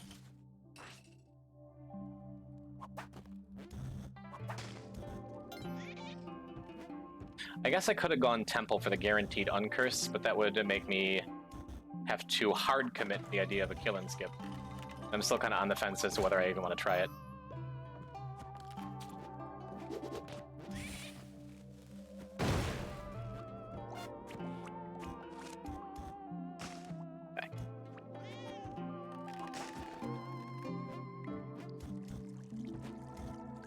Next teleport coming in at 44. Yikes.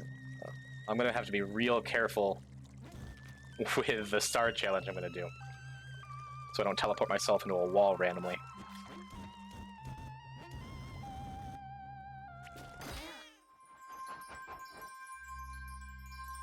Oh, I forgot. If you get the true crown, Tun just jumps you. I feel like I barely even knew that. It's pretty funny.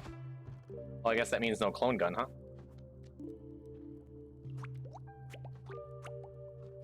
So let's just get to 106.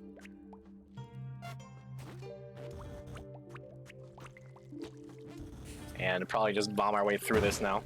There's no altar here, so we don't have to worry about clone gun or eggplant. So we don't have to worry about hired hands screwing stuff up. Probably just get to 128.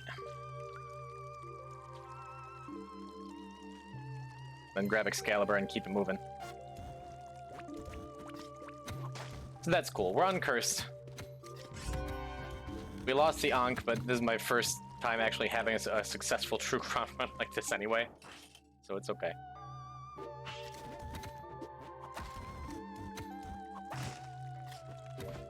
Yeah, that's what I said. Like, I don't mind dying, because it means I don't have to worry about the curse, and I'm still far enough away from having the favor for a royal jelly to get myself uncursed. I felt like that was just the way it was going to go, you know?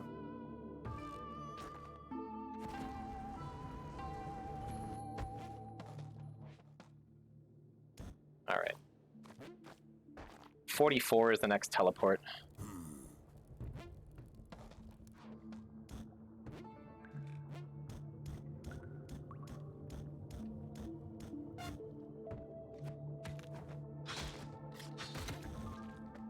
Hmm.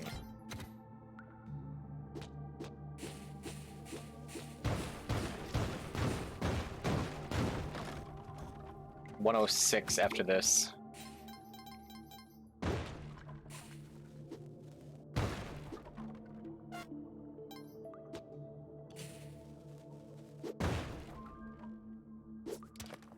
So this is sketchy, because I've never tried doing this before. Does she not run Sun Challenge? I don't know, actually, honestly. That's okay, because we can just kill her and bomb our way in. And I don't need the resources. Okay, next teleport at 150.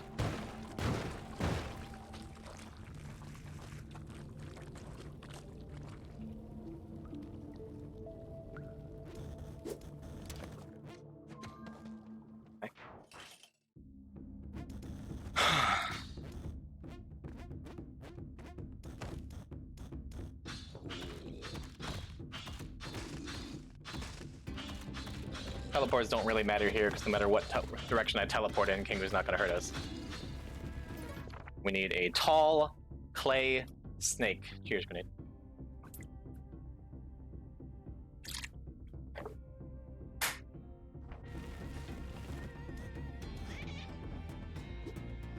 $22.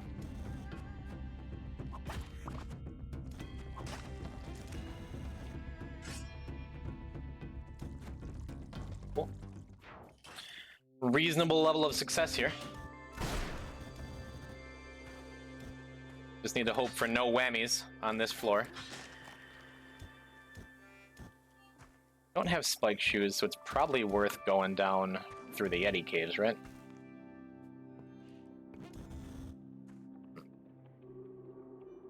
I teleport up here.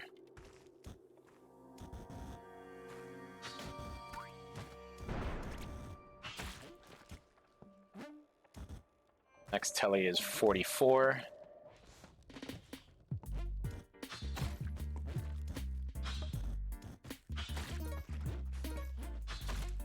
Oh, it dropped a power pack. That never happens. Please die. Thank you. I have spike shoes, so I don't think I'm going to do the rest of the Yeti caves. I'm just going to dip. 106 is next teleport. Hey, another Kali altar.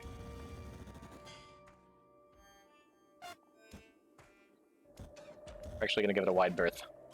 Because I don't want anything randomly blowing it up or destroying it or making things bad for me.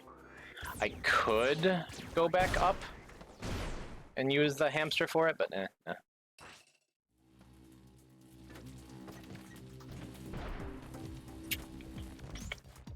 Alright.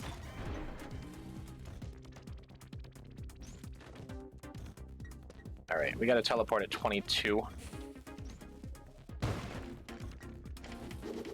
But having all those bombs, I don't want to be in that Neo-Babylon for a moment longer than I have to be.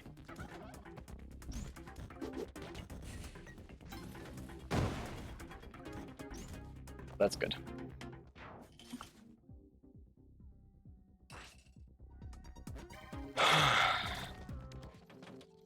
Alright, tall clay snake. Got a tall clay bat, tall clay eye. 22 first teleport. It's stressful because it's so much more like having to keep an eye on your clock all the time makes an already stressful run like just that much worse. Okay, 44 is next. There it is, tall clay snake. Part of me just wants to get a shotgun and go for kill and skip anyway, but I feel like that's just asking for trouble. Alright, we're going to teleport to the right here at 44.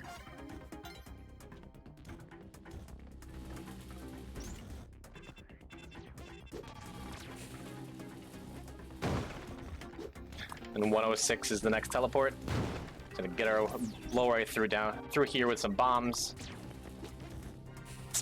This is gonna be a sketchy teleport either way. We're gonna go to the left. Yeah.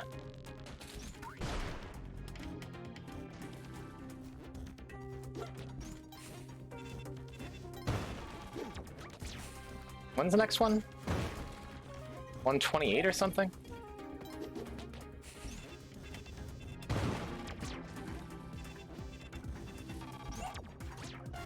Cool.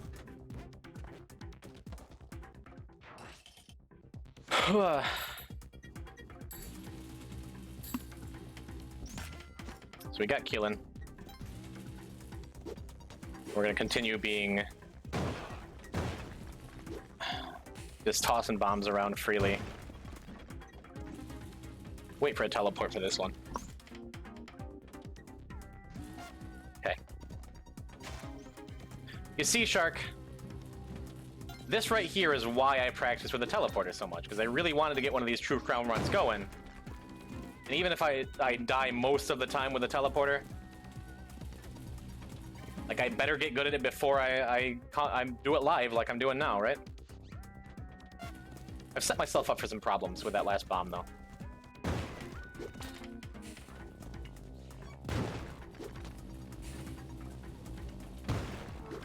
Okay, that'll fix the problem. At least get the force field out of the way. We got 106. Next teleport.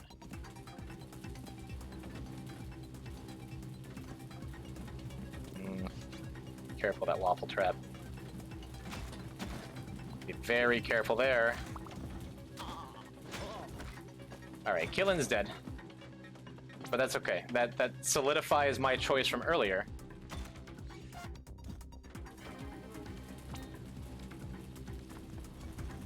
To try to go for kill and skip. Why is the True Crown run worth doing? It's not.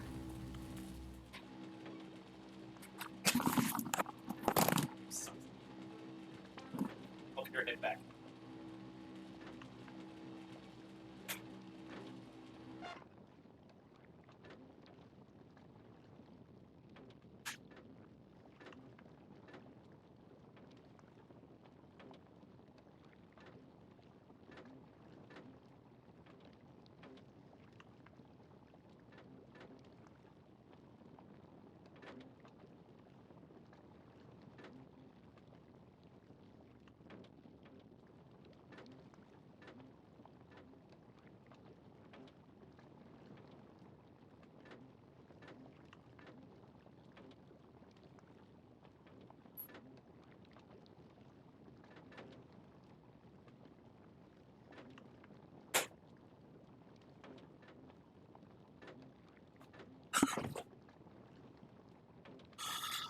Why is this True Crown worth doing? It's a cool item. Infinite bombs is cool and funny. But it's the most dangerous thing in the game. That floor sucked. That floor sucked so bad. My god, that floor sucked. I couldn't bomb my way down through because all that lava.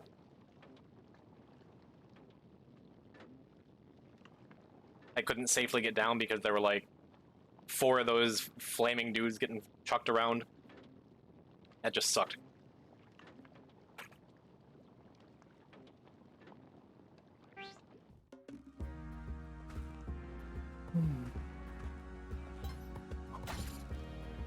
Hooky makes pain go away. Nope. Nope.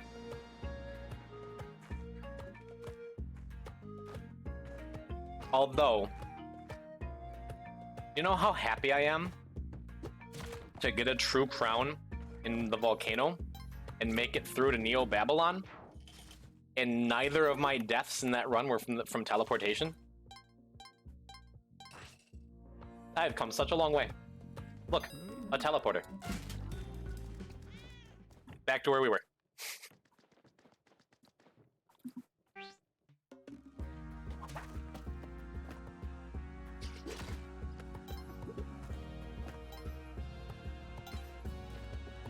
Game sucks.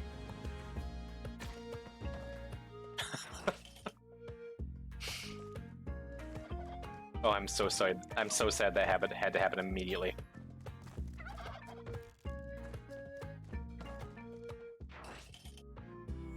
My god. Well, like I said, what I would really like is to get the Cosmic Ocean one time.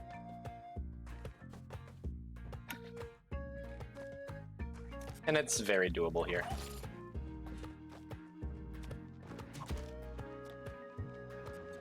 I tried to back whip that arrow.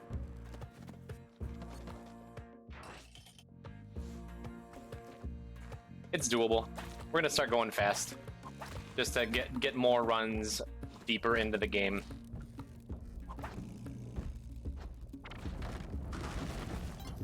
And money doesn't make that big a difference if we're going volcano anyway, you know?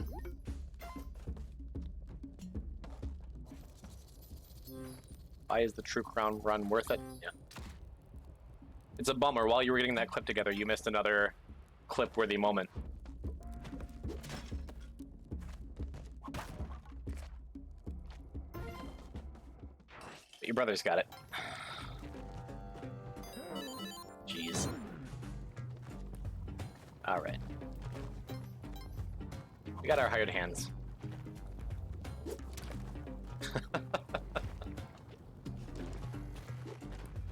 We can get a Kali altar here. This will be another good start to a run. If we can't, who cares? Nothing matters. The tilting portion of the stream is over. We're now in the nihilism portion.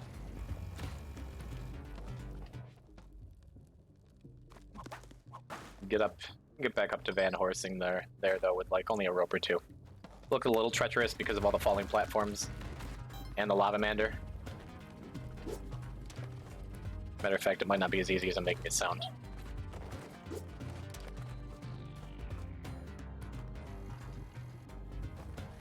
It's a good clip. It's one of those times where I wish I could just say I'm throwing for content, but man, this is just who I am, and I have to accept it.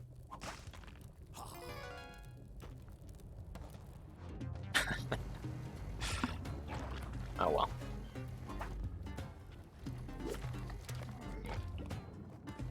Alright, yeah, only 3 ropes to get back up there is... God.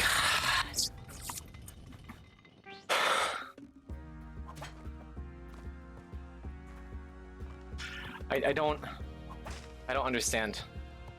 There's no way I peaked on like the second run of the day with that Yang kill.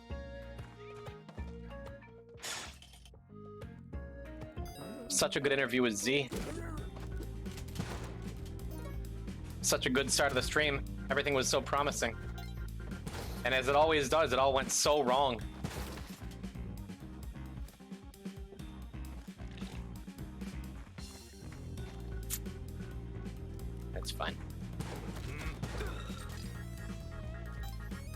now it's just a content farm for salt clips that is every single stream that I've ever had. It'll be a great way to start this one off. Is to anger both a shopkeeper and Ton at the same time. Hey, we got a jetpack, and that is truly all that matters to me.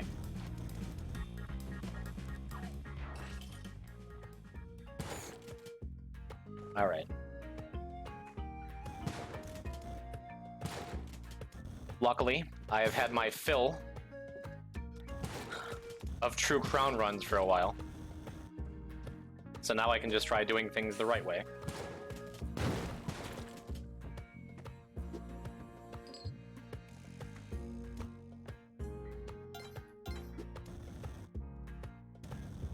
Here comes Ton right now out of the door. Let's see which direction she goes in. Where'd she go?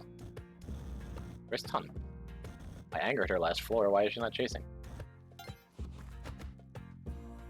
a little odd, actually. No, I already have paste and a compass. I don't need the ropes. I think we're just gonna skip this free shop, actually.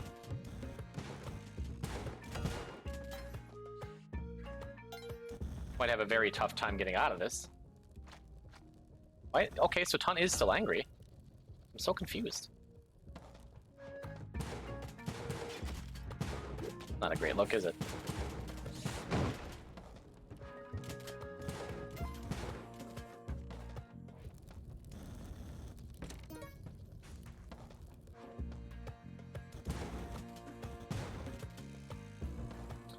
Alright, so everyone hates me. I would love those extra bombs, but is it really worth keeping Ton angry? I don't know.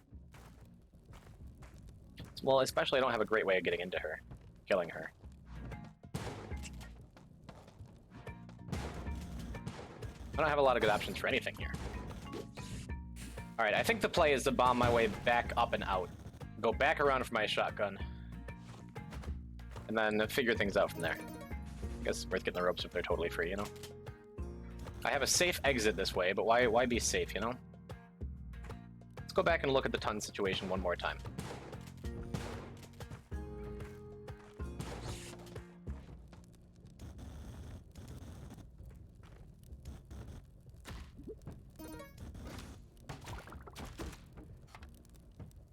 Nope.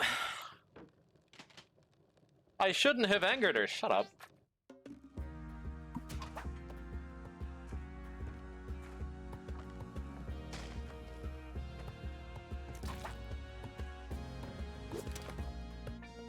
This stream has perhaps gone on long enough.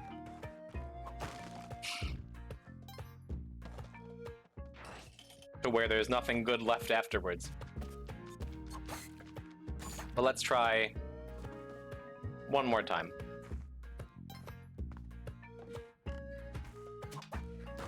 It's a good back whip, okay.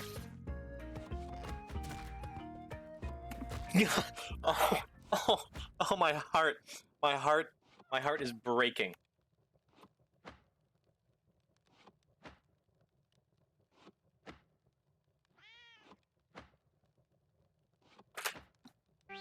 Last one. Last one. This is the last run of the night that I'm going offline. We're not gonna do Minecraft. We're not gonna do Among Us. We're not gonna do anything. We're going to do this run of Spelunky 2.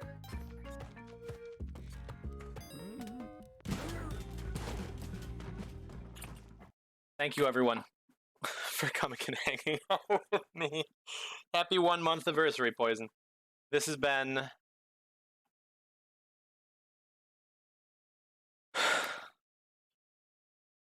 even the frustrating times, even the bad times, are so cool. Thank you. Thank you for hanging out with me. Thanks for seeing it through to the end. I'm gonna go sit on the toilet, piss up in my own mouth.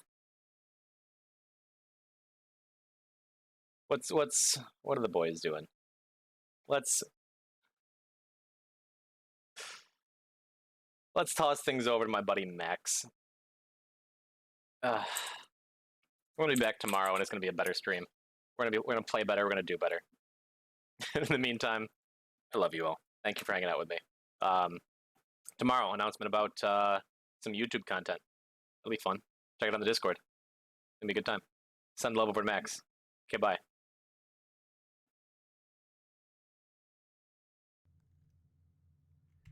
Finally, when did that happen? Was that like earlier today?